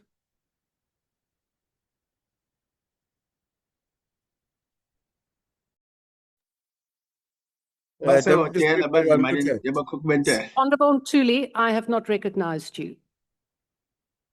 Honorable members, we will now proceed with the voting. And this is my ruling. There will be no comments now. Honorable Deputy Speaker, I've raised my hand long time ago. Honorable members, you are raising frivolous points. You are raising points about a party that can't turn down the volume on devices. That is not a point of order. How did We you are know? now- Because you have not. You have. Honorable Matulewa, you are now disrupting the procedure. Deputy Speaker. Honorable Mashlatsi. Thank you very much, Deputy Speaker. Deputy Speaker, you must seriously consider this problem of the party that... What is this? This guy's always...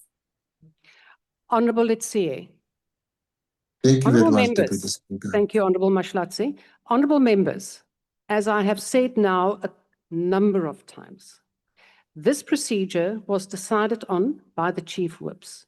There was no decision on how parties would individually deal with a matter, whether they are in one venue or whether they are in separate venues.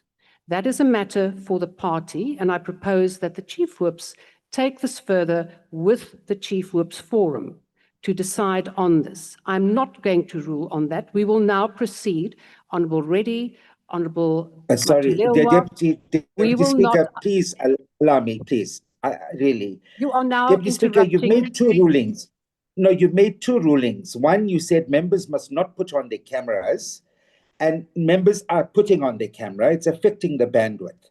And the second one, you said you're not going to entertain points of orders. And yet we are having a whole lot of this. Now, the point that's being raised is a very valid point. The Chief Whips Forum discussed everything else except this. And I see that there's a loophole that's being created here, and we must be aware of this. We don't want processes of parliament to become farcical, because now you have a situation where members are sitting in one place using one device. We never thought that somebody would be such big crooks when we had the Chief Whips Forum, but this crookery has now come to light. What are we doing about this? Honorable Reddy, I sit with the Zoom in front of me. I have the participants list, and the members of the ANC are on separate devices. So your point is not valid. And we will now proceed because you are now interrupting the process. You are in fact now trying to stop the process, which I will not allow because we are in a voting procedure. So, Honorable Ntuli, I am not entertaining any more points of order. We will now proceed. It's not a point of order, Chair. It's members who have been kicked out over and over from the platform. We will take that up. The table is quite aware of that. And we have, in fact, for your confirmation. Then we can't carry on if the table is aware, Chair. This is unfair. That's right. We can't carry on if people are being kicked out. You can't expect us to carry on and vote when our members have been kicked out by your system. No, Chair. Honorable No. Mkhize, we are quite aware when a member was Fix on. it. Let's take a break, then you fix it. Honorable Mkhize, you are now in contempt. And I will warn you now. No. This is your final warning. Honorable Sorry, Reddy, Deputy Speaker. No, it's Honorable not Reddy, contempt. I am on the platform. But you can't say that's contempt. The is Chief Whip contempt of to speak MK whilst is I am explaining speaking. something that makes Honorable perfect Reddy. sense. Honorable Reddy. And you're not responding to that. Honorable It's not Reddy, fair. I am busy, but the Honorable Mkhize is not giving me the opportunity to explain. That is disrespectful. That is in contempt of the chair. So I have now explained how it works. We sit with all the members online. There are 404 people online, including the staff. So we know exactly who is on. We have taken photos of when the platform closed. We know exactly who was online and who was not. This is also being recorded, so we know exactly who the participants are. Please don't make inferences that aren't true just because you want to disrupt the whole process. Honourable members, we will now proceed with the voting. Any objections can be raised after the voting, then the vote can be challenged, but not whilst we are busy with the procedure. We will now proceed. Math and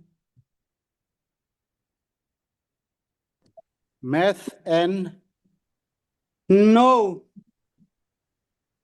Mkina, PS.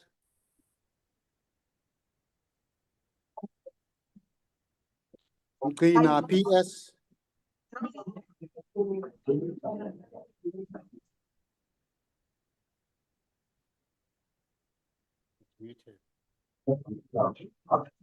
You are muted, member. Honourable member, you are muted.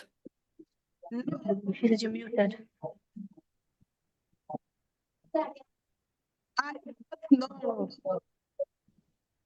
Mkweba, Chi. No.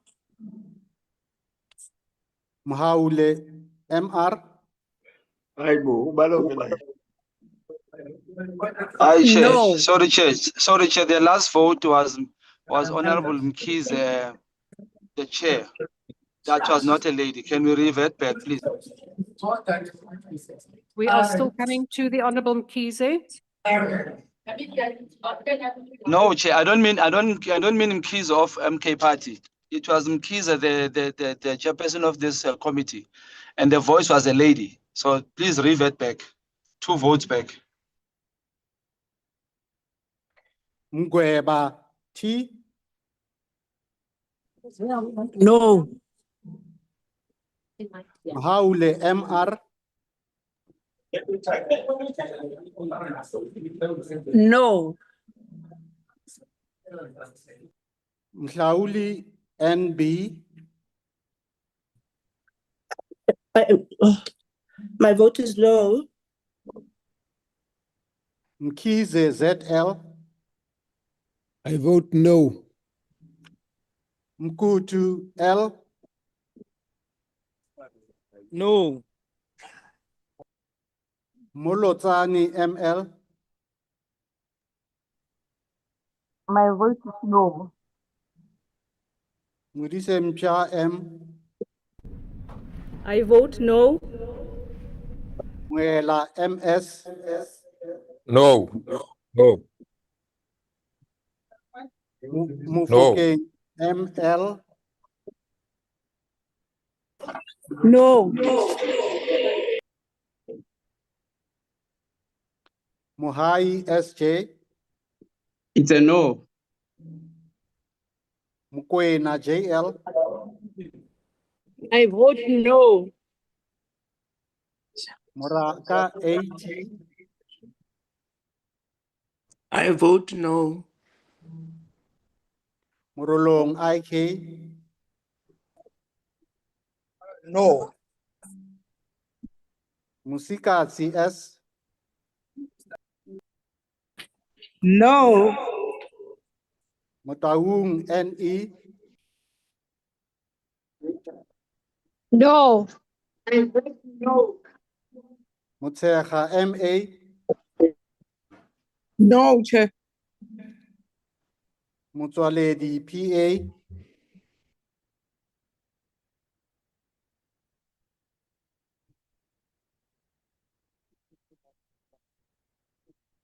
Deputy Speaker, you will recall that I had pointed out the situation about Mutwalet. Thanks. I just wanted to also now alert you that you can vote on behalf of the Honorable Motsoaledi. He is voting no. Mpapani DE. I vote no.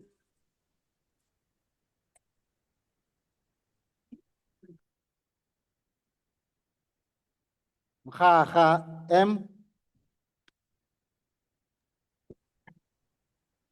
No. Mtolo NE. I vote no. Munyai TB. I vote no. Thank you. Mutambi AF. I vote no. Thank you. Mvana NQ. No. Nalumango RS. I vote no. Ndaben Abrams ST.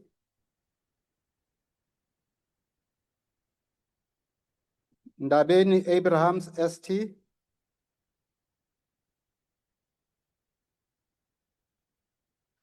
Ndalani NA. No. I vote no. Ndamase P.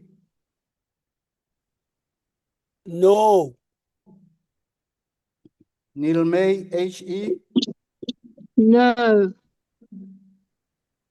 Nell AC. I vote no. Nemazinga Shabalala J. I vote no. Nkabani NP.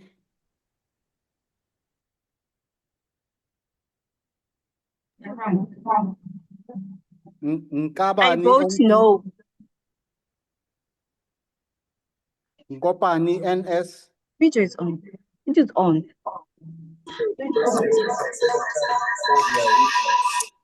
But that was Pasia's gadget. I Deputy. vote no.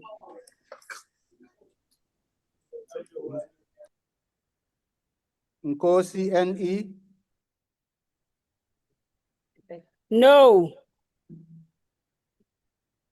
I vote no. Nkosi VA. My vote is no. Nonsele M. I vote no. Ngola X. I vote no. Nchalinchali LL. I vote no. Nshaveni KPS. I vote no. Ntuli DR.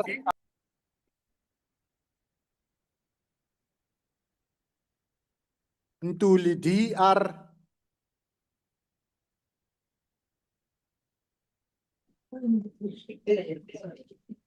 Dipuo Ntuli, I'm voting no. No.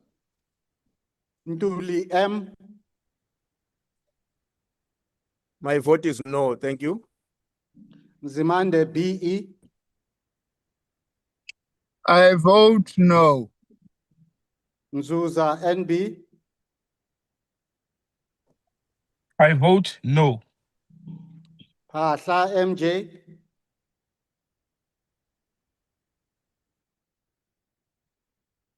Phahla MJ. Phiri CM. No, Mchuchus. I vote no. Polwani MB.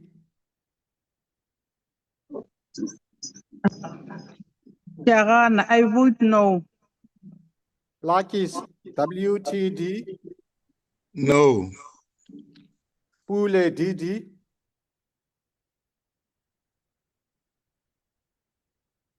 Pule DD.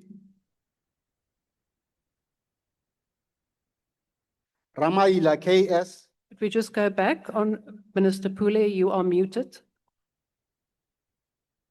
Pule DD. My vote is no, Deputy Speaker. Thank you. Ramaila KS. I vote no. Thank you. Ramokopa ML. Hi, Josephine. I vote no. I vote no. Ramokopa KD. I vote no. Ramulubeng KA. I vote no. Sangoni KLN. It's a no from me. Sapo L. No. Siebi AM. Siabi No. AM. I vote Siete. no. Siete MO. Voting no. Sikite M. No. Sikwati SC.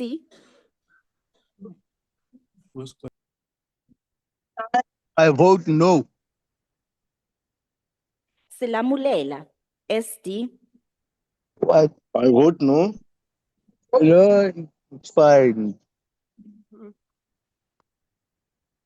Sine MM. I vote no. Shabangu FL. It's a no. Sibia NM. It's a no. Simelane TP, No. Siweya, RT,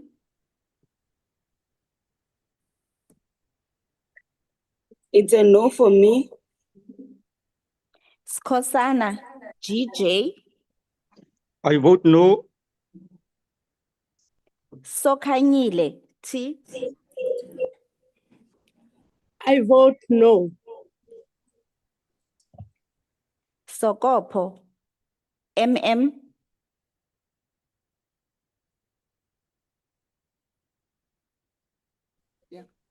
I vote no.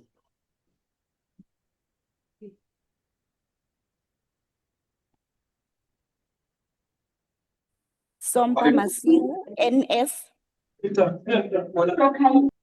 I vote no. Sokyu, MM, I vote no. Subrathi, SI, I vote no. Swats B, I vote no. Tau, MPF,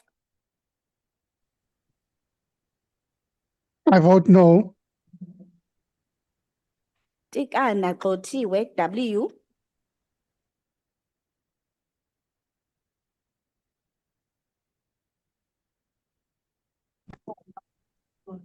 I vote no. Long, KC,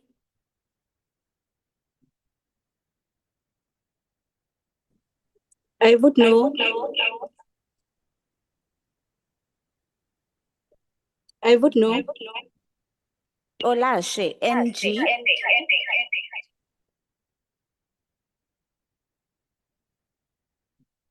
Olashe, NG,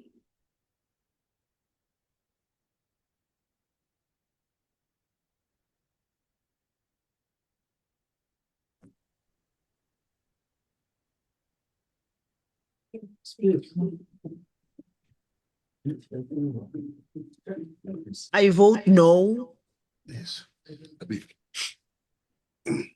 Oteti, NT, I vote no. Abanchaba, PP,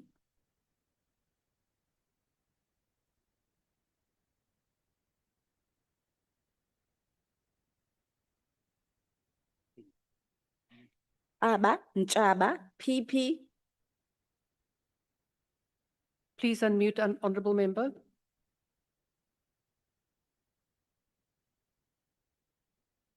Please unmute. I vote no. Hego, ST,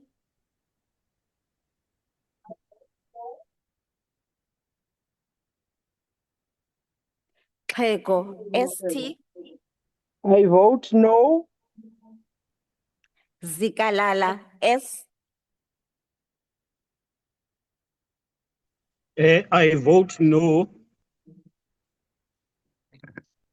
Abrahams, ALA,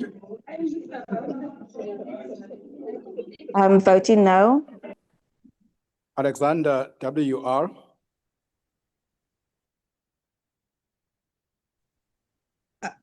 I vote no. Atkinson, PG,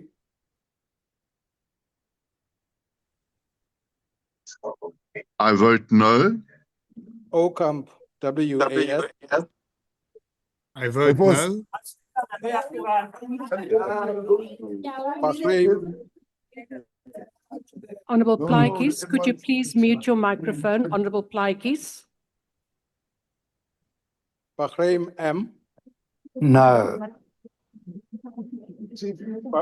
Baptia EV, Honourable Deputy Speaker, Honourable Bapti was thrown off the platform after the doors closed, so I'm voting on no on his behalf. Thank you. Honorable Chetty, please mute. Honorable Breitenbach, we will look into the matter, so we will just check Honorable Bapti if he was thrown afterwards, and then you, as Chief Whip, you may vote on his behalf. Thank you. Basson LJ, I vote no. Bateman AG, I vote no. Bath EM, I vote no. Bergman D, I vote no. Bloom JB, I vote no. Bodlani TK, No. Ballman NJ, I vote no. Breitenbach G, No. Berg MJ, Voting against.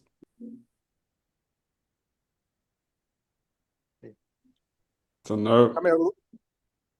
Cameroon I, No. Kasim Y, Honourable Speaker, the same applies to Honourable Kasim. He was thrown off after the doors closed. So he votes no. Thank you. Chance RWT, No. Che TM, I vote no. Christians DC, I vote no. Christy KA, No.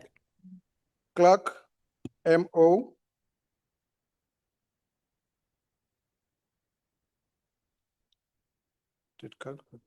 Clark MO, I vote no. De Blok van Skeltinga AD, I vote no. No.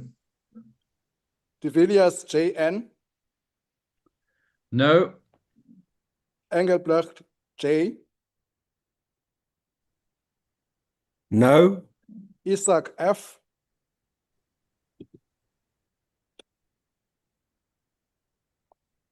No. Gondwe MM,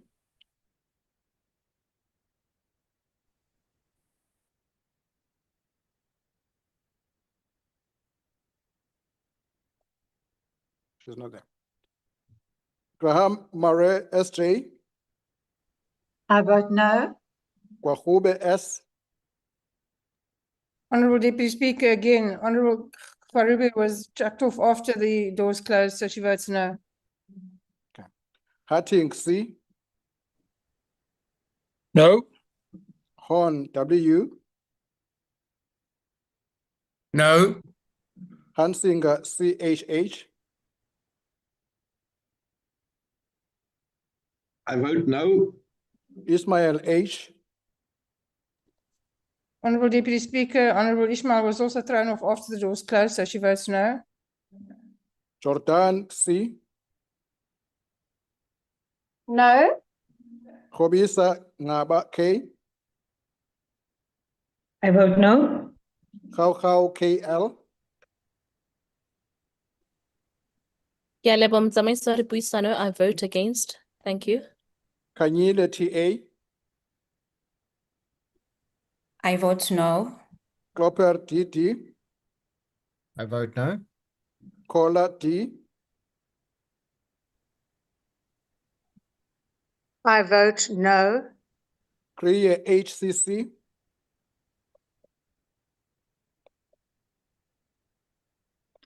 I vote no.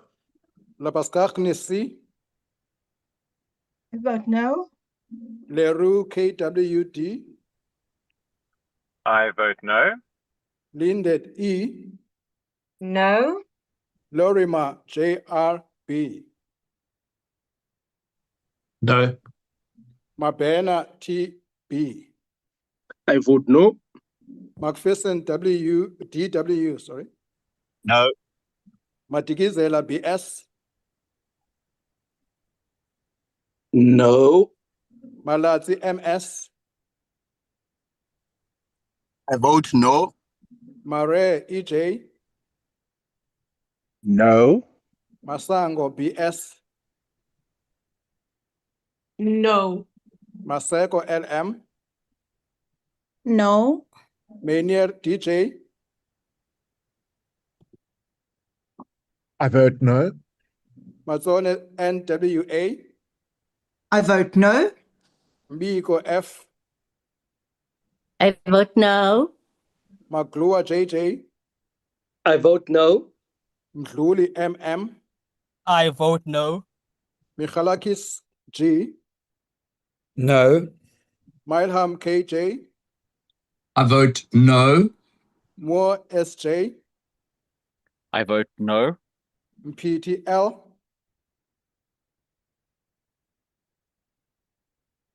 PTL, what is the platform? Mayberg NG, No. Nana ME, I vote no. Nodada BB,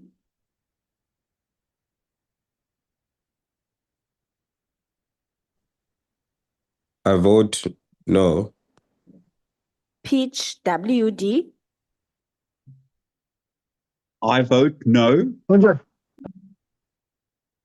Puli CJ, No. Potgieter LR, No. Powell EL, No. Ramongalo TR, No. Ross AC, No. Sarupen AN, I vote no. Schikkeling L, I vote no. Schreiber LA, No. Sitlolo IS, I vote no. Sheriff NK, I vote no. Shelembe ML,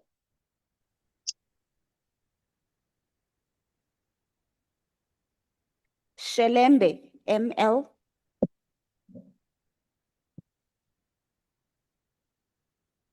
okay. Singh S, Honourable Deputy Speaker, Honourable Singh was also thrown off the platform after the doors closed, so she votes no. Sitole RJ, I vote against. Sweet CFB, I vote against. No. Smith R, No. Spies ERJ, No. Steinhazen JH,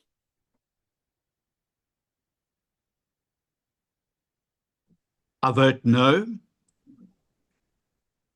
Van die Waard D, No. Van Zane AM, Honourable Deputy Speaker, Honourable Van Zyl was also thrown off the platform after the doors closed, she votes no. Vilakazi SG, Point of order, Deputy Speaker.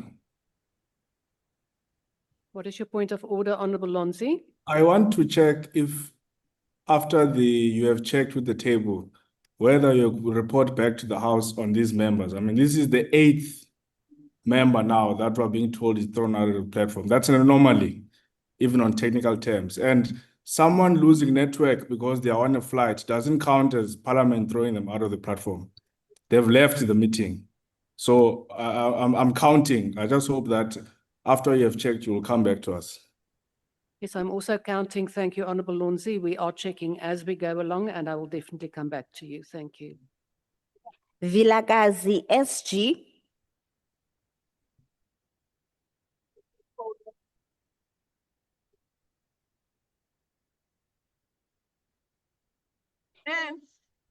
Wakeling KH, Ya rasa badabadal. Honourable Mkhize, please mute your microphone. Honourable Mkhize. The grannies are misbehaving. Honourable members, please mute your microphones. Honourable Mkhize, thank you. Wakeling, KH. No. Zondi, S.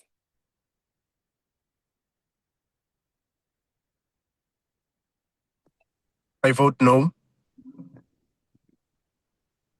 Abada, ZS. I vote yes. Utelezi, N. I vote yes. Cele, ZKA. I vote yes. Douglas, WM.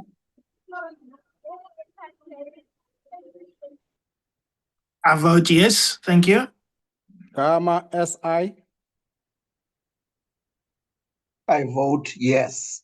Kamete, TI.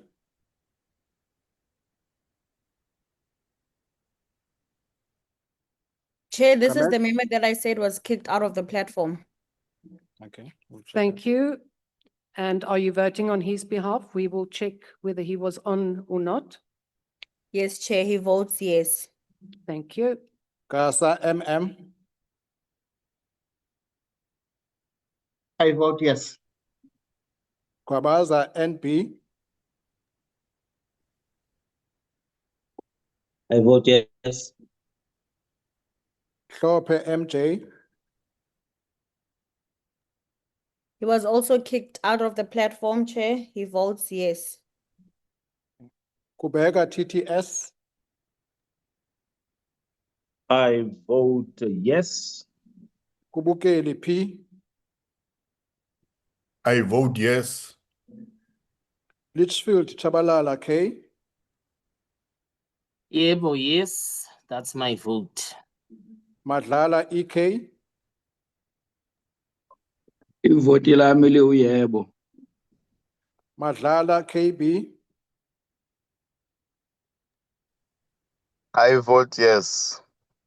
Mafahane, MC. Chair, I had mentioned before we started that I'll be voting on behalf of Comrade Mafahane. She votes yes.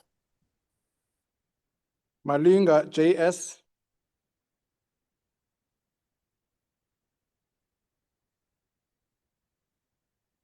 Malinga, JS. Mani, I M. vote yes. Okay. I vote yes. Thank you. Mani, M. I vote yes. Matutu, MJ. Chair, he was kicked out of the platform. He votes yes. Mbata, MS.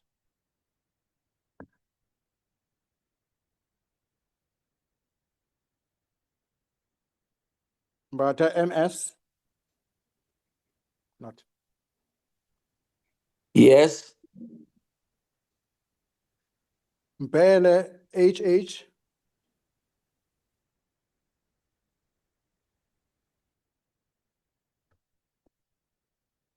Mbele, HH.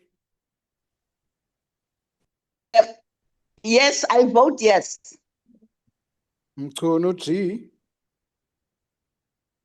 My vote is yes. Mjadu, TS. I'm voting yes. Mkize, P. I vote yes. Mkize, SW. I vote yes. Mkize, SP. I had reported, Chair, he votes yes. Mkongi, BM. I vote yes. Mlotshwa, SN. Yebo, yes. I vote yes. Mngadi, PP. She was kicked out of the platform, Chair. She votes yes. Mgqithama, JA.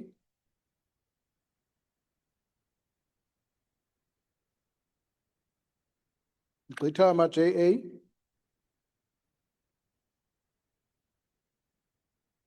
Comrade Mohale. Mutama, you're on mute. Is he here? Is on the platform. Mgqithama, JA. Honourable member, please unmute your microphone.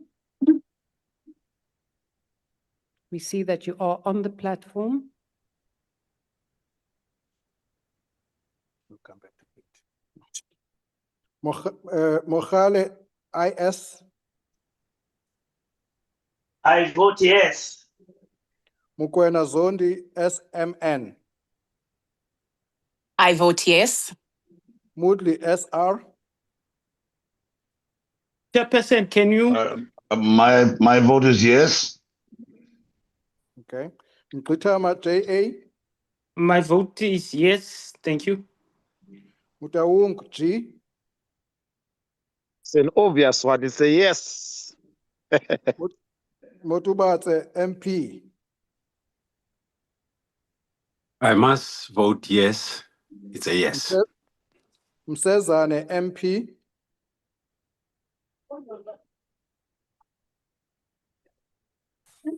The vote is yes, Mhlangaphambi. Mthethwa, ZE. It's yes. Mtolo, JB. Yes, thank you. Mtweni, NA.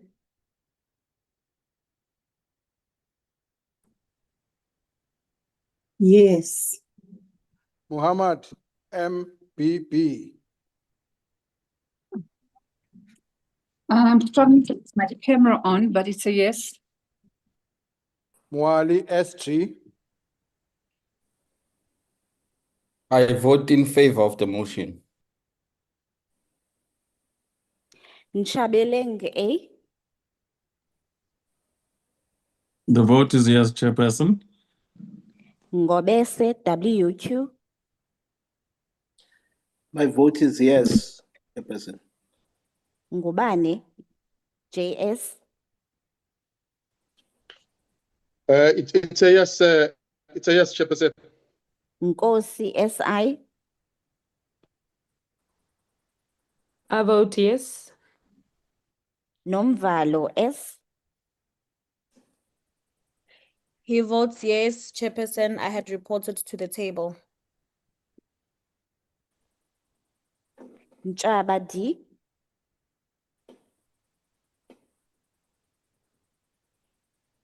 Nchaba, Yes. D. Yes. Numalo, NI.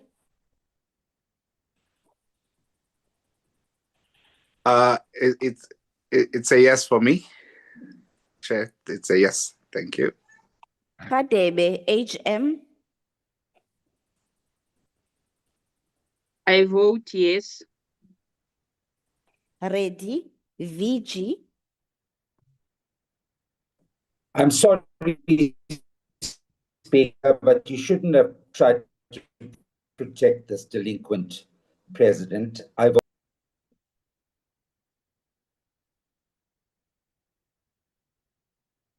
Honourable Reddy, we couldn't hear what you're saying because you broke up, but please, yes, no, abstain. Sorry, no. Am I audible? You are audible now. Am I audible? Yes, you are now. I just said that, yes, I said, sorry, Speaker, but you should not have tried to protect this delinquent president. I vote. I sugar. Silepe, LD. Is a yes, yebo. Shangaze, LG. I vote yes. Shongwe, CV.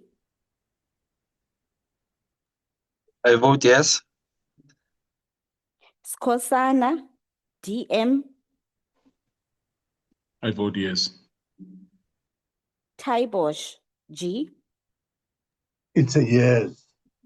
Yes. Temba, 80. I vote yes. Van Rooyen, DDD. I vote yes. Zuma, BES. I vote yes. Aris, LH. I vote yes. Lose MP.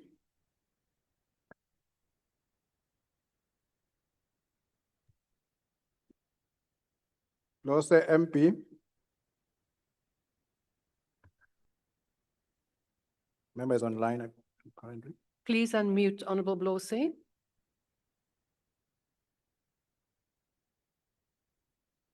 Technology. Honorable Blose, we see that you are online, but can you please just unmute?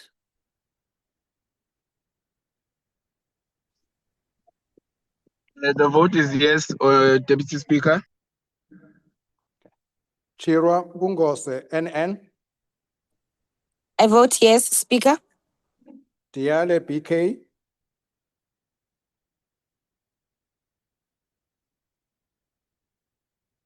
Diale BK. Sorry, Deputy Speaker. She was online. She got kicked off. She's voting a definite yes. Dlamini M. I vote yes. Quilishe S. I vote yes, Speaker. Kaula MS.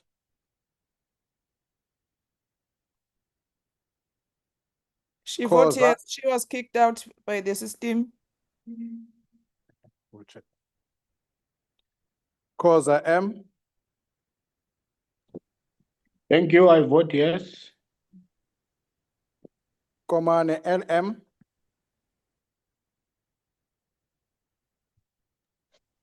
Was kicked out by the system. He votes yes. Letlape MS. I vote yes. Komani. Thank you. Komane. I vote yes. Okay. Lonzi S. Yes.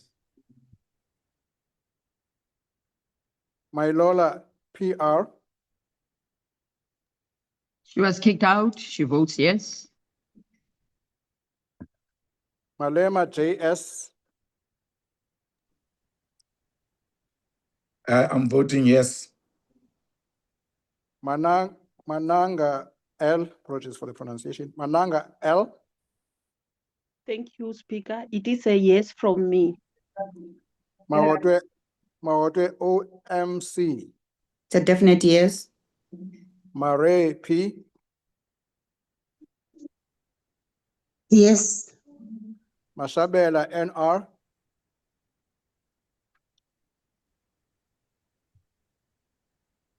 Yes, Speaker. Matulelwa B. I vote yes, Deputy Speaker. Matheus L. I vote yes, Chair. Matthias NS. He was kicked out. He votes yes. Matiwane C. Ewe makambi ngalo mzuzu.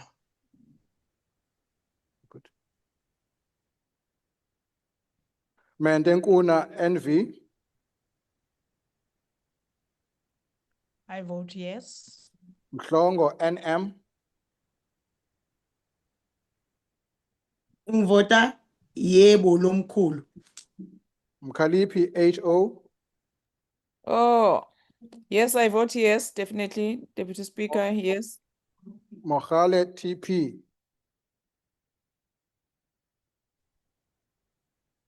I vote yes. Mohlala MR. Yes. Mokwele TJ. Kya dumellana? Mthethwa E. Yes, Deputy Speaker. Niehaus CG. Thank you, Deputy Speaker. I vote yes. Ya yebo. Noluchungu NJ. I vote yes. Tlangwini EN. I vote yes. Pambo V. I vote yes. Paulson MN.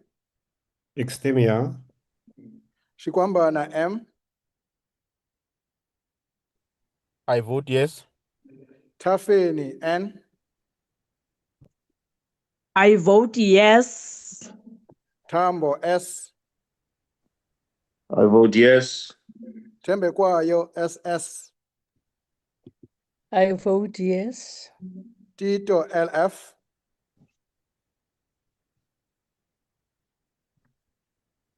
I vote yes. Buthelezi EM. I'm voting against. No. Was I Buthelezi. audible? Yeah, I'm voting against. Okay, thanks. Buthelezi NZ.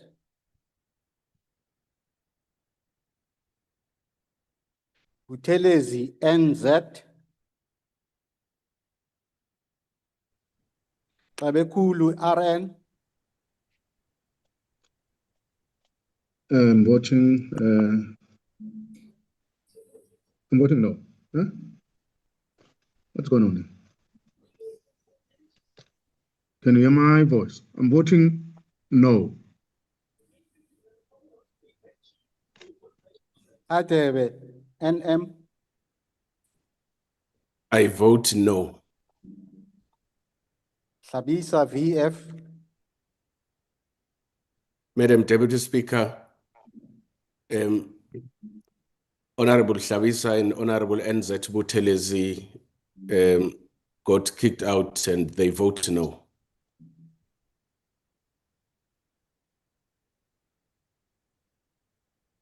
Kengwa M. No. Langa TM.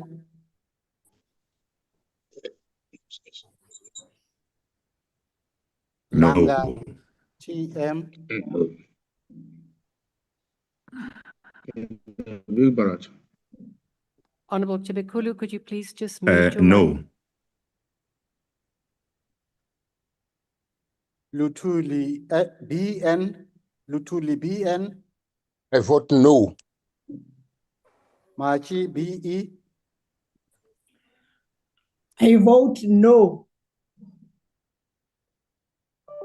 Majozi Z.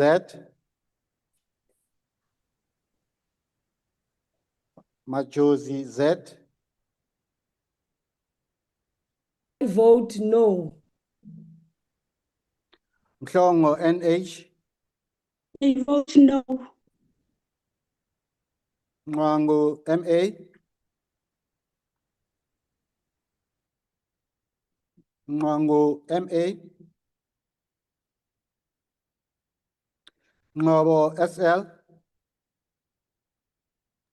I vote no. Ngobese AK. I vote no, Honorable Deputy Speaker. Sing N. No. Van der Merwe LL. It's a big no from me. Thank you. Zondo SS. Effect no. Bason JA.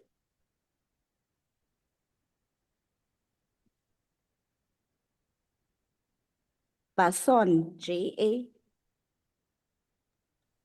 Madam Speaker, she was on the platform. She's voting no. Sorry, I'm here, Madam Speaker. I'm voting no. Daniels MV. Honorable House Chair, absolutely no, we cannot support the EFF's motion. Hendricks. Just vote. Stop talking. You can't tell me what to do. Talk there to the delinquent. Honorable members. I'm you are telling out of you, order. there's Honorable nothing that you can Mkhabeti. do. He needs rehabilitation, Deputy Speaker. You see, anger Honorable issues. Malema. He thinks we are scared of him. He's got Honorable anger members. issues. You can't He win a started fight it. with Attend to him, anyone. Honorable Speaker. I just Don't have ask. Honorable members. We are He has saying got all anger my issues. colors. We are You now think we going to belong to remove his gangs Honorable of six, Kalipe. of You seven, started or it. whatnot? Please We're not remove part of your gangs, Honorable wena. Kalipe. Better than You everyone. are And a I'm delinquent. Honorable Shut up. Daniels. It's You you. started This man has anger issues, Honorable, Speaker. He thinks I we have are now scared of him removed. because he runs cartels. act emotional, yeah? We are not You must be Rage We're tested, not out. scared Wena. of You you, must be Wena. tested. You are high on something. Yeah, you full of notes, well, full. Honorable Full Deputy Speaker, idiot. We have lost the battle. we can't have You, drugs Daniels, you are distracting high on people with their something. fathers. He must withdraw that thing. We can't have This is not his drugs house. here. It's not his You are tavern. the This one thing. who Deputy started. Speaker, can you Your protect leader's us, got please? withdrawal symptoms as he's sitting there. Deputy What must I Speaker, this is withdraw? not tavern of Julius Malema. Can't be insulting Drug people with their addicts. fathers there. Deputy Speaker, can you take control of the House, please? Deputy Speaker, you are collapsing this house because you are afraid of PA members. You are muted, Guarantee of Deputy blue light. You Speaker. are We afraid can't of hear We are not you. delinquents of Just PA. address this delinquent. Yeah, you are not You are afraid of afraid. you, woman. You have been chased. I don't blame you, Speaker. I too will be afraid of. We Why are are you not muting afraid us and of you're you. muting that of PA? You are afraid of PA. You are busy We are muting not- us. Why? This Amperbas think that is We are clever not more than afraid of you. All of you combined, think we you are are not white and scared of you. Amperbas. Speaker, why are you You muting us combined. and you are afraid? Speaker, you He's must the one who conduct started online it. drug tests here. Your staff Honorable members are Malema, problematic. you are in contempt. And Honorable, please You remove must the learn to Honorable Attend Daniels. respect to that people clown We in are our not of PA scared first. of Why are you attending to other anything. people? We are not scared of Please anything. Understand, Bring Speaker, you are Malema. afraid of Please that remove gangster the of Honorable PA, but we are not Mokwele. afraid. Bring You must Malema. never, Please That guy is a remove never clown. the Honorable disrespect Daniels. our Malema. president. You must not disrespect our president.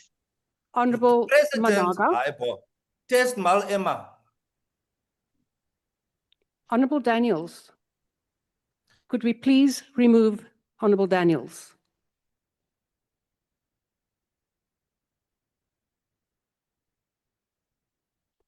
Honorable, thank you. Honorable Wessels.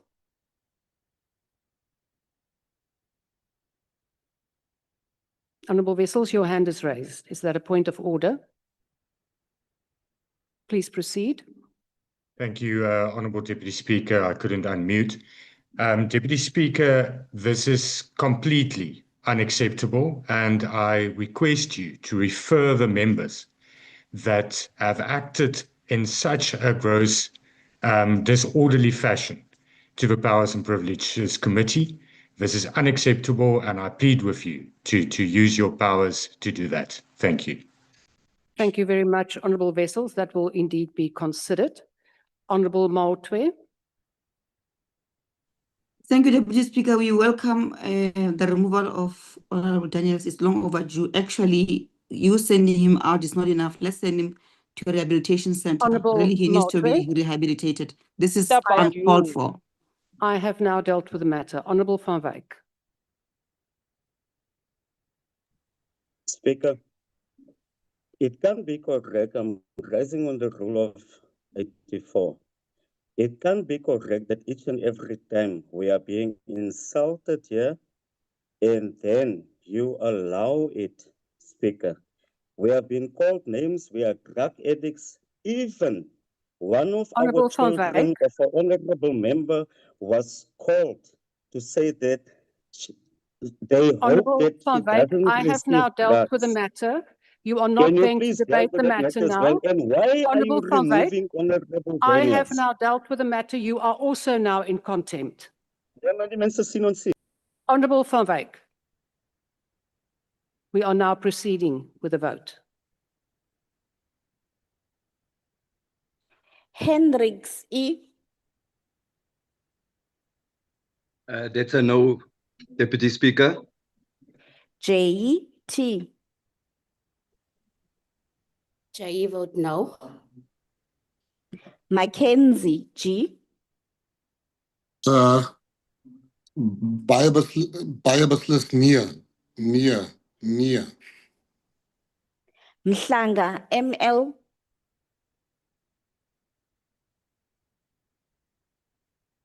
Here. Mhlanga, ML. No. Please unmute your microphone, honourable member. Ka angivumi. Yeah. Peters, S. Ek vote nee. Sauls, AQ. I vote no. Thank you. Van Wyk, SHM. Ek vote nee teen nonsense. Thank you. Boshoff, WJ. No, Deputy Speaker, no. It is not parliamentary to say nonsense. Can that honourable member please withdraw? Honourable Mautwe, we will proceed. That is not a point of order. We will now proceed. Deputy Speaker, you overheard him say nonsense. How is that not unparliamentary? Honourable member, I'm not Honourable ruling. Speaker, they've been doing this for 10 years before the PA arrived. Honourable disrupting. members. We are here now. Honourable Minister and Honourable Hendricks. Honourable members, you are now also in contempt. We will now proceed with the voting. Boshoff, WJ. Minister, ek stem nee. Danner, H. Nee. Groenewald, PJ. Deputy Speaker, the Honourable Groenewald was kicked out. He was on the platform, but he was kicked out. He votes no. Mulder, CP. The same Honourable Deputy Speaker, Honourable Mulder was on the platform, but he was kicked out recently. He votes no.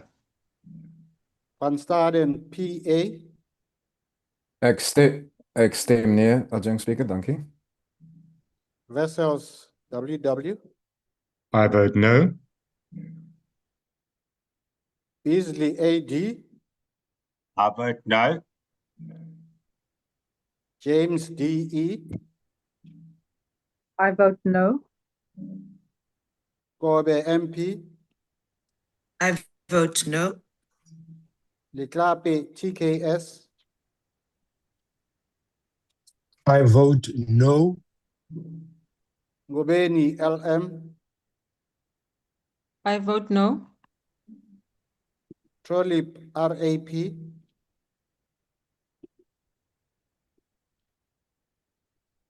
I vote no. Meshwe, KRJ. I vote yes. Swart, SN.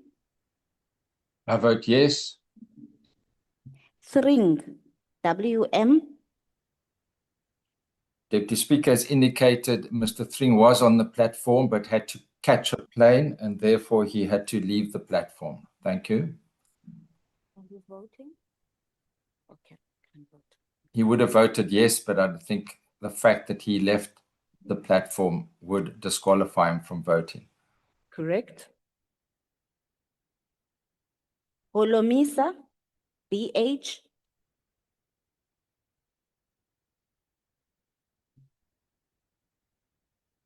Holomisa, BH.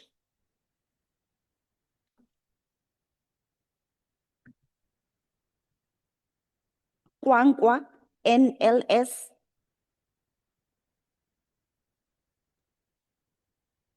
Kwankwa, NLS. Nontenja, CT. Voting no.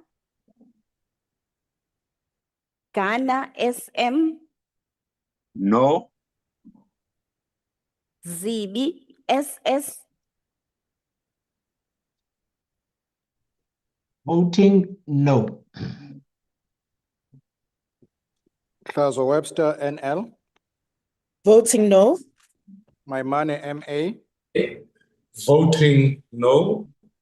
Machau, TL. Voting yes. Sungula V. I vote yes. Hendricks MGE. I vote no. Ismail Musa I. Thank you. I vote no. Frenchman. Viva Toko. Frenchman S. Yes. Nyonso M. I vote no. Mahlatsi LW. I, Lehlohonolo Bantu Wanda Masadzi, vote yes. Delil P.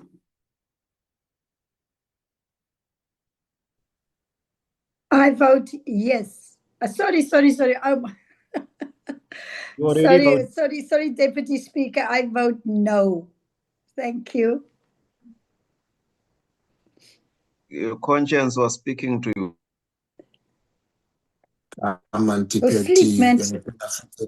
Honourable members, we will now check whether there are any members who have not voted, who are on the platform that we have skipped. I think that we have covered everyone, but if you can just give us a moment so that we can just check with the table if there are any outstanding names.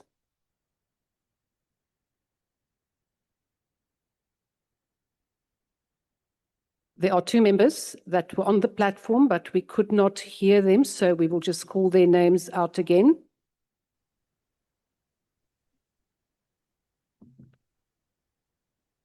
Ligaraba. Ligaraba, L-E. Or Ligaraba, L-E. No. Makubela, L-S.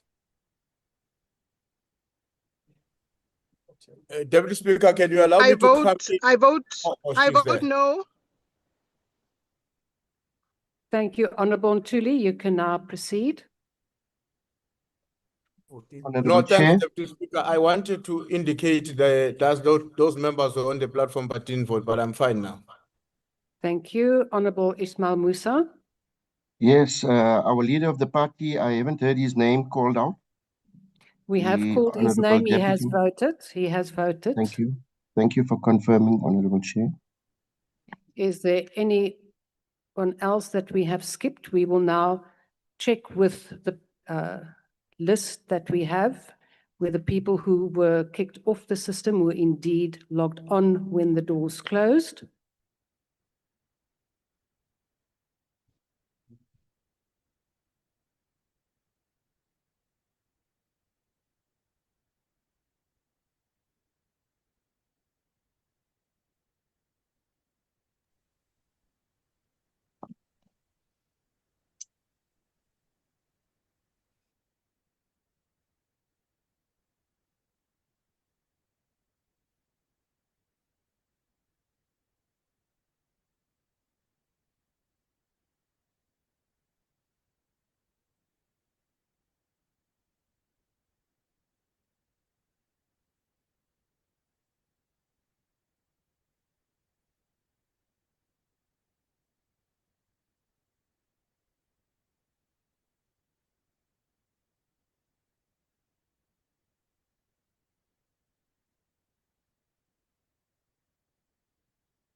Honourable members, the voting session is now closed and we will now check all the names against those who were present or not.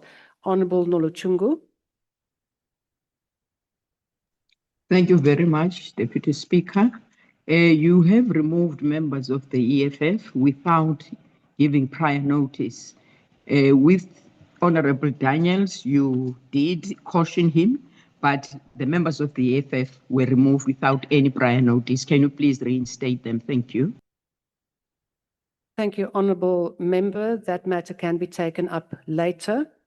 It is not now the time to deal with the matter. If there are any objections to my removal, there is a process that needs to be followed where an objection can be raised. So the voting session is now closed. We will now tally the votes.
Honorable Matthys. Thank you, Chair. Our Chief Whip raised a point of order with you, and you were rather dismissive, Deputy Speaker. You do understand the processes that if you are removing a member from the platform that you need to indicate so, and you did it. So we're asking you for an explanation. Obviously, if we don't agree with it, then we'll take it up on other platforms. But you haven't told us why you removed them without informing them as you did with Honorable Daniels. So that's all our Chief Whip is asking, and you've been so dismissive. Indeed, Honorable Matthys, I have indicated that if the Honorable Member is not happy with my removal, there are processes that can be followed. I need not give an explanation right now. Any ruling, as is in the rule book, may be challenged afterwards, not during the plenary. So that Chair, will we're not, okay, but Deputy Chair, we're not challenging the ruling. We are asking why you did not inform us that you were removing our members. That's all we are saying. Whether you're not telling us, and you understand that very well, Deputy Speaker, that you have to say we are removing so-and-so, so-and-so, so-and-so from the platform. You only did it with Honorable Daniels. That's all we're asking, why you did not do that with our members and you did it with Daniels. That is a The matter reason of you did debate. it. No, but it's not. You did, That is a Deputy matter Speaker. of It's not a debate, debate. You and didn't. We were shocked. Honorable We didn't Matthys, you know. are now also out of order. That was I'm my not out ruling, of order. You're out and of order. I'll go Honorable off. Matthys, all of this will be in a report to the office of the Speaker, from which it will be referred to the relevant body, whether it be the disciplinary committee, whether it be the powers and privileges committee.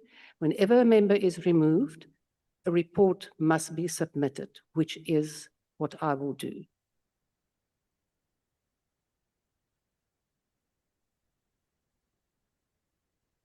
Deputy Speaker. Deputy Speaker. I cannot see any hands raised, so I cannot. It's me, Deputy Speaker. Yes, Honorable Maltwe, I am now at the point where I want to give the result. So I Yeah. with that. I understand that, Deputy Speaker. Maybe you are tired. It's being a long day, we understand. But Deputy Speaker, the point that is being raised is, can you give us reasons why they were removed? It's not about writing the report. It's not about anything. Is there a reason? You outlined the reason why you're removing Honorable Daniels, and you have not done the same with our absolutely members. no requirement for me to indicate to you the reasons why I have removed the members. They were There will disruptive. be, You were right, Deputy Speaker. Honorable Piri, I have also not recognized you. I will now give the results of the motion. Those in favor of the motion, 101. Those against the motion, 282. The motion is therefore not agreed to. Honorable members, I will now recognize the Chief Whip. Honorable Ntuli. Deputy Speaker, thank you very much. You are recognizing me on the next item on the agenda, or you are recognizing me on the basis of how I'm a bit lost. No, my apologies. I'm jumping the gun. So the For first celebrations. Honorable members, we now proceed with the order list. The first order of the day is the consideration of the report. And of the voting Standing counts Committee be on- released from prison now. But it can be the first order, Deputy I did Speaker. not recognize you, neither did I recognize you, Honorable Maltwe. The results will indeed be released, and it will be in the minutes of the plenary with the names, which will be available. The first order of the day is the consideration of report of Standing Committee on Finance on oversight visit to the South African Revenue Services National Operations Command Center in Tshwane on the 30th of April 2026. And I have now the Honorable Masangwani. Deputy Speaker, can I disrupt you for a second? Yes, you may. The reason I was raising my hand, and my apology for that, I wanted to request you that the table should then readmit all members who have been out of the platform when we are voting. Thanks. Yes, that will be done. We will now proceed. The Honorable Maswanganyi.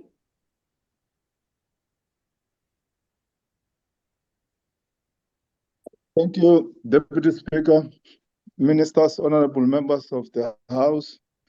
I hereby table the report of the Standing Committee on Finance on the oversight visit to SARS on the 30th of April 2026. On 30th April 2026, SCOF undertook an oversight visit to SARS data center. The main purpose of the visit was to obtain insight into revenue administration and compliance, the illicit economy, and the day-to-day activities of the National Ops Center. SARS is one of the most critical organs of state because it funds the South African government and sustains the national economy. The visit formed part of the committee's approved program and followed earlier parliamentary engagements with SARS during BRRR process, the budget vote process, and consideration of SARS annual performance plan. The program for the visit identified the focus areas as revenue administration, compliance, digital transformation, the illicit economy, and the data processing center. The visit was intended to enable the committee to exercise oversight over SARS operational systems and institutional capabilities in relation to revenue collection, compliance enforcement, digital administration, and enforcement functions, and to observe the extent to which these support the effective discharge of SARS statutory responsibilities. During the oversight visit on 30th April, SARS presented its mandate and institutional role in democratic South Africa. SARS also presented its strategic playbook for the next phase of institutional development. The committee was informed that SARS Vision 2030 seeks to build a smart, modern SARS with unquestionable integrity that is trusted and admired. SARS also presented the committee with the next phase of its digital transformation agenda. SARS also briefed the committee on what it described as South Africa's illicit economic crisis. The committee was informed that this has led to the establishment of the National Illicit Economy Disruption Program.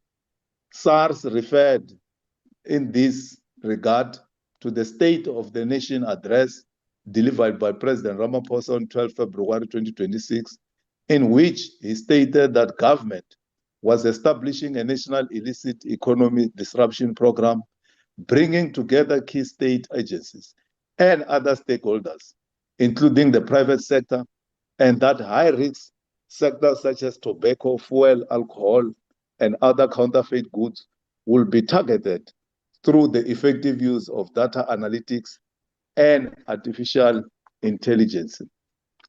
The committee acknowledges and welcomes the additional funding allocated to SARS by the Minister of Finance. The committee considered this additional support necessary in view of SARS' central role in revenue collection, customs administration, compliance enforcement, digital modernization, and the fight against the illicit economy.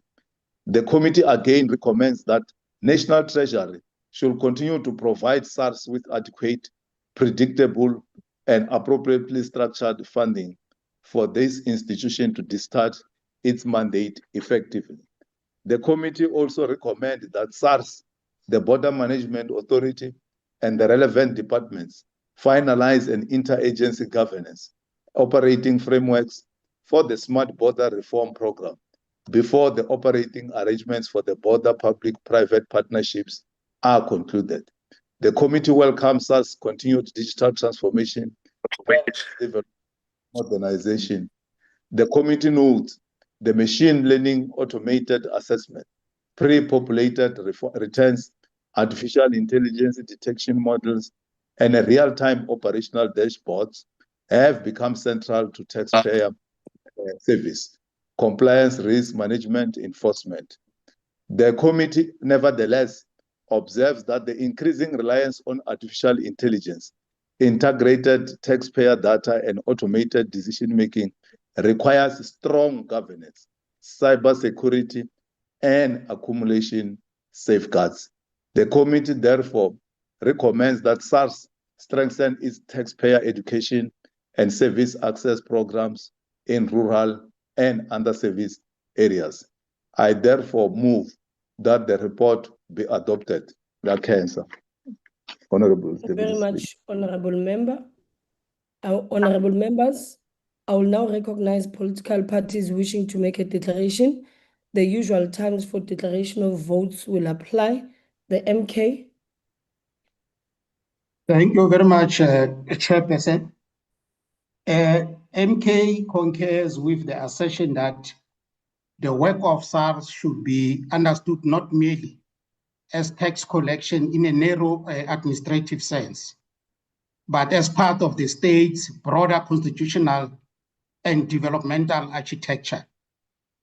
SARS is an institution whose work must have a transformational impact on the well-being of the lives of people, especially the most vulnerable, by enabling the state to fund public services and developmental programs.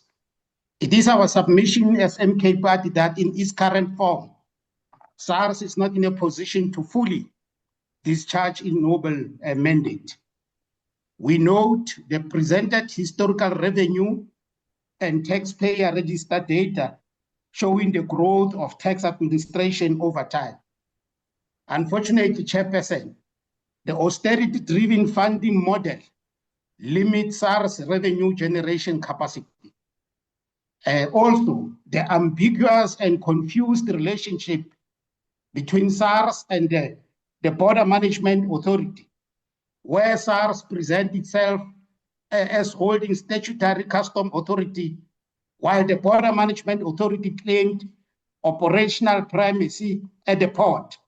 This relationship between the two, where overlapping mandates were created and duplicated, and definitely caused a lot of gaps that are exploited by syndicates.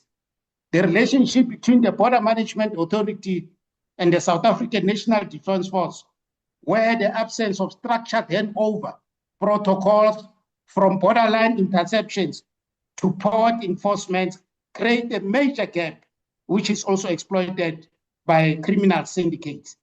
And the relationship between SARS and the Department of Home Affairs, where separate immigration and customs systems are slowing processes, enable identity fraud and weak trade abuse detection. During this oversight visit, a critical question was posed. Given the progress reported on SARS' digital transformation agenda, how did all this transformation progress fail to detect what happened at Palapala? How did Palapala crime survive SARS scrutiny? SARS failed to respond, and we hope they will be able to account to the nation when brought before the impeachment committee. Chairperson, if anything, this report confirms that SARS is selectively and not optimally used to execute its mandate. The report is more of a compliance exercise that lacks drastic and radical resolutions needed to transform our revenue enhancement effort, and it doesn't deserve MK Party support. We reject it and urge all voters to continue punishing GNU by voting MK Party in the coming local government election. It is only MK Party that will introduce more effective SARS. SARS that is not going to be afraid of white capital. SARS that is not going to victimize vulnerable emerging Black businesses. Chairperson. Thank you very much, Honorable Member. I will now recognize the EFF. Thank you very much, House Chair. Chair, while we were unable to form part of the oversight visit to the South African Revenue Services, we're happy that the recommendations proposed coming out of the visit are exactly what we've always been saying. We welcome the recognition that SARS needs additional funding as it continues with the successful rebuilding in the post-state capture era, modernization and digital transformation, and flagship projects that seek to consolidate revenue collection. However, we must remind our colleagues in the Standing Committee of Finance and the National Assembly that it is not the Minister of Finance who allocates additional funding to SARS. It is this Parliament. It will not be National Treasury that gives SARS funding. It is this Parliament that must take a decisive step and fund SARS to maximum capacity. When SARS is maximally funded, it is our democracy that will benefit. It is the South African society that will benefit. But it is also the tax leakages that need SARS maximum attention and the people engaged in aggressive tax avoidance who need to be confronted. To do this, a piecemeal funding approach will not yield the results that we want. We as Parliament must fund SARS, not National Treasury, not the Minister of Finance. And that is how money bills actually work. House Chair, the issue of fragmentation and mandate tension between the SARS, Border Management Authority, and other departments involved in border management is self-inflicted and unnecessary. We have to go back and look at the legislation that established the Border Management Authority because as it stands, it is both impeding the work and costing taxpayers money. While people are paid ridiculously high salaries at the top, but workers are removed from permanent positions into contract work through outsourcing and labor brokering. This is why they wanted to create the BMA over and above the abuse of weak border controls to smuggle goods into our republic. We agree to the recommendation that the idea of public-private partnerships will not solve the challenges facing South Africa with regard to border management. No one must profit from border management. This is a matter of national economic security and our sovereignty as a country. Lastly, House Chair, we must admit that in the past 10 years, while SARS has made progress in terms of institutional rebuilding, it has failed to resolve aggressive tax avoidance by multinationals. Hence, its focus now on what we consider small-scale aggressive tax avoidance. But the solution is not with SARS, House Chair. It is with us as members of Parliament to fix the law. We are lawmakers and we must make the laws that will make this country to run smoothly. The EFF supports the report. I thank you. Thank you very much, Honorable Member. The IFP. Thank you very much, House Chairperson. Effective revenue administration is essential to the state's ability to fund public services and support economic development. We note the 1.6 trillion in additional revenue raised between 2019 and 2026, which demonstrates the importance of investing in a capable and effective SARS. However, these gains must be protected through adequate funding, sound administration, and clear accountability. Concerns regarding fragmented border mandates, information sharing, and consequence management reinforce the need for effective implementation of the Smart Border Reform Program and responsible stewardship of public resources. As SARS expands use of digital systems and artificial intelligence, strong safeguards for taxpayer information, cybersecurity, and accountability must also be maintained. The IFP supports stronger taxpayer education and access to services, particularly in rural and underserved communities, so that compliance is made easier and no taxpayer is left behind. The IFP believes that effective oversight must be matched by effective implementation. We therefore support this report and reaffirm our commitment to capable institutions, accountable governance, and ensuring that public resources serve the people of South Africa. I thank you. Thank you very much, Honorable Member. I will now recognize the PA. Thank you, Honorable House Chair. The Patriotic Alliance rises to support the consideration of the Standing Committee on Finance's report on its oversight visit to the SADC National Operations Command Center in Tshwane. This report is more than a procedural entry. It is a clear indicator of where our revenue administration stands and where it must urgently go.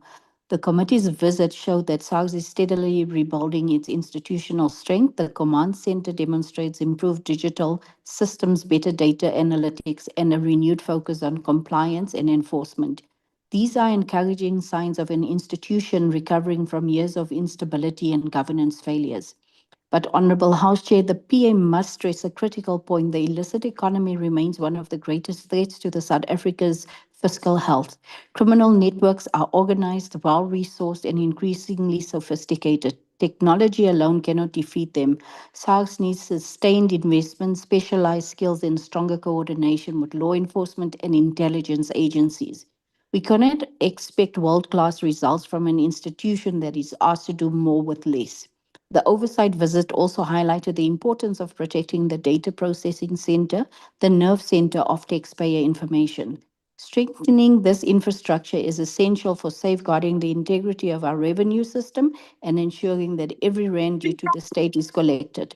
Honorable House Chair, the Patriotic Alliance supports this report because it aligns our core belief: a strong, well-resourced SADC protects the poor, strengthens the fiscus, and ensures that public money reaches the communities it is meant to serve. When we close the taps of the illicit economy, we open the taps of opportunity for our people. The PA therefore calls for continued modernization, enhanced enforcement capacity, and a whole-of-government approach to revenue protection. South Africa cannot afford leakages, loopholes, or lax enforcement. We must build a revenue service that is fair, firm, and fearless. I thank you. Thank you very much, Honorable Member. I will now recognize the FF Plus. No declaration, House Chair. Thank you. Action SA. House Chair, the oversight visit to SARS National Operation Command Center has been a highlight of my time as a Member of Parliament. That visit demonstrated something important. Competence, professionalism, and innovation can be hallmarks of South Africa's public service.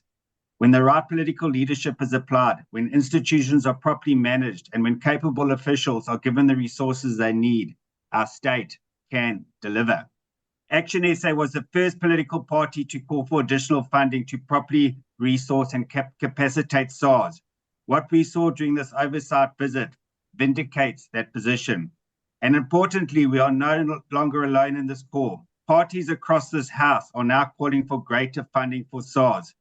That growing consensus is welcome. But we must be clear about why this matters.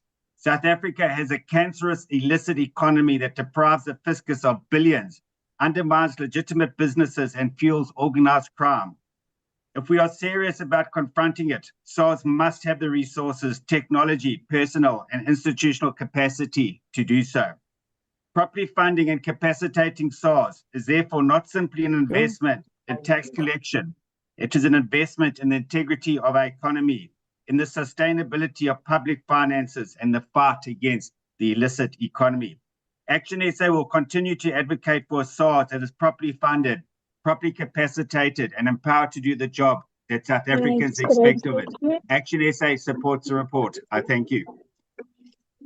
Thank you very much, Honorable Member. Honorable David, can you please mute? Honorable David.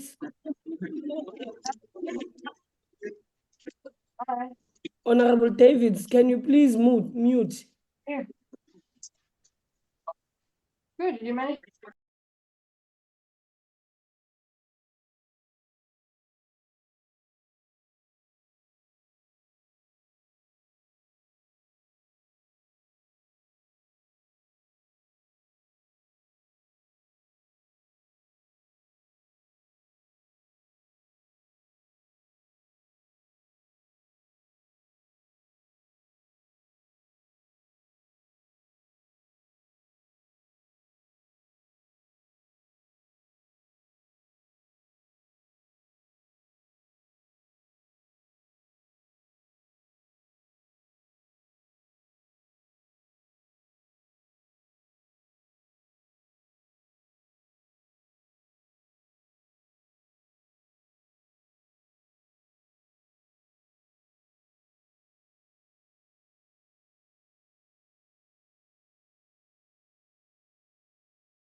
infrastructure and support our most vulnerable communities. The oversight visit was therefore important because it allowed Parliament to look beyond reports and statistics and to understand the operational systems and capabilities of SARS, particularly in relation to revenue collection, compliance enforcement, digital transformation, data processing, and the fight against the illicit economy. Al-Jamaa recognizes the progress that SARS has made in modernizing its systems and strengthening compliance. However, we must also remain vigilant.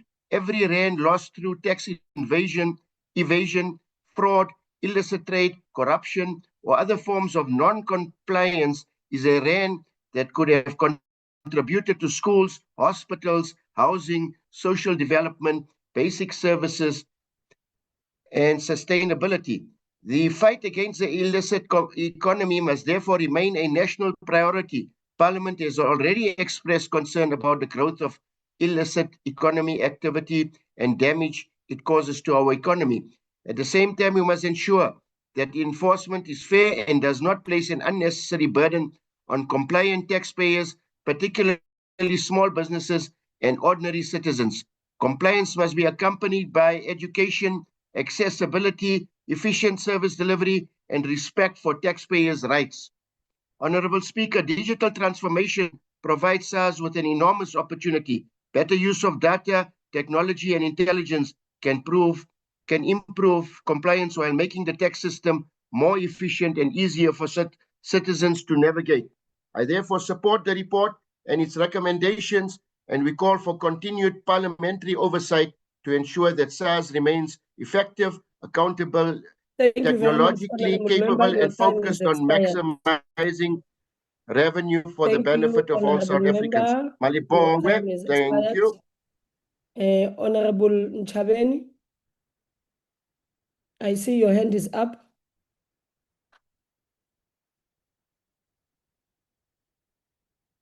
Honorable Minister Tshwane.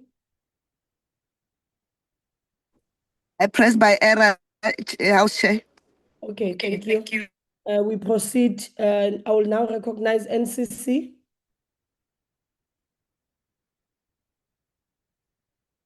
PAC.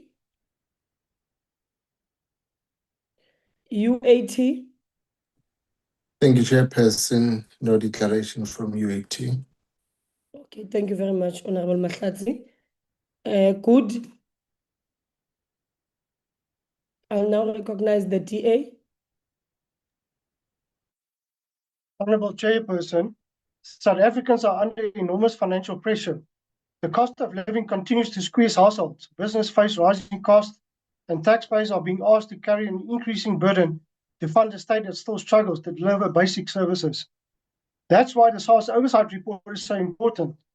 There's another side to the equation. Before we're asking South Africans for more money, government must ensure that it collects what already owed to them and protects what taxpayers already contribute. There are catastrophic and encouraging lessons to be learned from the SARS history. Firstly, during the Zuma state capture years, SARS was deliberately weakened, hollowed out, and its ability to collect revenue was compromised. The Nugent Commission found a massive failure of integrity and governance under Tom Moyane, while the Zondo Commission found SARS has been deliberately captured, with Zuma and Moyane playing critical roles, lest we forget. However, Chairperson, in additional compliance revenue, its artificial intelligence dictation models have prevented more than 672 billion in outflows, while serious tax and custom investigation has raised more than 80 billion in assessments. But more importantly, Chair, state capture audits alone has generated 6 billion in revenue. It's time that we collect all our money. This is the value of investing in capable institutions and ethical leadership during Dr. Kiesweter's tenure. The question remains, how much more revenue is lost because the rest of the state intercepted people and goods and separated systems that can be exploited by criminal syndicates? Every shipment of illicit tobacco, alcohol, fuel, or counterfeit goods that enters South Africa is damaging legitimate businesses, deprives the fiscus of income, and leaves ordinary taxpayers to carry more of the burden. That is why the SARS proposed Smart Border Reform Program must be well researched, funded, and managed.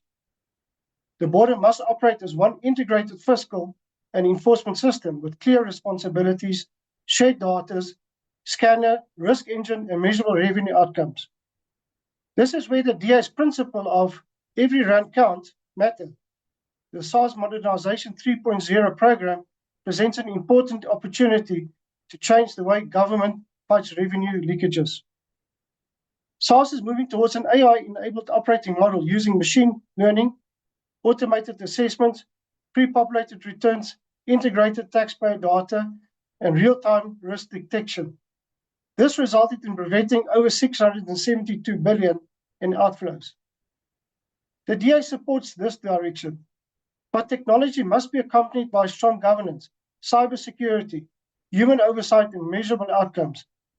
If AI can identify billions in potential losses, then government must be asking where else similar technology can be deployed across the state to detect fraud, overpricing, waste, and revenue leakages. The DA supports further investment where it produces measurable results, but we cannot afford another expensive government project where the underlying problems remain. Parliament must therefore insist on knowing the cost, procurement model, implementation milestones, and most importantly, the actual additional revenue and enforcement outcomes of this program. There were a number of unanswered questions that Parliament must pursue. How many cases reach prosecution? How much revenue is ultimately recovered? What happens to the confiscated goods? The report reports that substantive answers were not provided to all these questions. We need to know whether taxpayers are receiving value for money they contributed. Honourable Chairperson, the DA welcomes the rebuilding of SARS and the evidence that capable institutions can improve revenue collection without simply increasing tax rates. But the lesson must now extend across the whole of government.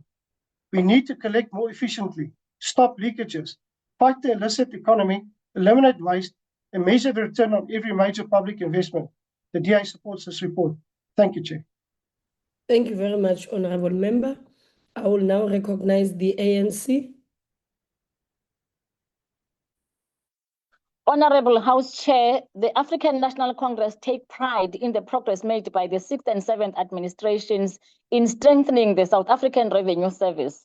It is one of the pockets of success in our state, demonstrating that the state has the capabilities to run a globally competitive revenue service. The ANC has continually advanced the increase in financial support for SARS, such as an addition of 8.5 billion since 2023 to achieve illicit trade suppression, internal system integrity, and the digitization of the entity. SARS is a clear example of delivery by the ANC government, Honorable Chair. This is an unquestionable success produced by ensuring SARS has strong leadership that was capable of turning SARS around to a stage where it collects over 2 trillion for the National Revenue Fund. We also recognize the public servants working in SARS who have made SARS what it is today. We should draw lessons from this display of an agile, ethical, and capable institution. These are the levels of capabilities we require across the state. Less for various organs of the state also lie within government. The image that everything is going wrong is a factual lie. Remarkable is the fact that the net revenue collection since 1994 has exceeded 25 trillion and the tax register has grown from 2.7 million taxpayers in 1994-95 to 33.89 million in 25-26. This signifies economic development and risk distribution since 1994. Since the Nugent Commission, which found a systemic effort to weaken the national revenue, essentially collapsing the capacity of the state to function as it should, tackling the legacy of state capture and corruption is a success we welcome. We thank the leadership during the tenure of Dr. Edward Kesweta, who also provided a briefing to the committee. It is also the agility to adapt to change conditions to ensure that during COVID-19 period, the process of digital transformation was spurred and its vision for 2024. SARS is implementing artificial intelligence, Honorable Speaker, operating models and reinvention with integrity. It is currently implementing modernization 3.0 and SARS Vision 2026 to build a smart, modern SARS with unquestionable integrity that is trusted and admired, which the new CEO, Dr. Johnston Makubu, will lead. We welcome the smooth handover to Dr. Johnston Makubu, who we are confident that he will continue to take SARS to a higher level. SARS also provided a report on the work they are doing to tackle challenges related to the illicit economic crisis.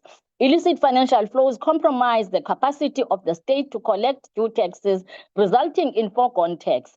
SARS has established a national illicit economic disruption program, bringing together key state agencies and other stakeholders, including the private sector, and that high-risk sector such as tobacco, fuel, alcohol, and other counterfeit products would be targeted through the effective use of data analytics and artificial intelligence. SARS stated that it drives the process of combating illicit economy, while the Border Management Authority would deal with the security aspect of the project.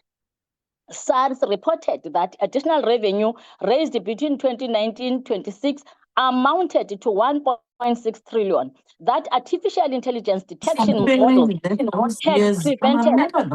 than 672 billion in outflows, and thus 1,200 serious tax and customs crime investigations had yielded. Honorable Masibugo, can you please hold? Honorable Nalumango, can you please mute? It's unfair, honorable members, what you are doing. My apologies, Honorable Masibugo, please continue. Thank you, House Chair. House Chair, SARS also reported that 219 state capture audits had resulted in 6 billion in revenue. These figures reinforce the concern raised by members that inadequate funding of SARS could constrain revenue collection, compliance enforcement, and the ability of the state to fund public services. We are confident, Honorable Chair, that through further allocations, SARS will be able to accelerate programs that improve revenue collection and increase voluntary compliance. Honorable Chair, the ANC supports this report, and we urge South Africans to vote for the government that has experience and the government that knows the challenges of South African, the African National Congress. I thank you. Thank you very much, Honorable Member. I now recognize the Honorable Chief Whip.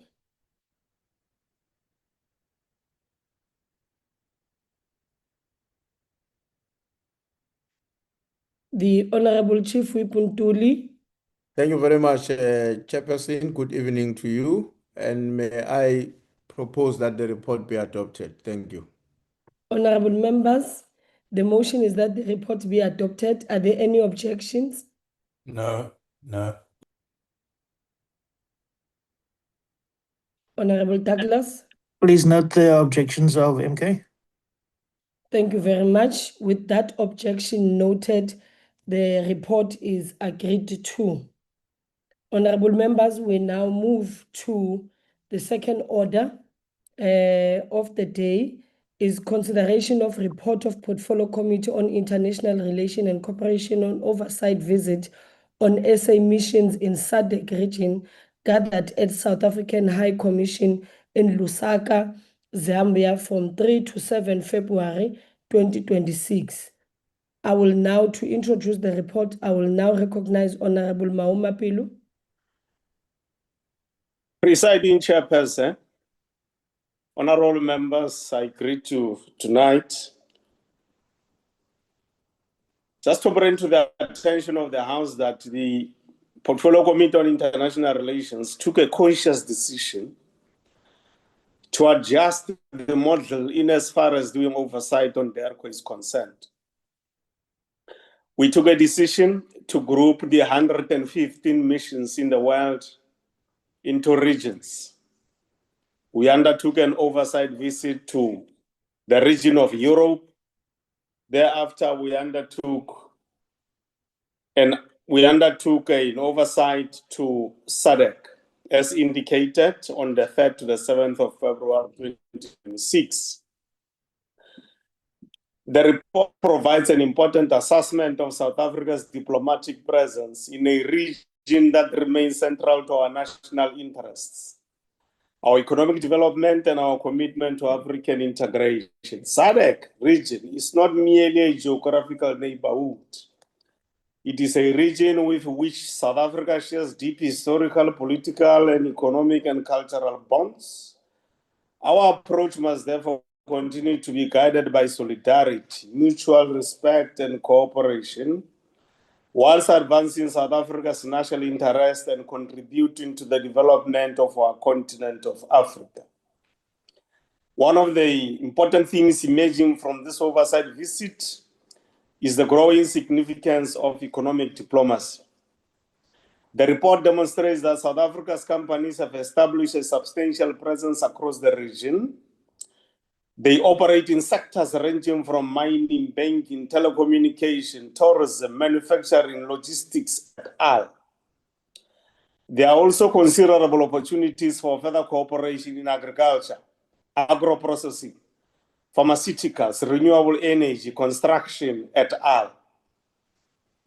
Our missions have an important role to play in connecting South Africa capabilities with these opportunities. We particularly welcome the attention given to small, medium, and micro enterprises and previously marginalized groups of our society. Economic diplomacy must contribute to broadening participation in regional markets and creating opportunities for businesses that have historically been excluded from international economic activities. The work being undertaken by the mission in Zambia towards the SSME cooperation is therefore welcomed by the committee. This is the practical meaning of economic diplomacy, as we say. The report also highlights the importance of infrastructure and regional connectivity. Energy projects, transport corridors, and other infrastructure initiatives have the potential to strengthen regional integration, improve trade, and create new opportunities for investment. The Lobito Corridor and other regional infrastructure initiatives demonstrate the importance of developing an increasingly connected African continent. All this is done in the context of the Africa Continental Free Trade Area. The discussions around non-tariff barriers, customs procedures, regulatory requirements, and market access are therefore important to the broad objective of deepening inter-Africa trade. South Africa must continue working with its regional partners to address these challenges and ensure that the objectives of SADC integration is attended to. Honorable members, the ANC welcomes the report's attention to regional peace and security. Developments in the DRC, Mozambique, and elsewhere in the region remind us that peace and development are closely interconnected. South Africa must continue to work through SADC, the African Union, and other appropriate African mechanisms to promote dialogue, peaceful resolution of disputes, and African ownership of peace processes. This is consistent with our long-standing commitment to strengthen African institutions and advancing African-led solutions to African challenges. Our shared liberation history provides an important foundation for these relationships, but our responsibility is to ensure that these historical bonds are translated into practical cooperation that responds to the contemporary needs of our countries and the people. House Chairperson, the oversight visit also highlighted the important contribution made by officials serving in our missions. Chairperson, the recommendations are as indicated, and they cover ICT, economy, political relations, management of internal affairs of the department, strengthening of communication from DERCO to the missions, and are strengthening our oversight of the department. We move that the report be adopted. Thank you. Thank you. Thank you. Thank you. Thank you. I will now recognize political parties wishing to make a declaration. The usual times for declaration of votes will apply. The MK.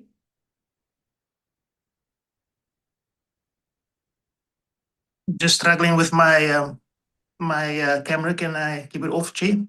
Yes, continue. We can hear you, Honorable Douglas. Thank you, Chairperson and ministers and officials. I greet you all in the name of my Lord and Savior Jesus Christ, my Heavenly Father and the Holy Spirit, and the language of my Khoi and San ancestors, Kaites. The MK Party agrees with much of what this oversight report finds, but its recommendations do not go far enough, Honourable Chair. Therefore, we cannot support the report foundationally. Chairperson, the committee role is oversight, and we set out to determine whether our SADC and other missions advance South Africa's national interest, confront poverty, inequality and unemployment, and create opportunities for marginalized South Africans from all races, tribes, and tongues. Yet the report exposes a foreign service machinery requiring systemic overhaul. DIRCO has got to take the shift from activities-based reporting to outcomes-based reporting more seriously. 2024 and 2025, the report identifies weaknesses in asset management, procurement, contract management, and consequence management. Across our missions, we find broken ICT, vacant posts, deteriorating properties, and visa failures. In Malawi, a network outage reportedly lasted about a month, forcing officials to issue handwritten visas, which is open to corruption. These are not administrative inconveniences. They weaken the South African state and put us at a disadvantage for national security.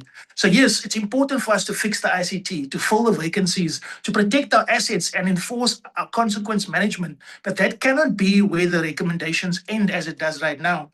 Because the same report tells us that trade between Zambia grew from 30 billion to 60 billion between 2018 and 2025.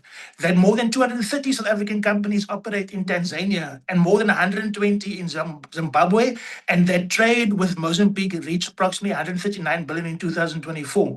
But this economic diplomacy is economic diplomacy for who, Mr. Chair? Who owns this expansion? Who receives these contracts? Who accumulates the wealth? Who benefits from the African Continental Free Trade Agreement? The answer is white monopoly capital and their politically connected cronies that were bought and paid for. The same people that benefited under apartheid still benefit now. Those who benefited under colonialism still benefit now. We are the black industrialists, women entrepreneurs, colored and Indian entrepreneurs, township and rural businesses, youth persons with disabilities and indigenous enterprises.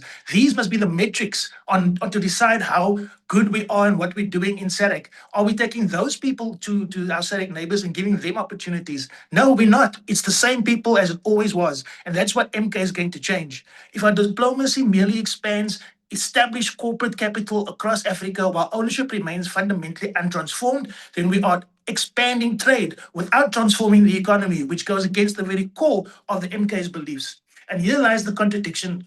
The committee specifically asked whether missions benefit previously marginalized groups. Yet recommendations 21.1, 22.1 and 22.5 deal with administration, ICT, consular systems, staffing, and properties.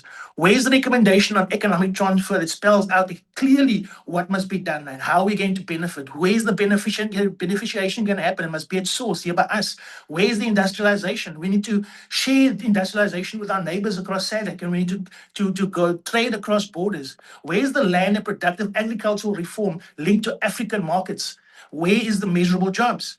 Chairperson, we demand quarterly reports on broken computers, but not quarterly reports on how many jobs our economic diplomacy created. That must change. Every mission needs an economic diplomacy outcomes scorecard. We must be sure to say how much investment was secured, how many jobs was created, historically disadvantaged businesses entered into the SADC markets, how many factories were established that work together with partners in SADC, how much infrastructure was delivered and minerals beneficiated on African soil, so that we can cut our dependency upon the West and other provinces, other external powers. Because Africa cannot continue exporting its natural wealth and importing poverty, Honorable Chair. The report tells us that copper generates more than 70% of Zambia's foreign currency earnings. Our response cannot simply be to export more copper. We must become more capable and we must produce products. Thank you very much. Thank you very much. The EFF.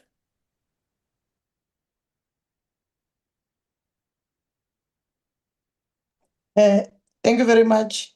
House Chairperson, can I please kindly ask to switch on my video? Continue, Honorable Mhlongo, it's okay. Thank you so much.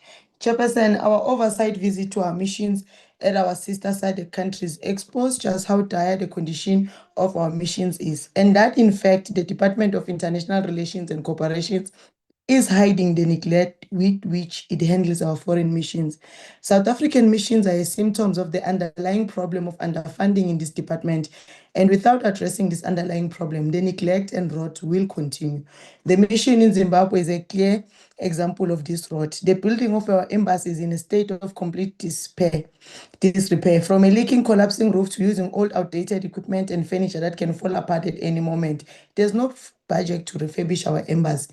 The title deed for the embassy in Mozambique is in private ownership of one Mr. Colin Peterson since 1985, even though there's a court ruling of 2017 that the deed be transferred into the ownership of the South African government. To this day, DERCO has not resolved this matter, exposing our national diplomatic services to risk. In 2026, DERCO can only tell us that they are in the process of appointing a conveyancing service 9 years after the court ruling. The vacancy rate in our mission, more especially South African police services, undermines any efforts in place to fight cross-border crimes, especially when it comes to hijack cars from South Africa roaming around in SADC. Our ICT infrastructure in SADC SA missions is an embarrassment. In fact, this matter was a source of complaint by almost all the missions, which indicated that serious intervention is needed to deal with the ICT infrastructure. If the department was serious about resolving ICT challenges, it would have had strict timelines for resolving this crisis. South Africa is not leveraging our standing in SADC to ensure that we create more business opportunities for South Africans to trade in the region. Sadly, the companies that are trading in the region and all over the globe from South Africa are the very same companies that used to trade during apartheid. This democratic government has not been able to make exporting products or services to be easily accessible for small businesses and creating opportunities for Black-owned, youth-owned companies to thrive. The South African companies trading in the region do not clearly represent the demographics of this country. Our missions must have trade attachés to be able to leverage on economic opportunities for the country. Our missions must be able to analyze the political situations and development of a country to be able to actively advise our government on how to continue our diplomatic and economic relations we enjoy. We need a budget of DERCO that is alive with realities of our missions and addressing these challenges. We therefore support this recommendation, this report and the recommendations of the committee. I thank you, House Chair. Much, Honorable Member. I will now recognize the IFP. Thank you very much, House Chairperson. The IFP knows the report of South Africa's mission in the SADC region and acknowledges the importance of implementing our foreign policy, engaging with our regional partners, provides mutual political, economic, social, and security benefits. In an increasingly divided world, diplomacy remains an essential tool for stabilizing regions and sustaining meaningful partnerships. In acknowledging this and in co-recognition the importance work of those serving in our mission abroad, we are concerned by the challenges identified in the report, particularly weaknesses in financial management and audit controls, ICT instability, property portfolio management, and consular and immigration services. These challenges must be addressed as they place the long-term effectiveness and stability of our foreign policy at risk. We reaffirm that a South African's foreign policy that is capable and effective abroad ultimately services all South Africans at home. The IFP accepts the report and calls for its recommendations to be fully implemented henceforth. I thank you, House Chairperson. Thank you very much, Honorable Member. I will now recognize the PA. Patriots, fellow South Africans. The Patriotic Alliance is here to speak truth to power. No sugarcoating, no excuses. Our diplomats in SADC region is out there fighting for this country every single day. They are advancing our economy. They are rescuing our people in distress. They are doing the work of the nation. But what do they get in return?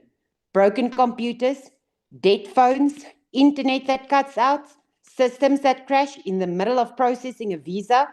Our people are working with one hand tied behind their backs while the department sits comfortably in Pretoria. This is not incompetence. This is sabotage of our own sovereignty. Every time a system fails, a South African is left stranded. A family is waiting for a visa to return home. A business investor walks out the door and takes their money with them. We say, enough is enough. Staffing gaps, fill them. Properties crumbling, fix them. Consequence management missing, we demand accountability. Not next year, not next quarter, but now. Our people are burning out. Our assets are rotting. Our reputation is being destroyed, not by our enemies, but by our own neglect. The Patriotic Alliance declares, we stand with the committee, we support every recommendation, but we will not accept more empty promises. We want action, we want results, we want heads to roll if they don't deliver. Our diplomats deserve better, our citizens deserve better. Time for talking is over, time for doing is now. Forward, patriots, nothing less than our national dignity is at stake. I thank you. Thank you very much, Honorable Member. I will now recognize the FF Plus. No declaration, House Chairperson. Thank you. Okay. Thank you. Action SA. Thank you very much, House Chair. House Chair, in considering the Portfolio Committee's oversight report on SADC, on the SADC region, we must carefully consider our diplomatic footprint as a country. South Africa spends some 3.45 billion every year, maintaining 115 embassies, high commissions, and consulates across the globe. At a time when resources are constrained, we must really ask whether this footprint is delivering the greatest value to South Africans. Our immediate neighborhood of SADC deserves a much greater focus. Stronger regional economic integration can unlock trade, investment, infrastructure development, and economic growth. In this way, we must work far more closely with our neighbors to build integrated transport, energy, water, and digital infrastructure that strengthens the region as a whole. But these efforts, Honorable House Chair, cannot come at the cost of our values as a country. Our response to democratic and human rights backsliding across the SADC region has been decades of shameful behavior. Sham elections, most recently in Mozambique and Zimbabwe, with broad human rights abuses and an erosion of democratic institutions, cannot simply be met with quiet diplomacy of the ANC. This behavior needs to stop. We therefore need a diplomatic footprint that is strategic, focused, and accountable, not just simply extensive. We need stronger regional relationships, but we must always have the courage to speak when governments violate the rights of their own people. As Action SA, we believe that closer economic integration and principled diplomacy are not competing objectives. The two are not mutually exclusive. They are equally the pillars that should underpin our diplomatic efforts across the SADC region. I thank you very much, House Chair. Thank you very much, Honorable Member. I will now recognize the ACTP. No declaration. Thank you, House Chair. Thank you very much, Honorable Swart. UDM. No declaration, Honorable House Chair. Thank you, Honorable Nantenja. Rise. No declaration. Thank you, Honorable Kana. Bosa. Thank you, House Chairperson. I think what is fundamentally true is the fact that our foreign policy needs to always be aligned to trade and human rights. And so we welcome the committee's report. We also want to highlight the fact that it's going to be important.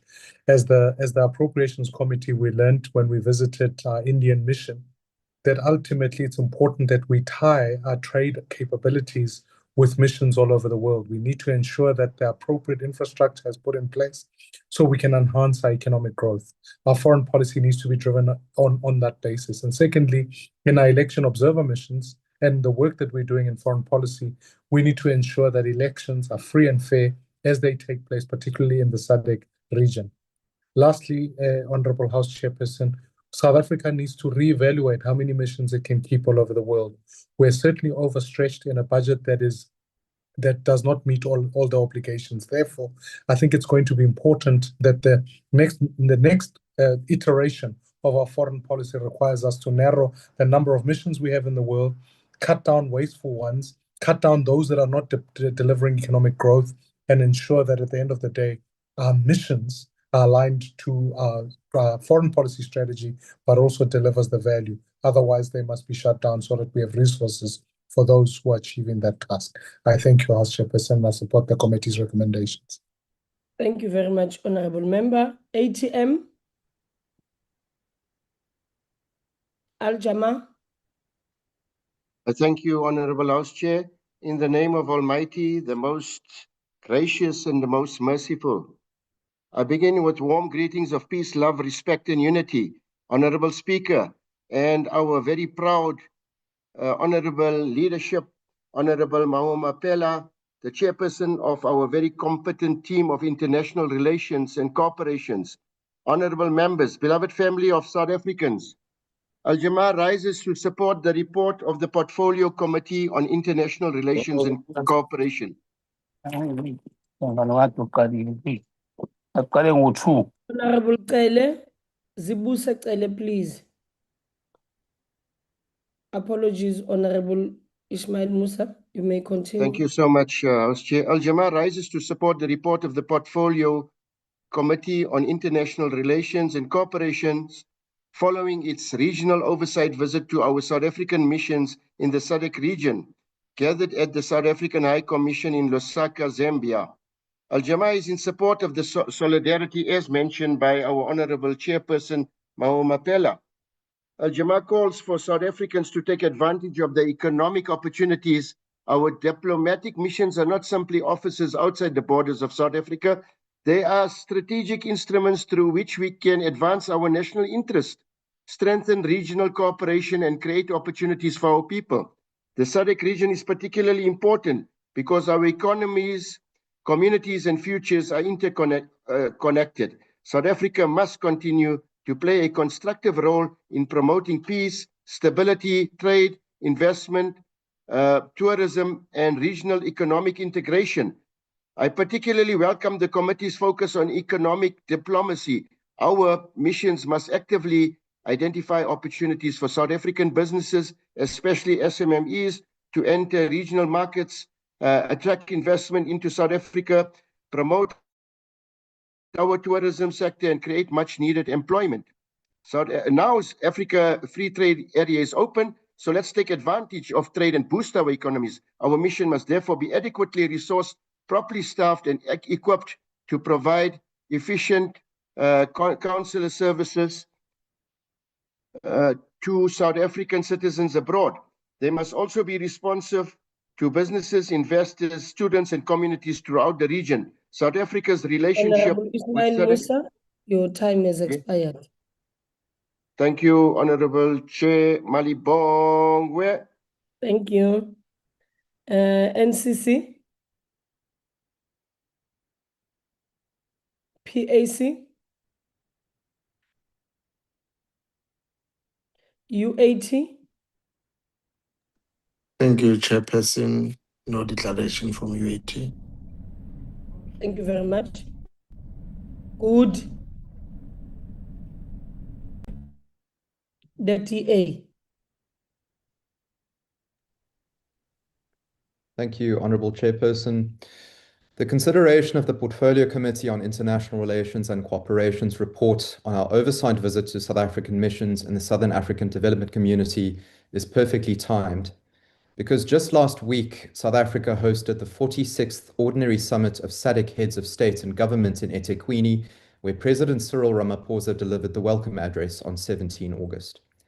Having now witnessed the realities of South Africa's diplomatic and trade relationships with SADC member states for myself while in Lusaka earlier this year, the President's welcome address at the SADC summit last week seems out of touch at best, because much of what the President has committed our country to achieve within SADC is not borne out by the reality of circumstances on the ground.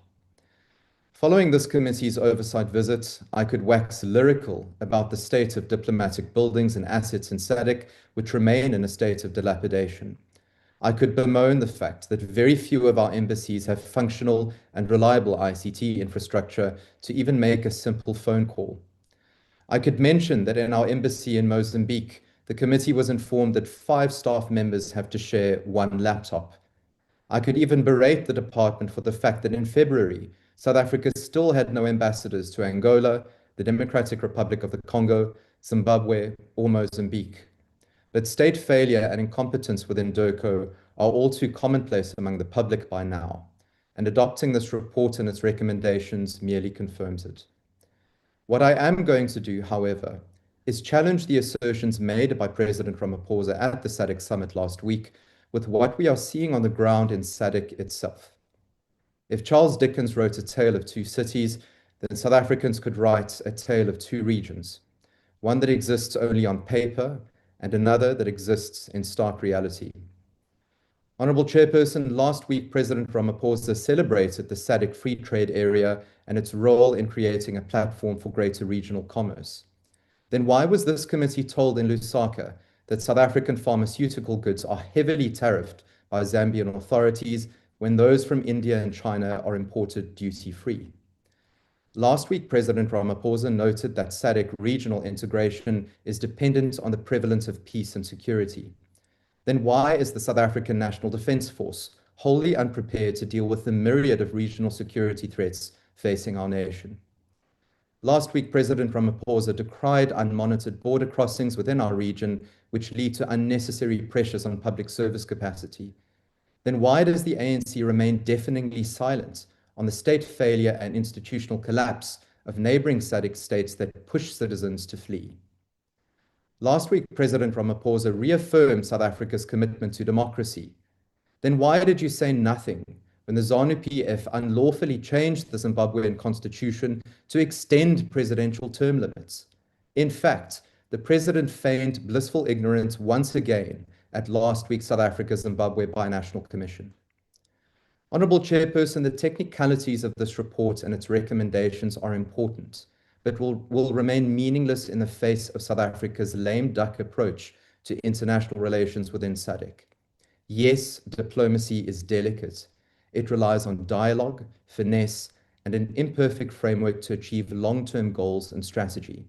But it begins, first and foremost, with the recognition of the problem at hand. SADC is critical for South Africa's development, and the longer we ignore SADC's problems, the longer we will stifle the prosperity of our own country. SADC needs greater regional legislative agreements to entrench economic prosperity. It needs a revision of outdated legislative barriers like the Southern African Customs Union, which subsidizes SADC growth at the expense of our own. It needs consequences for members who veer away from agreed principles of freedom, democracy, and human rights. And it needs greater incentives to build a flourishing regional economy devoid of outdated ideology in favor of evidence-based approaches to growth and investment. As the DA, we want more than just a report summarizing the state of our diplomatic presence in SADC. We want a commitment to meaningful SADC growth and advancement in the spirit of values that exist in reality and not in the president's many speeches. We have a duty to SADC and its citizens. When are we going to seize it?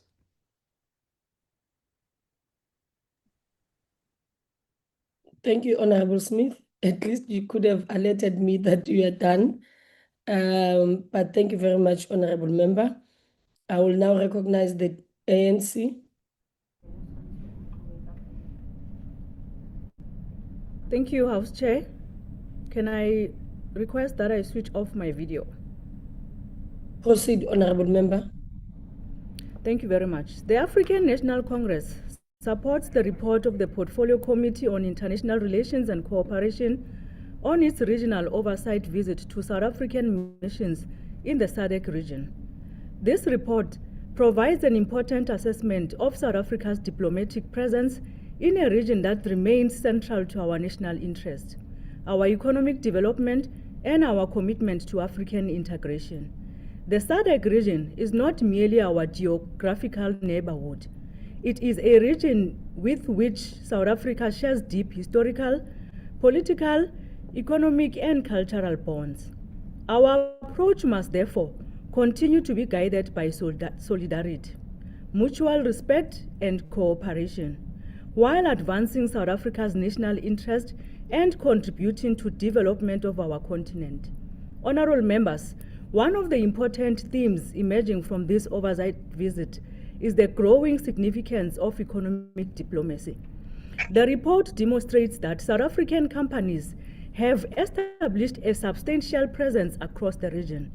They operate in sectors ranging from mining and banking to telecommunications, tourism, manufacturing, logistics, and infrastructure.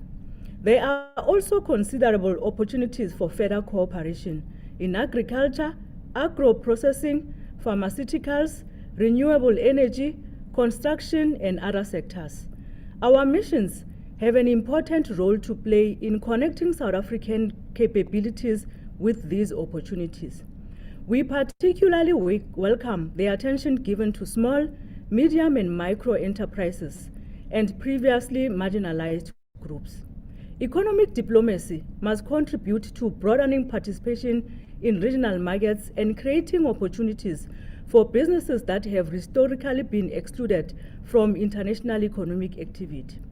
The work being undertaken by the mission in Zambia towards an SMME cooperation memorandum of understanding is an encouraging example of how our diplomatic presence can support greater economic participation. This is the practical meaning of economic diplomacy. It is about ensuring that our international relations contribute to investment, trade, employment, and inclusive economic development. The report also highlights the importance of infrastructure and regional connectivity. Energy projects, transport corridors, and other infrastructure initiatives have the potential to strengthen regional integrations, improve trade, and create new opportunities for investment. The Lubito Corridor and other regional infrastructure initiatives demonstrates the importance of developing an increasingly connected African economy. However, connectivity extends beyond physical infrastructure.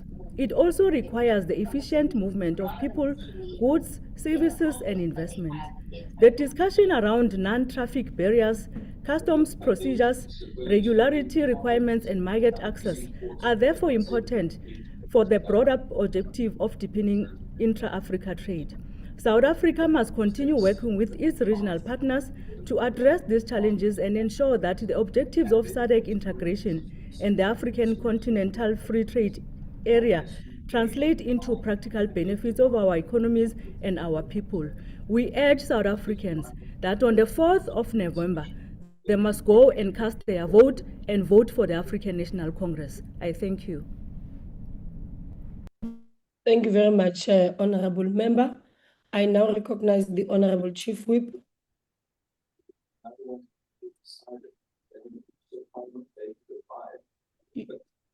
Thank you very much, Chair. I move that the report be adopted. Honorable members, the motion is that the report be adopted. Are there any objections? Honorable Mkhize. Thank you, Honorable Chairperson. Please note the objection of the Umkhonto weSizwe Party. Thank you. The objection of the MK is noted. Without any further, any more objections, the report is agreed to. Honorable members, we move to the third order, is the decision of question on report of Portfolio Committee on Social Development on oversight visit to Gauteng Department and Social Development. It's funded NPO's National DSD Gender-Based Violence Command Center and to National Development Agents and its funded projects. Honorable members, I wish to remind you that this matter was debated in a virtual mini plenary on Friday, 21 August, but that a decision thereon can only be taken in a full plenary. This is also the case for the other decisions of question the House will decide on when we consider the 4th to 6th order after this. Are there any objections to the adoption of the report?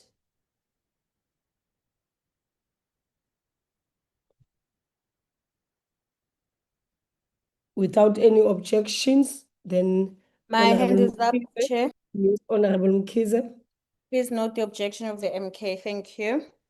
We note the objection of the MK, and with that objection, the report then is agreed to.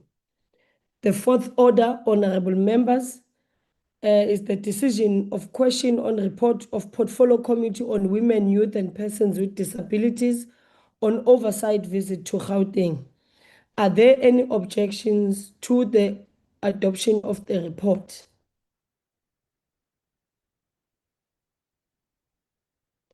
Without any... My hand is up, Mkhize. Chair. Please note the objection of the MK party. Thank you. The objection of the MK is noted. With that objection, the report is agreed to. The fifth order of the day is the decision on question on report of Portfolio Committee on Police on performance of Office of Directorate on Priority Crime Investigation Judge for 2024-2025 financial year. Are there any objections to the adoption of the report? Honorable Noluchungu, Chief Whip Thank you, of the Chair. EFF. Please Thank you. note the objection of the EFF. The objection of the EFF is noted. Honorable Mkhize, Chief Whip of the Umkhonto Party.